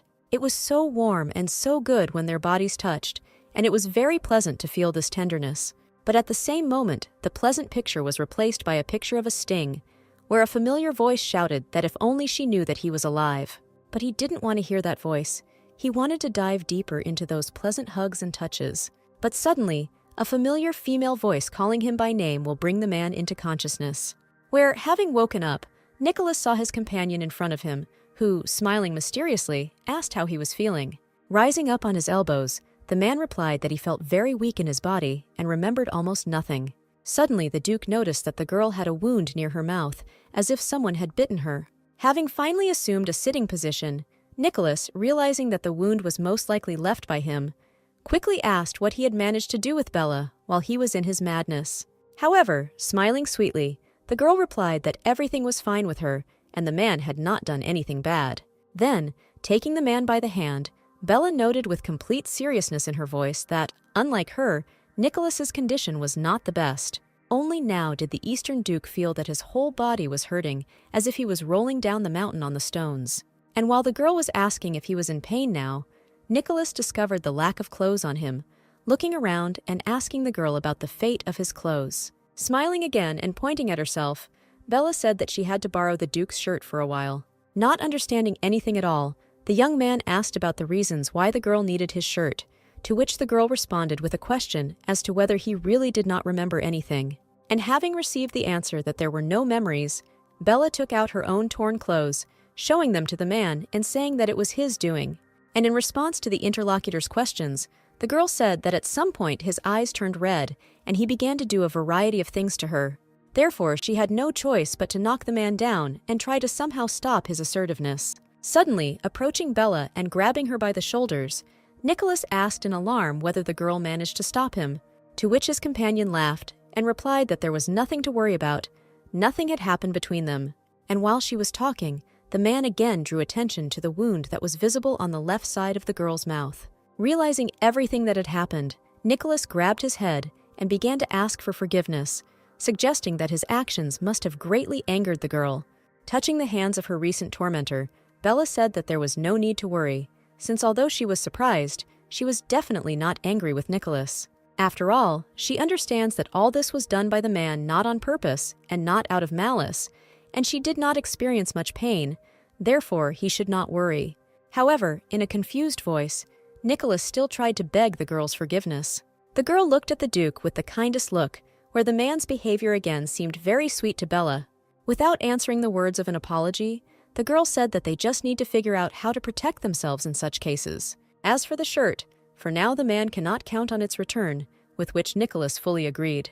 Having come to his senses a little, the Eastern Duke finally wondered where they were now, to which Bella calmly explained that they were now on the territory of the king, who had broken many hearts. Hearing something familiar, the man even asked the girl about what she had just said. The dead in the form of snakes once upon a time flooded the entire East.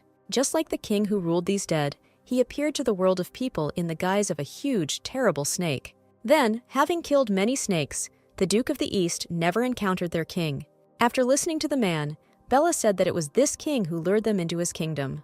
Not at all understanding why the king of snakes needed to lure them to him, Nicholas asked his companion the appropriate question, to which the girl replied that it was her fault, because this king wants to steal her. Having finally stopped understanding anything, the man asked what Bella had to do with it.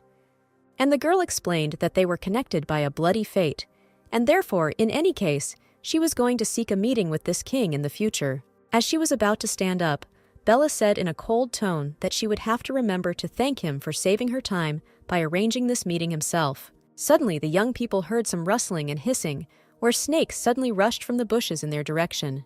But stopping nearby, the snakes suddenly began to intertwine with each other, growing into a large figure.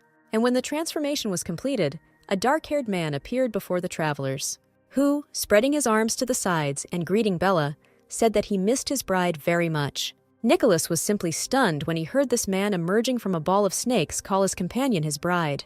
The bride herself said that the king should not advertise his life so much, since he could be found, no matter how hard he tried to hide. The king replied that he did not want to stage a performance, but only wanted a little attention from his bride. But in an absolutely indifferent tone, the girl said that no matter the king's tricks, she would never turn her attention to him. And the man suddenly asked the girl to speak to him even more rudely and scold him as before. Nicholas stood aside and watched this rather strange conversation, who could not help but notice that the king was clearly trying to capture the girl's attention and interest. Then the king suddenly said that he knew that Bella gave Tiberius's heart to a beheaded woman, and then the Eastern Duke completely ceased to understand what these two were talking about among themselves. And the King of Broken Hearts, trying to touch the girl, said that he only cares about her safety because other kings are looking for her to kill her. However, having hit the man's hand, Bella accused him of the fact that he himself did not mind getting even with her, and constantly did nothing but hide in the bushes, waiting for the right moment. In connection with this, she finds many inconsistencies in everything she has just said.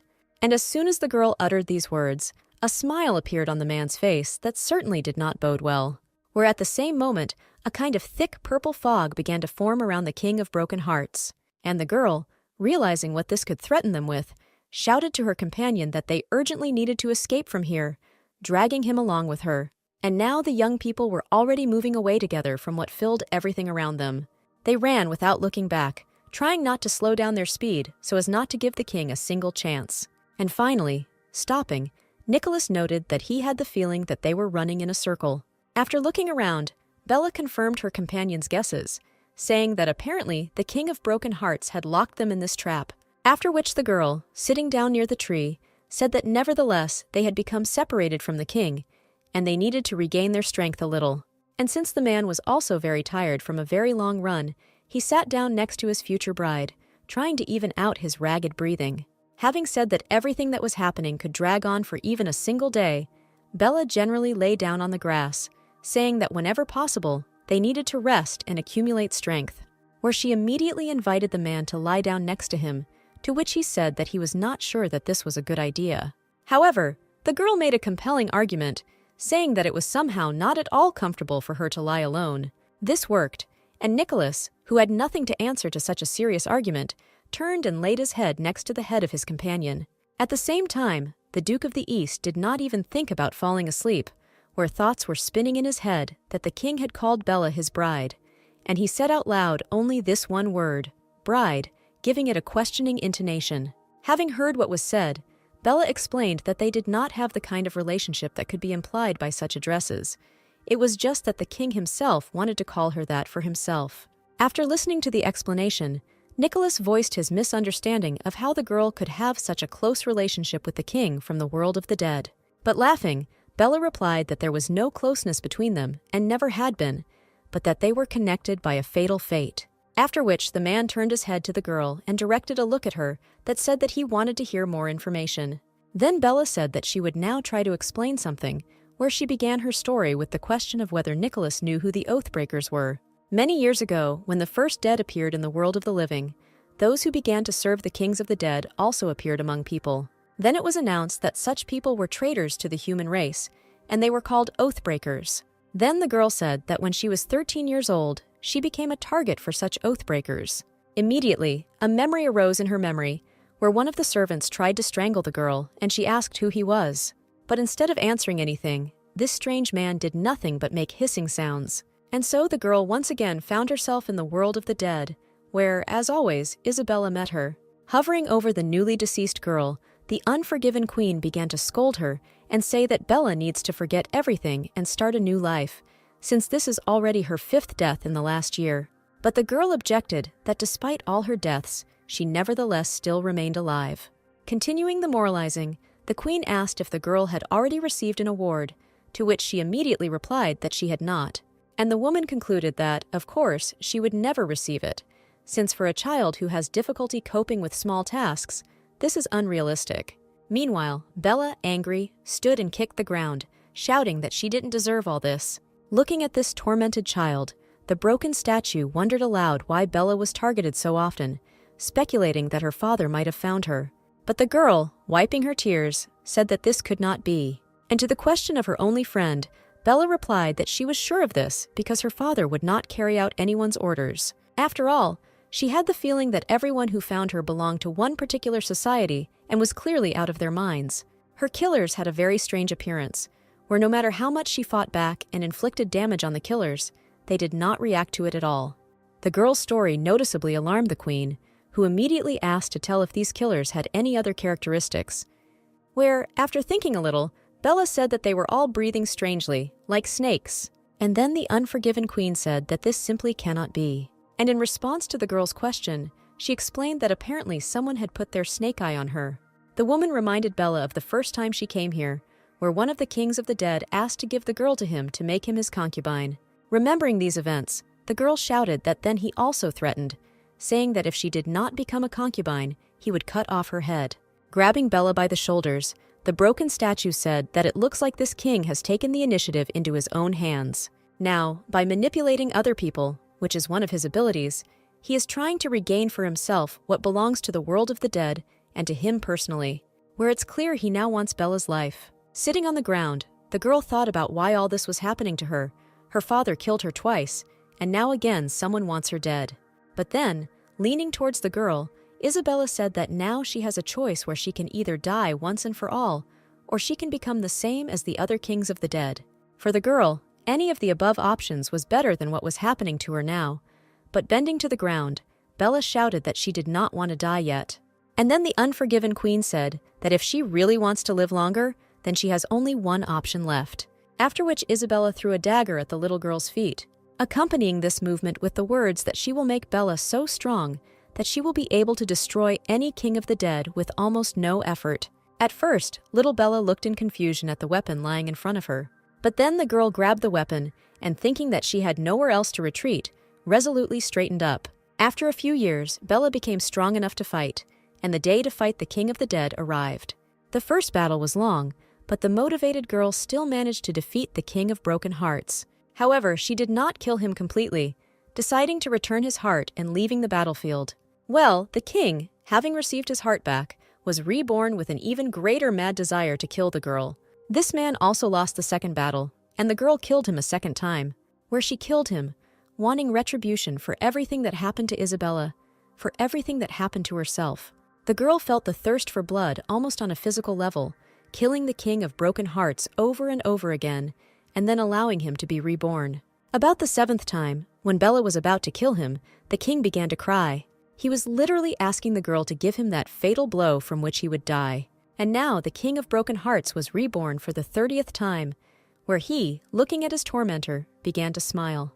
Looking at the king, Bella asked why he was smiling when just recently he was almost begging for mercy.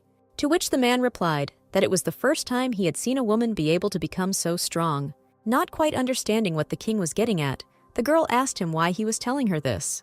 And the man said that throughout his life he had only enjoyed killing, but she made him understand the pleasure of death itself. After which the king of broken hearts suddenly dropped to his knee and confessed his love to the girl, asking her to become his bride.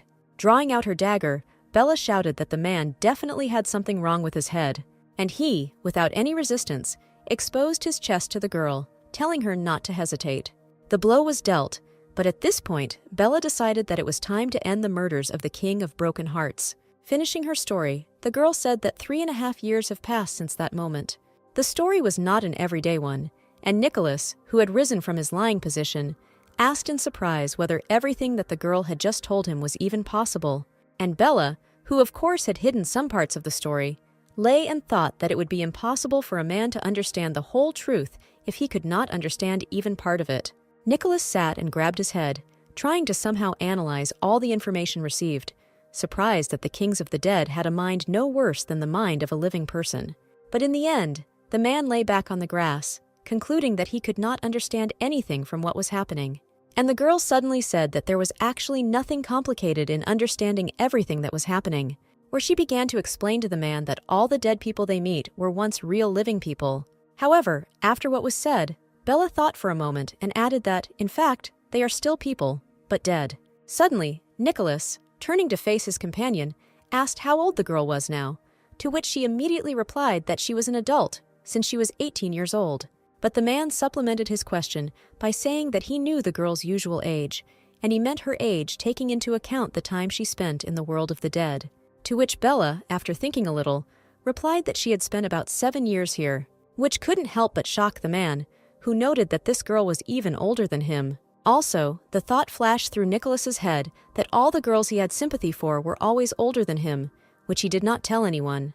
Where at the same moment a picture of that first girl appeared before his eyes, to whom he paid attention, which a man can pay to a woman. Now he has found an explanation for himself as to why he has feelings for Bella, where until now the Duke did not understand the changes why he began to like a girl younger than him. His personal thoughts were interrupted by Bella, who stood up and leaned over the man's face, asking why he suddenly became interested in her age. Not knowing how to respond to this, Nicholas also rose from the grass, trying to find some words. However, their conversation was not destined to end, as snakes suddenly appeared from the nearby bushes and quickly rushed towards the young people. While Nicholas was surprised at how quickly the snakes found them, Bella said that they should try to destroy them all. Armed with sticks, the man and girl stood back to back, where the Duke expressed his doubt that they could destroy all the snakes. But the girl could no longer be stopped, and so the travelers in the afterlife rushed to attack. While fighting off another snake, Nicholas suddenly noticed that these creeping reptiles were not actually trying to inflict any mortal wounds on them, where they make forward throws, but such throws that obviously cannot reach the goal. But suddenly, the man felt very weak and dropped to one knee, dropping his improvised weapon. Noticing this, Bella turned to Nicholas with concern, asking what was happening to him. And the Eastern Duke was already clutching his head, feeling how reason and consciousness began to leave him. And then the man felt and realized that this was all happening for a reason, where changes in his consciousness were now controlled by the King of the Dead. His pupils began to turn red, and already losing touch with reality. Nicholas turned his head in the direction where his companion continued to fight off the snake. Where did he think that by losing control of himself now, he could cause even more harm to this beautiful girl? But at that moment, a huge black snake suddenly appeared right from the dense thickets, which, however, instead of attacking the young people, suddenly began to destroy other snakes. Looking at this monster, Bella and Nicholas could not understand why she took their side. But the surprises did not end there, where, using some magical powers, the snake suddenly opened a passage from this world for the young people. Seeing an opportunity for salvation, the girl grabbed the man, trying to bring him to his senses, and saying that they needed to get out of here quickly. The man really began to come back to reality after their hissing savior appeared. But suddenly, right before the eyes of the already surprised young people, another huge snake appeared, which, saying that no one dared to climb into his kingdom, attacked the black cobra. And literally with the second movement, the second snake, which was the guise of the King of the Dead, literally tore the uninvited guest into pieces. Where, as soon as the braids of snakeskin had scattered in different directions, some woman found herself on the ground instead. Nicholas, who had been helped to his feet by Bella, turned to look at what was happening behind them. And then that strange dream that he had recently arose in his head, where some woman screamed that if only she knew that he was alive. And when the pieces of snakeskin fell to the ground, the man was finally able to see the face of the one who had just saved his life. In the laundry room, Tom sat and told Evie, who was listening with great interest, stories about the former Duchess of the East, Olivia White, who was famous for her stern disposition, where even the princes were afraid of her. The little maid asked how this girl was able to achieve such influence, to which the boy replied that it was all because of her strong character.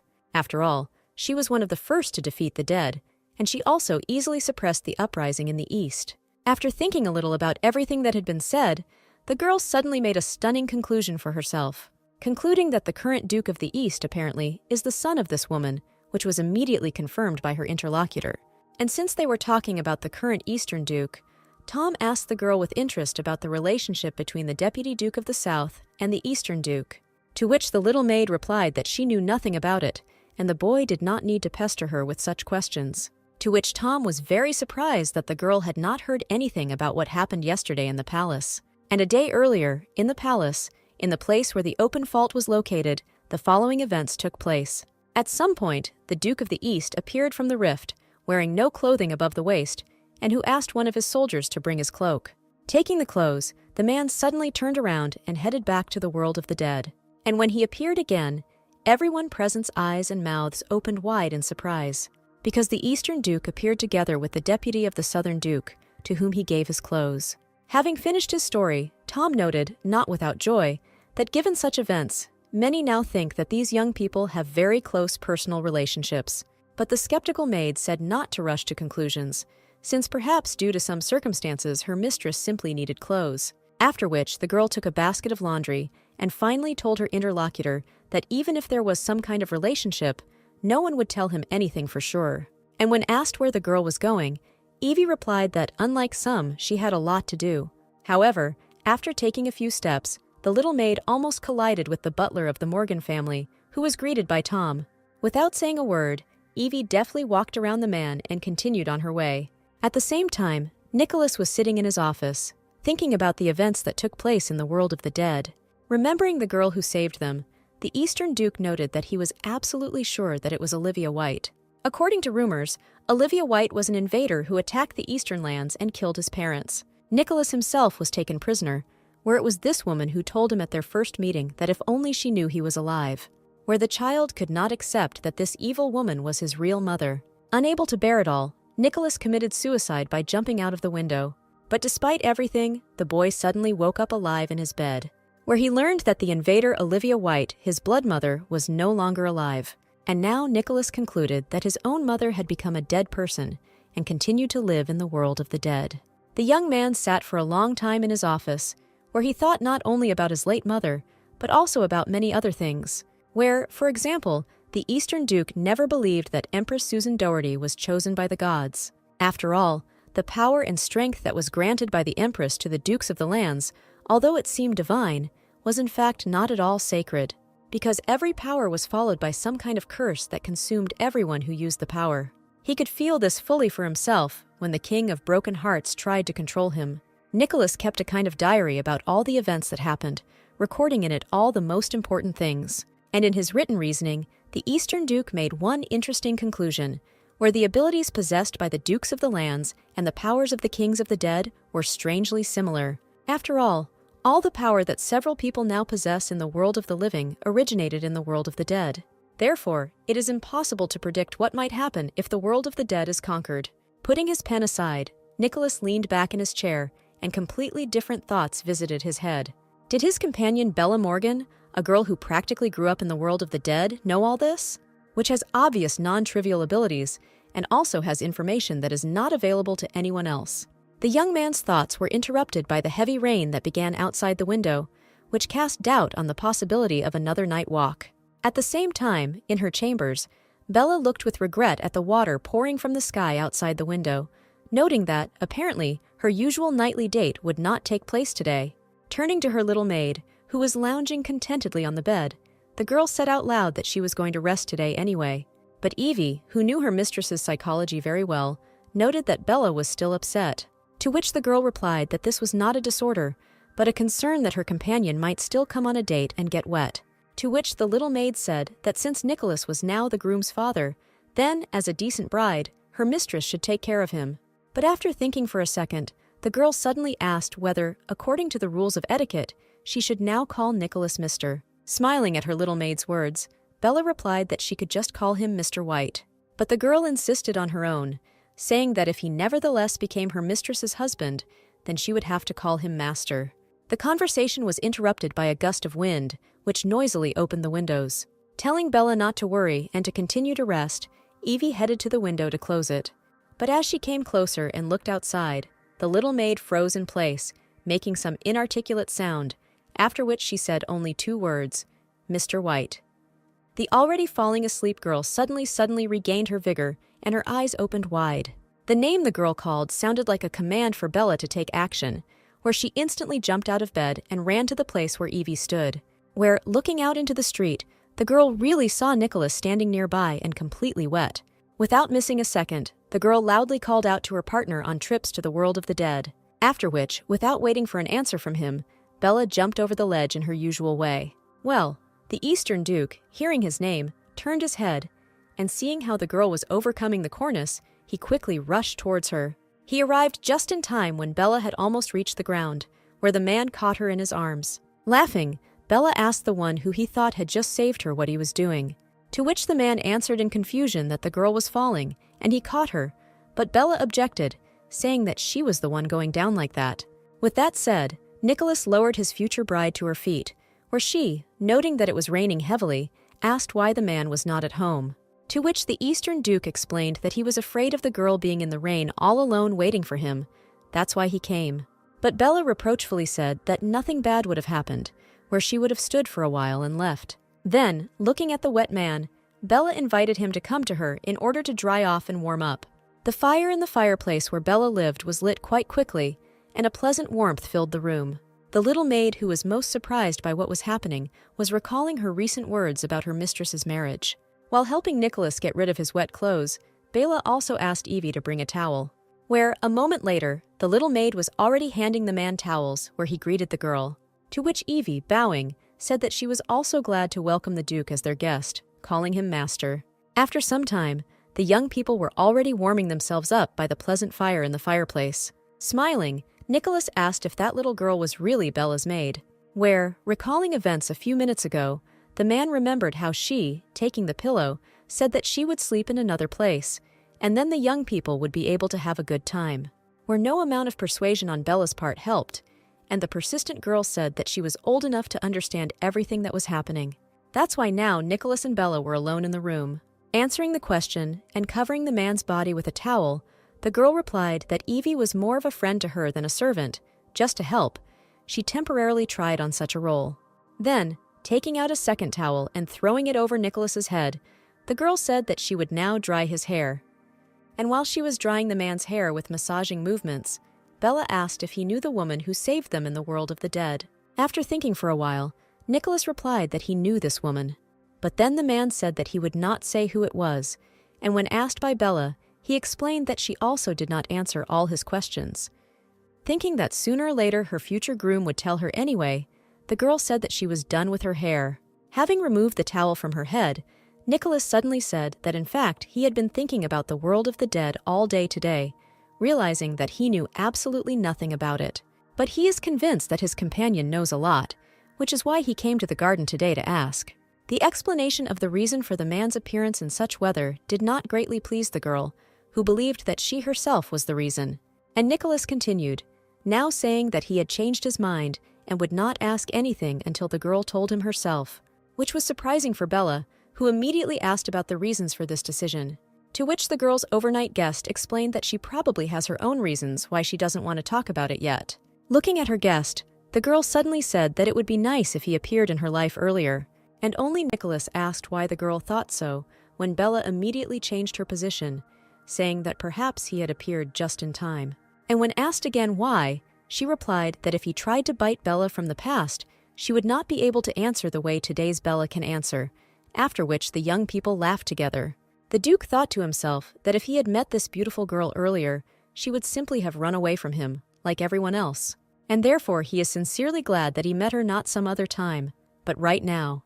The morning rays of the sun actively made their way into the room through the translucent curtains. Loudly noting that the gentlemen were still not up, the little maid opened the door to their room. Coming closer to the place where she saw her mistress's hand and hair, the girls pulled the sheet. And then a picture appeared before her eyes, where Bella was quietly sleeping on the shoulder of her night guest. The cardinal was kneeling near the altar located in the church inside the palace. But he immediately stopped his prayers and stood up when the assistants who entered reported that the study of relics from the world of the dead was completed, where it turned out that all the trophies originate from King Tiberius, who lived and reigned once upon a time. Grinning, Mordecai noted that Bella was right, and Her Majesty must be very pleased with the results. A few seconds later, the cardinal was already giving orders to contact the dukes of all lands so that they agreed on the date of the next trip to the world of the dead. But then the assistant said that in addition to the report on the relics, they also had some information that might be of interest to the cardinal. Putting himself in a defensive position, Mordecai reluctantly asked what else they wanted to distract him with, to which one of the men said that the Western Raven had been acting extremely suspicious lately. This man is considered the most dangerous of the Oathbreakers, where he appeared about 3 years ago and conquered the West. The troops of the North made many attempts to catch the Black Raven, but each time he escaped persecution, managed to survive and inflicted shameful defeats on his pursuers. And so the man reported to the cardinal that this raven was waking up the dead in the west and making some suspicious maneuvers where the inhabitants of the border areas were already very worried. To all this, The cardinal replied that they simply need to focus on capturing the world of the dead, after the fall of which the dead will cease to exist throughout the entire earth. But the man stood his ground, saying that residents currently have to live in fear. To which Mordecai, touching his interlocutor's shoulder, said that if the residents are scared, then they need to be told to pray for a better outcome. Maybe such a god, indifferent to everything, will hear their plaintive moans. And in Aiden's chambers, the maids were interested in how their master was feeling today, where the young man, looking at his chained hands, demanded to be released immediately. When the shackles were removed, he inquired about where his brother Vincent was and whether he had come here. Having answered the man that the second gentleman was in his chambers, the maid thought about whether it was worth saying that he was here, risking renewing the master's madness, and therefore she lied, saying that Vincent was not here. Having recovered from his attack of illness, Aiden was beside himself with rage. Rising from the bed, the man headed somewhere, simultaneously giving instructions to immediately invite Anthony Morgan to him. At the same time, Carl helped his master get dressed, asking along the way how his wounded shoulder was feeling. Saying that the shoulder was not very good, the Marquis inquired about the veracity of the rumors that his daughter was conducting reconnaissance of the world of the dead, which the butler confirmed, adding that she was accompanied by the Duke of the East.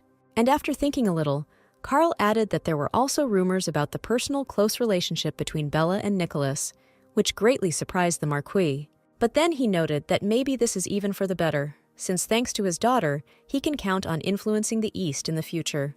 And the butler continued, saying that he also had news from the Marquis's son Tom, where, in response to the Marquis's question, Carl explained that his daughter lives with her little maid. Calling his son a stupid puppy, the Marquis noted to himself that he would like to be at least half as powerful as his daughter has now become. His daughter now tells him to reveal the fact of betrayal and ask for her forgiveness. And no matter how many times he kills her, every time Bella returns from the other world and continues to demand the fulfillment of her conditions. While he was lying wounded, he suddenly realized that his daughter was not taking revenge on him and did not particularly accuse her father of anything. Of course, the return of his daughter from the other world, whom he killed with his own hands, is a crisis for him on the one hand and a huge opportunity on the other. After all, while the tomb is being captured, he can calmly continue trying to kill her, and if it doesn't work out, then there is always the option of asking for forgiveness. And if it comes to the point that he apologizes and the girl forgives him, then he will have a daughter who occupies a very influential position where her little maid can also be useful. In one of the offices of the part of the castle allocated to the south, the Southern Duke and his deputy and his maid were sitting at the table. Showing the girl another portrait of a man, Louis asked how Bella finds this man. To which the Duke's deputy replied that he had a very impressive bird on his shoulder, although she could not understand what he wanted it for. Where Louis immediately expressed his understanding that he did not like the man and ordered his assistant to bring the remaining portraits. However, looking at the Duke, Bella asked a little confused about what he was trying to do now. To which Louis replied that he shows her portraits of candidates who are of marriageable age, and if she likes someone, he will personally write a letter proposing marriage. Where, when Bella asked what all this was for, the Duke exploded, shouting that he no longer saw any other way out, since the entire empire was cracking with rumors about how she was hanging around with this Eastern Duke.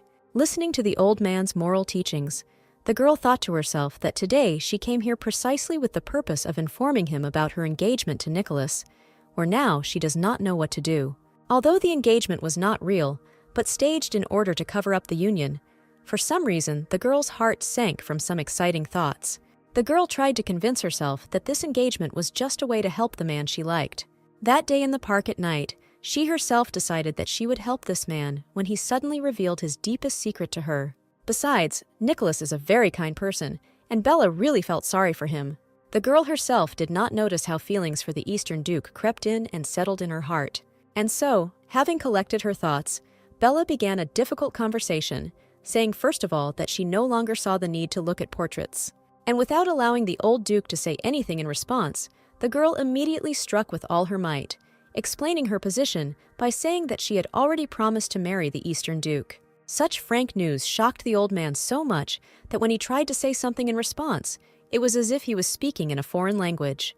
Having recovered a little from the shock, Louis asked the most significant question to his deputy, where he was interested in the girl's further commitment to the South and the possibility of continuing to remain in her position. To which Bella replied that fulfilling a duty and a romantic relationship are completely different and in no way intersecting definitions. And since her beloved Eastern Duke is not subject to selfishness, she will calmly continue to occupy her post in the Southern Army. Listening to everything his deputy was saying, Louis suddenly said that Bella was very frivolous. Having made another attempt to dissolve the marriage that had not yet taken place, Louis shouted in his heart that the girl should not be fooled by his handsome face, but should see how cruel this man is. And the girl sat and looked at the elderly man with her good-natured gaze, thinking that this was very much like fatherly care. Although this was pleasant for Bella, she started all this not for her own sake, but for the sake of Nicholas, where she also wanted to dispel the bad reputation about him, where the girl's goal was to make sure that these two men lived together in harmony in the future when she left them both. Louis sat waiting for some kind of reaction to the arguments he voiced, and the reaction followed, where Bella said that the Duke did not need to worry, since Nicholas would never hurt her. Rising sharply from his seat, the Southern Duke loudly asked why the girl was so sure of this, to which Bella replied that in that case he would have already caused her harm.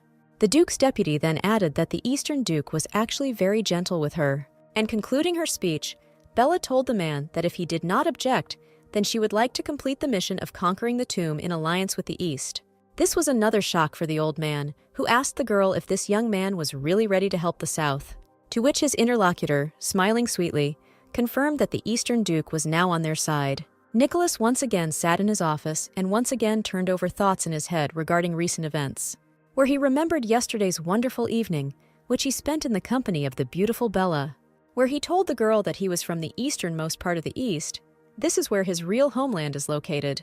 Bella replied that she had heard about a place that is considered one of the most beautiful in the entire empire. After which, Nicholas plunged into memories of his home, mentioning endless snow-capped mountain ranges, spacious green valleys, and dense forests. And while the man was talking about his homeland, he did not notice how the girl's eyelids gradually dropped lower and lower, and now she was already sleeping on his shoulder. Nicholas sat motionless for a while, wondering how this girl sleeping on his shoulder treated him, whether she was just friendly, or whether there was something more going on. But then he too fell asleep. Remembering these thoughts, the Duke noted that in fact, he was the first to set boundaries in their communication. Gradually, the young man came to the conviction that he should not fall in love with this girl even more, since his curse would prevent them from being together. But remembering the events in the shelter of the King of Broken Hearts, Nicholas noted that, on the other hand, Bella was the only girl who was able to pacify him during an attack of madness.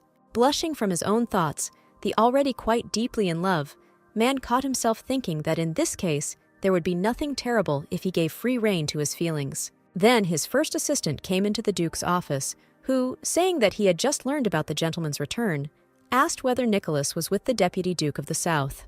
Believing it necessary to promote their close relationship with Bella, the man replied that he really spent all this time with her. And then Felton asked about the specifics of their relationship, to which Nicholas did not hesitate to answer that they were planning to get married. This news truly surprised the first assistant, who even asked if he understood the word marriage correctly. And Nicholas replied in a calm and measured tone that the assistant heard everything correctly. Moreover, since yesterday, the East and South have been in a military alliance. After which, the Eastern Duke gave orders to prepare assistants for the South on guard behind the rift, where Felton, having accepted the order, retired to carry it out. A few years ago, Isabella threw a dagger at the feet of a girl crying while sitting on the ground in the world of the dead, where she promised Bella to make her so strong that she could destroy any king of the dead. Not believing what the unforgiven queen said, the girl asked if she could really become strong, to which the broken statue replied that Bella is already very strong, and if she doubts it, then evidence will now be presented. With her magical power, Isabella raised the dagger into the air, where the weapon, turning its tip towards the girl, suddenly quickly flew straight towards her, where the latter could only cover her head with her hands. However, the pain never came, and the woman hanging in the air told the girl to open her eyes without moving.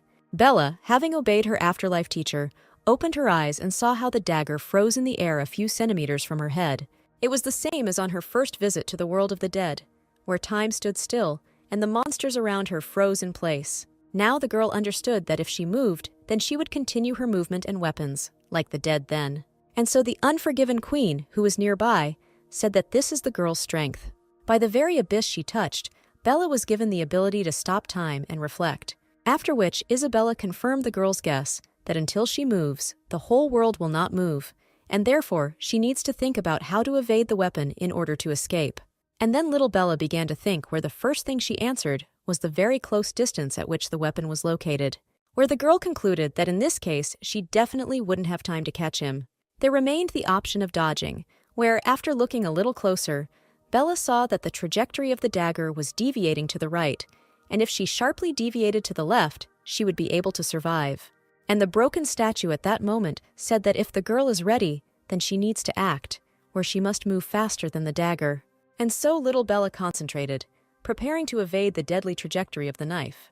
A sharp movement to the left, and the dagger quickly flew past the girl, piercing the stones behind her. Not believing that she had succeeded, Bella joyfully shouted that she had dodged. But suddenly, a sharp pain in her leg forced the girl to sit down, where her mentor said that she did not believe that the girl managed to sprain her ankle, which indicates the need for proper physical preparation. And then, lifting Bella into the air with the help of her magical powers, the queen asked if the girl now understood why she was strong, to which Bella responded with doubt, saying that she was not sure that these abilities would remain with her forever. And Isabella explained that this ability will always be with the girl, where her enemies will not know about it until their heads fly off their shoulders. Returning her student to Earth, the unforgiven queen told her not to worry, as she would prepare her. After which, the woman told the girl to pick up the dagger, and as if by magic, it flew to Bella. Looking at the weapon in her hands, the girl lowered her gaze and asked the statue why she was doing this to her. Not understanding the meaning of the question, Isabella asked her interlocutor to clarify what she meant. With tears in her eyes, Bella shouted that she meant help from the queen, who would have found it easier to kill her outright rather than mock her. To which Isabella replied that this was not a mockery at all, but she could tell why she was doing this only when the girl was strong enough, and therefore she should train hard. The words of her new survival teacher seemed strange to Bella, but she had little choice.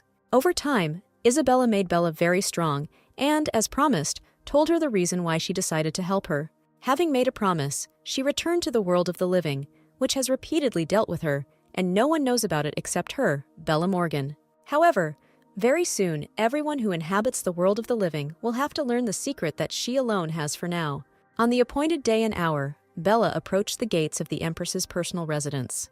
Removing a silver key from the box, the girl recalled the cardinal's words about today's invitation, where the Empress wants to personally thank her for her victory.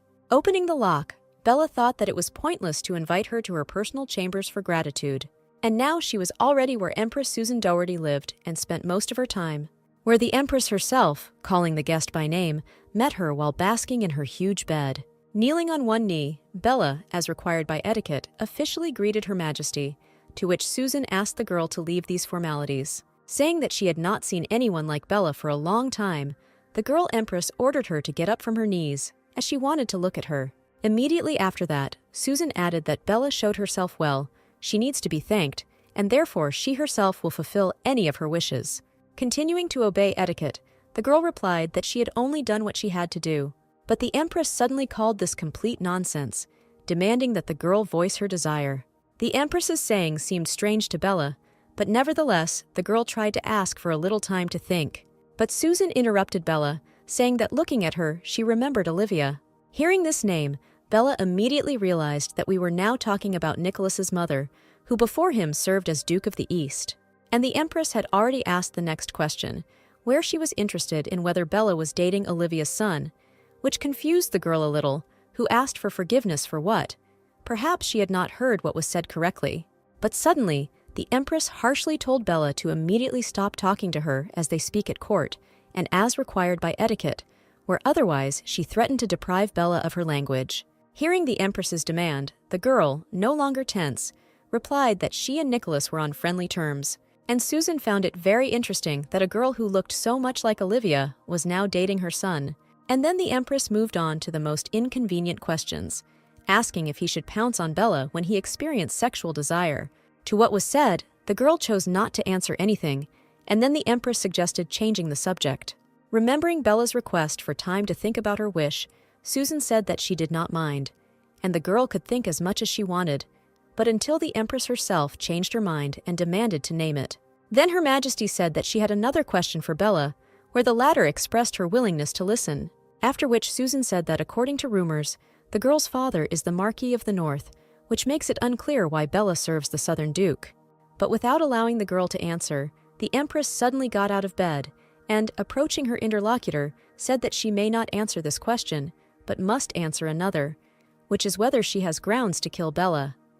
In a split second, thoughts flashed through Bella's head about why this question was asked and what the Empress wanted to know from her.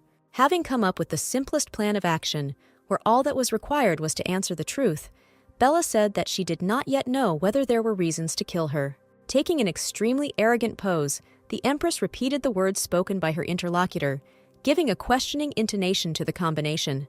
"I don't know."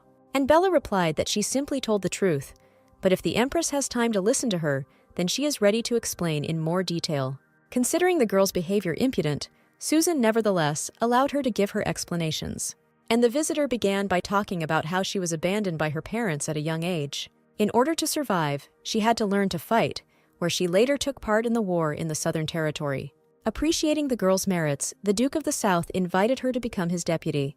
Of course, she deserved this position, but she agreed to it only because she saw it as a way to get to her father and meet him. Susan herself finished for Bella, saying that this is how she ended up in the palace, immediately asking whether she was able to see her father, to which Bella immediately answered in the negative. And then she added that her father claims that his real daughter died of illness long ago, where now his answer means that either she or the Marquis of the Northern Lands is lying. That is why she now cannot answer Her Majesty's question, since first she herself must find out whether she is a liar and whether the Empress has reasons to kill her. Having listened, Susan looked at the girl, without interrupting her and trying to catch every word. And Bella, finishing her explanations, said that if the Empress waits until she finds out everything, then after some time Bella will answer the question posed. However, in response, the girl only heard that Susan saw exactly the same impudence that she expected. Turning her back to her interlocutor and heading back to her bed, the Empress said that the girl's words essentially simply meant a request not to interfere, which was none of her business, where Bella herself mentally noted the high insight of her interlocutor, who was right that the girl did not want anyone, including Her Majesty, to meddle in her affairs. The girl said out loud that under any circumstances she would not go against the will of the Empress. And Her Majesty, sitting on the bed, silently and with a bored look, listened to her guest. But suddenly, Susan said that there are only two types of people, where the first are those who play, and the second are those who are played. And then, looking intently at Bella with her icy eyes, the Empress asked what category her guest belonged to which Bella closed her eyes and replied that she was most likely in both categories. After a moment's pause, Susan suddenly said that Bella really reminded her very much of Olivia, and Bella noted that Her Majesty very often mentions the former Duchess of the East, to which Susan replied that she was simply interested in that woman more than the others. And the Empress's guest was already asking a new question, asking whether she and Olivia were friends. For a few seconds, the Empress was lost in thought, coming out of which, Susan said that Olivia was her property, but that there was an increased demand. When she died, the Empress became very bored, but now Bella will become her property, where she no longer has to lose a single battle so as not to disappoint her Empress. Then Bella asked probably the main question in this part of the dialogue, where she was interested in what would happen to her if she lost, to which Her Majesty coldly and succinctly replied that in this case she would simply have to be killed because the Empress's interest should be constantly warmed up. But then Bella said extremely unexpected words, where the refusal to be her property reached Susan's ears. The Empress tried to object, saying that this was not a request on her part, but an order. But the restless girl again went against everything, saying that she rejected such an order. The Empress had no choice but to ask that the girl clearly wanted to die, to which Bella succinctly answered no. No longer understanding what was happening here now and where their conversation had gone, Susan, with a confused look, asked what the guest was trying to achieve, to which the girl, with her characteristic innocence at times, replied that she just wanted to live, but not as someone's property or toy. Once outside the gates of the Empress's private chambers, Bella breathed a sigh of relief, at the same time reproaching herself for her recklessness in refusing Susan's order. However, Her Majesty showed generosity, since everything happened without prying eyes, but nevertheless, the Empress demanded that Bella prove her worth. Leaving the meeting place with such an important person, Bella, looking back, concluded that the speeches of this woman were the speeches of a tyrant ruler. Moving away from the Empress's residence, The girl grinned and thought that her father would really like Susan's threats to kill her. The next day, Bella was on her way through the Southern Army Training Center. Suddenly, one of the soldiers, asking for forgiveness, said that they were waiting for the arrival of the lady. Noticing that the soldier's behavior was very different from what it was before, the girl asked what was wrong with them, to which the man standing in front of everyone said that now they had officially learned about her appointment as commander-in-chief, and if they had known earlier, they would not have shown such disrespect. To which Bella noted that it doesn't matter whether there is information or not, this is not a reason to show disrespect to a person. Then, having examined the crowd of men standing in front of her, the girl concluded that she still had to serve with them. Therefore, softening her facial expression and intonation, she said that she accepted the soldier's apologies, after which she went to the map, saying that everyone should already know about the appointment of a new trip to the world of the dead in 10 days. Well, starting tomorrow, it will be the turn of the warriors of the South to stand guard near the rift. Having said that she would go to the world of the dead on her own, the girl also informed the soldiers that the soldiers of the East would provide assistance on guard, which in her opinion should have given the soldiers some relief. However, for some reason what was said did not cause any joy on the faces of the Southern warriors.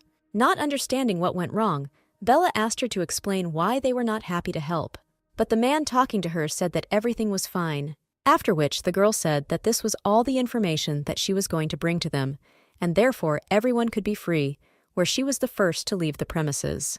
The soldier who had a dialogue with her in the training center caught up with Bella already in the corridor. Hearing her name, the girl turned around, not understanding what else this man could need. Having caught his breath, the man introduced himself to the girl as Alan, one of the heirs of some famous count, to which Bella asked where the count, whose family is well known to her, got such an adult son from. But the man explained that he is the half-brother of the Duke, and therefore claims the inheritance, which explained the situation for the girl.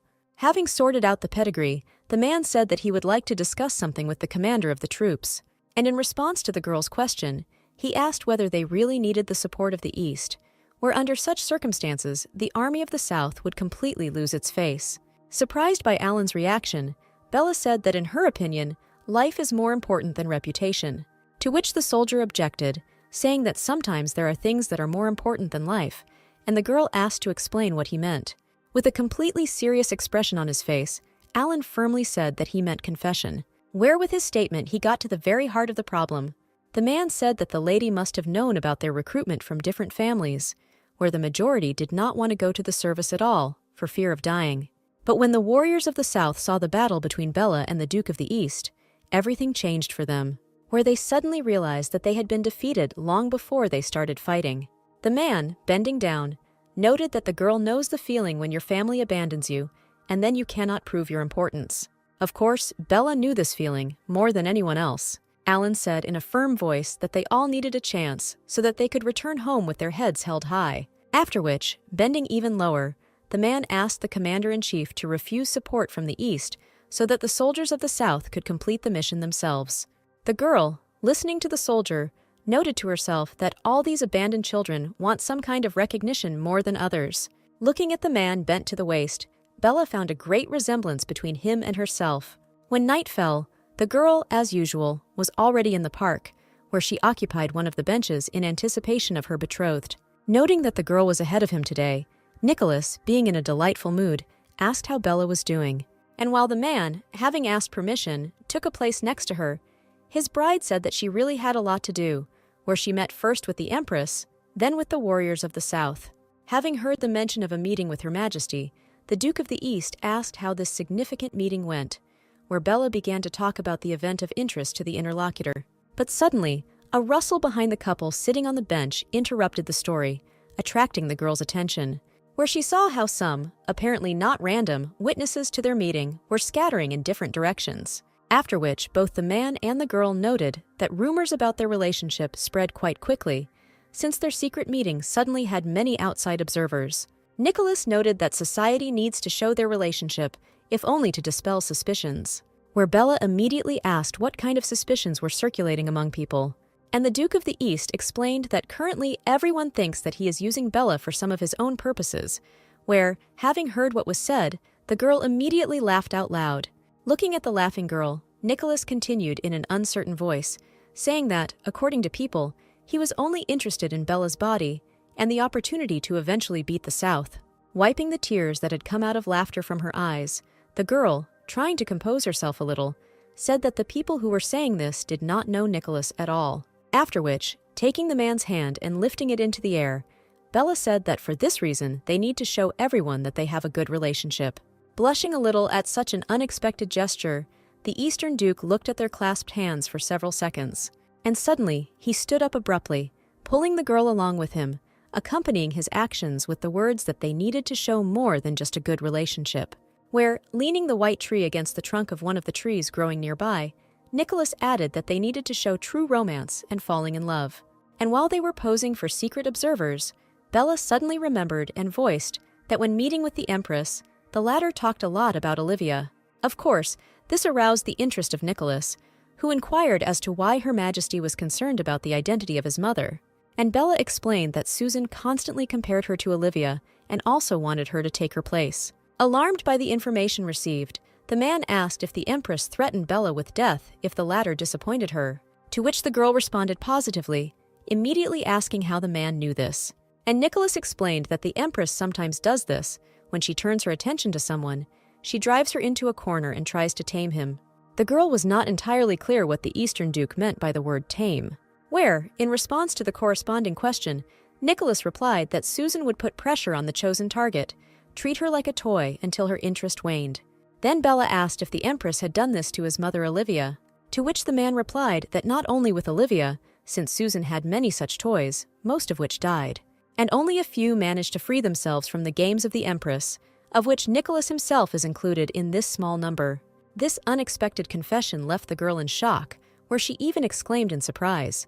Nicholas said that Susan once drew attention to him, saying that he would now take Olivia's place, after which she gave the order to destroy the rebels in the East, where he was forced to kill people who were his fellow countrymen and lost their home due to the selfish interests of the empire.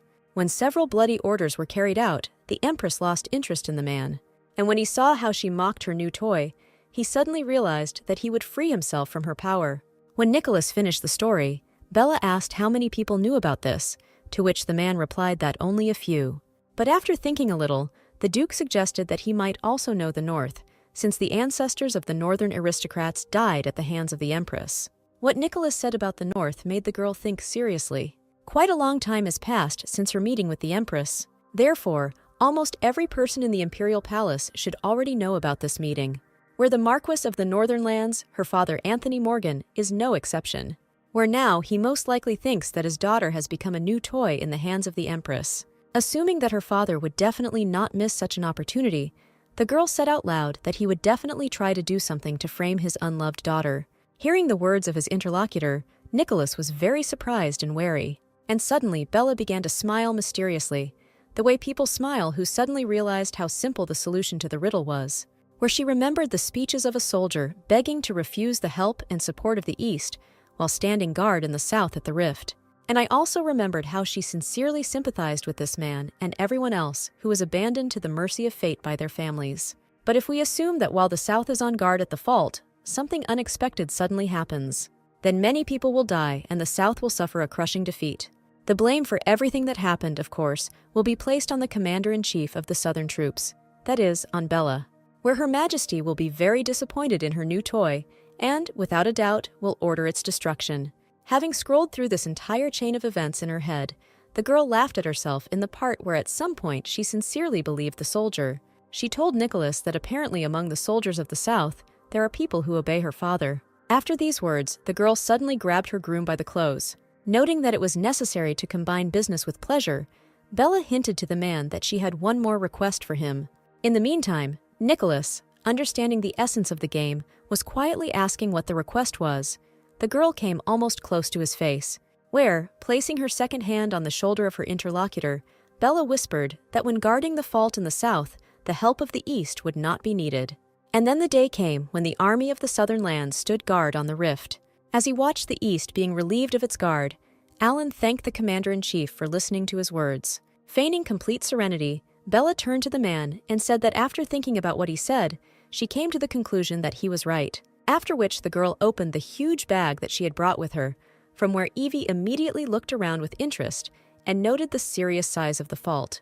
Alan asked who this girl was, to which Bella replied that she was her maid, who could be ignored. After which the man, having bowed and received the approval of the commander-in-chief, announced his removal to the post.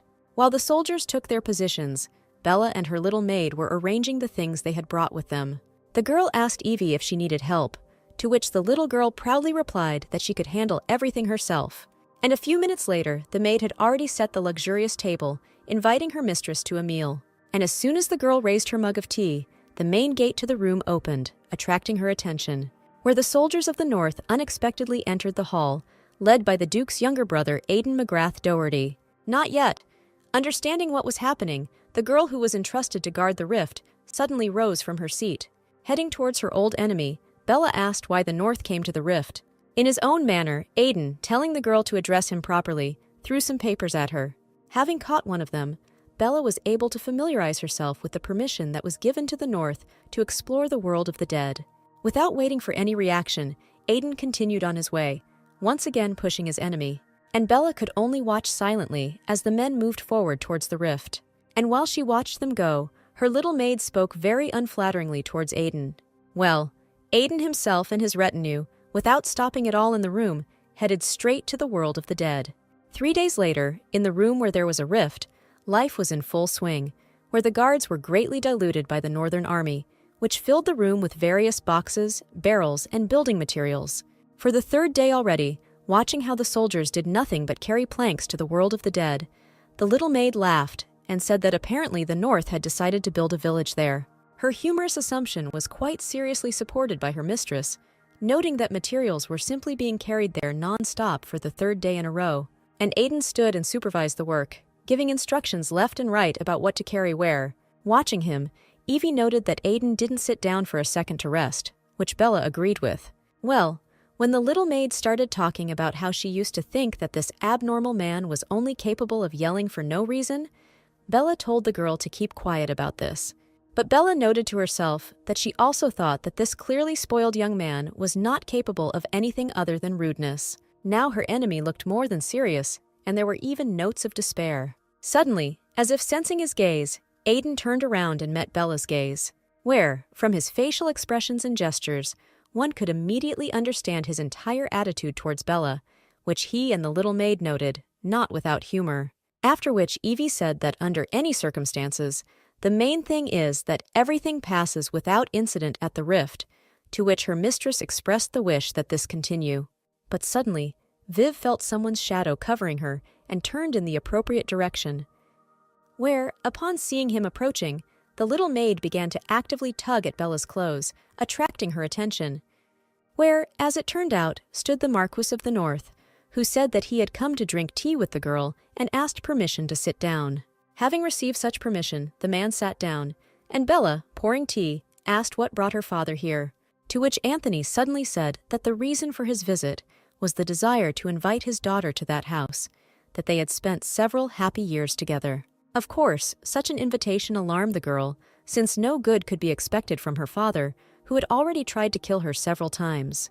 Crossing her arms over her chest, Bella nevertheless replied that she would not refuse the invitation, after which she said that in general, those who want to apologize do not plot any intrigues behind their backs. Putting the most friendly mask on his face, the Marquis replied that he did not understand at all what the girl was telling him now.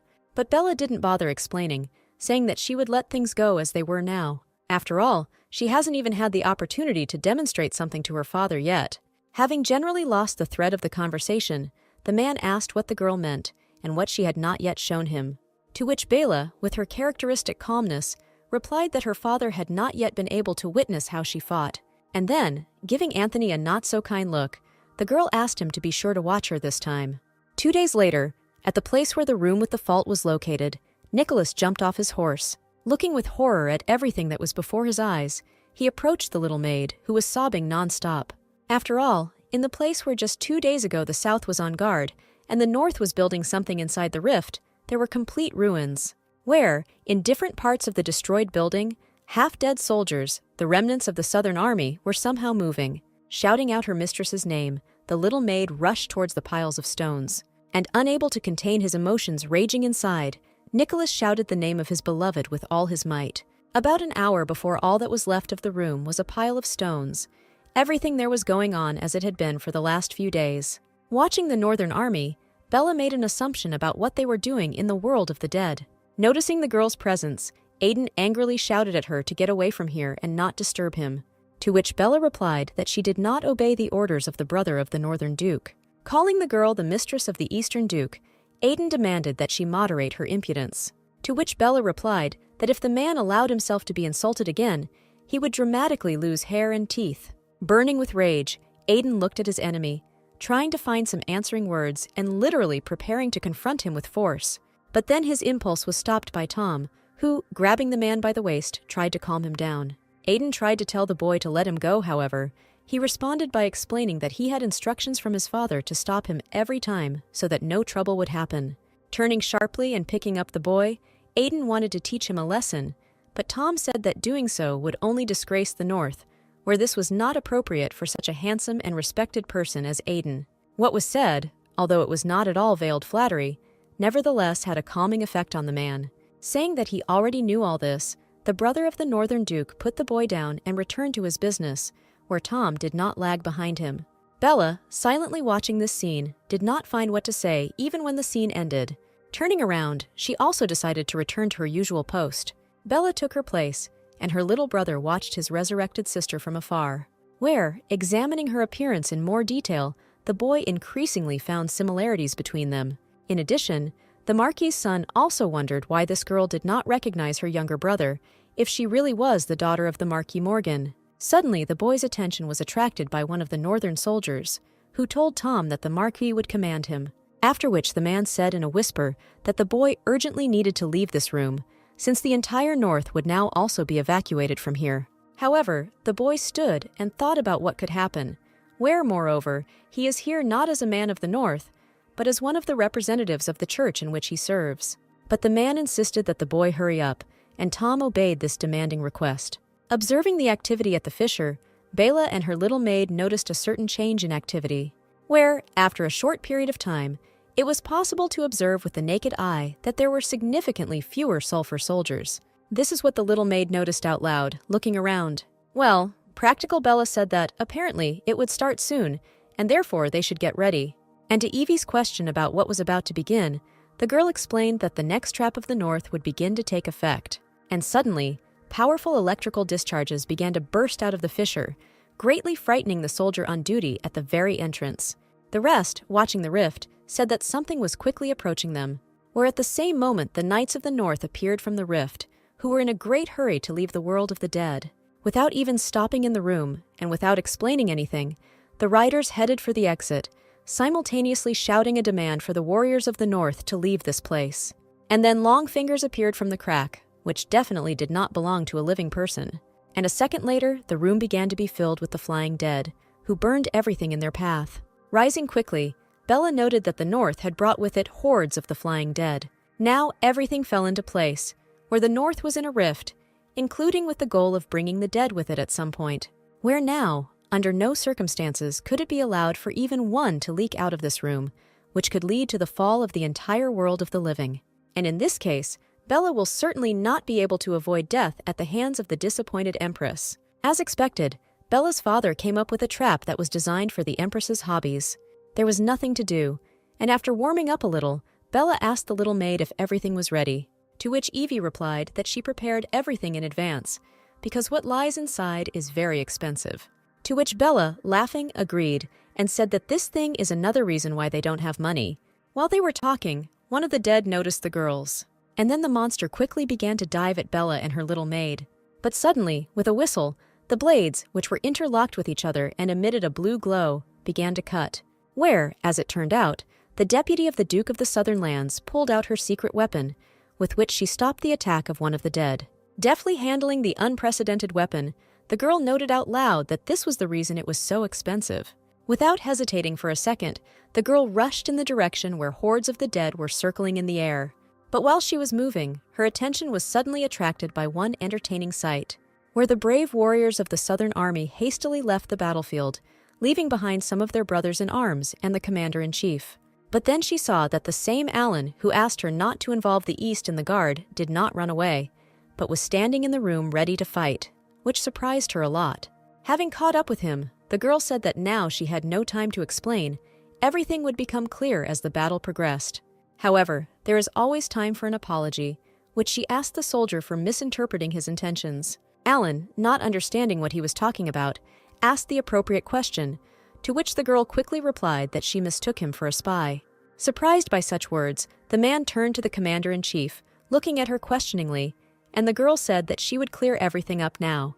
Reminding Alan of his words that he wanted family recognition, Bella said that he did not need it at all, to which the man did not know how to react, and Bella continued, saying that there is no need to live trying to live up to someone else's expectations, since in this case, you will not be living your own life, where, in the same way, a man does not need to prove anything to anyone, because there will always be those who will love him for who he is. After everything he had heard, Alan began to turn to the girl to say some words. But there was no time, and Bella interrupted him, saying that now she must have time to give him instructions for action in a nutshell, where she explained that now all these dead people will begin to fall to the floor, and Alan's task is to attract those who remained and not allow those who fell to rise again, after which the girl left the man and headed to where the dead were most numerous. Soaring into the air, the Duke of the South's deputy used her ability and stopped time.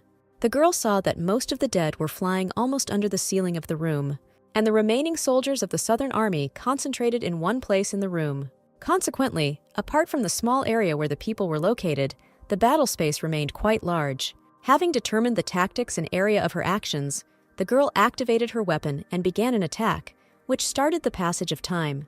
The northern warrior who looked through the window could not hide his surprise when he saw huge interlocking blades wielding around the room. At the same time, not far from the place where Bella began exterminating the dead, the northern marquis, looking back, noted to himself that something had clearly not gone according to plan, since not a single dead person had yet left the room.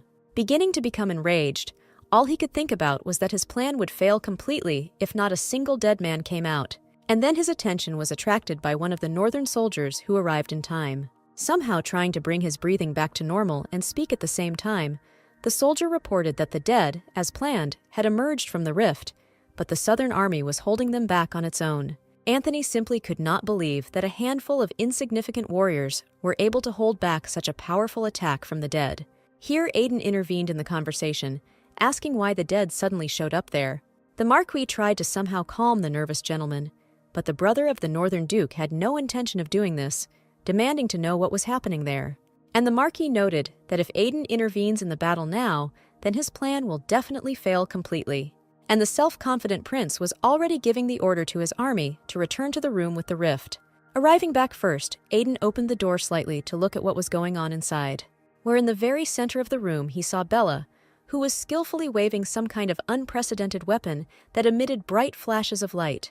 Where it seemed that for the girl it was just some kind of game, it was so easy for her to destroy the dead. Seeing how his daughter fought, the Marquis noted that his plan to destroy her did not involve such strength. Where at that same second he remembered Bella's words, that this time he should see how she fights. The man stood and marveled with his mouth open at how this strong woman was crushing monsters left and right. And suddenly smiling, Anthony concluded that this was his child who carried his genes.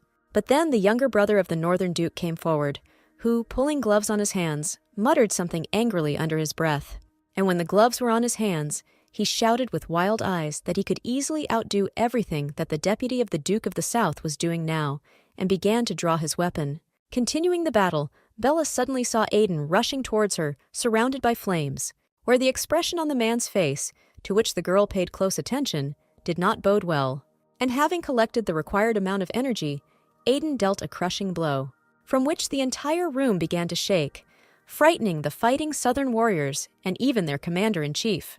Realizing that this was the end, and dodging boulders falling from the stream, Bella loudly gave the order to the Southern Army to urgently leave the room, where, if an outside observer were nearby, he would have witnessed a terrible spectacle in which the entire building was engulfed in bright clots of energy, the action of which at some point reached its climax, where the entire room literally shattered into small pieces.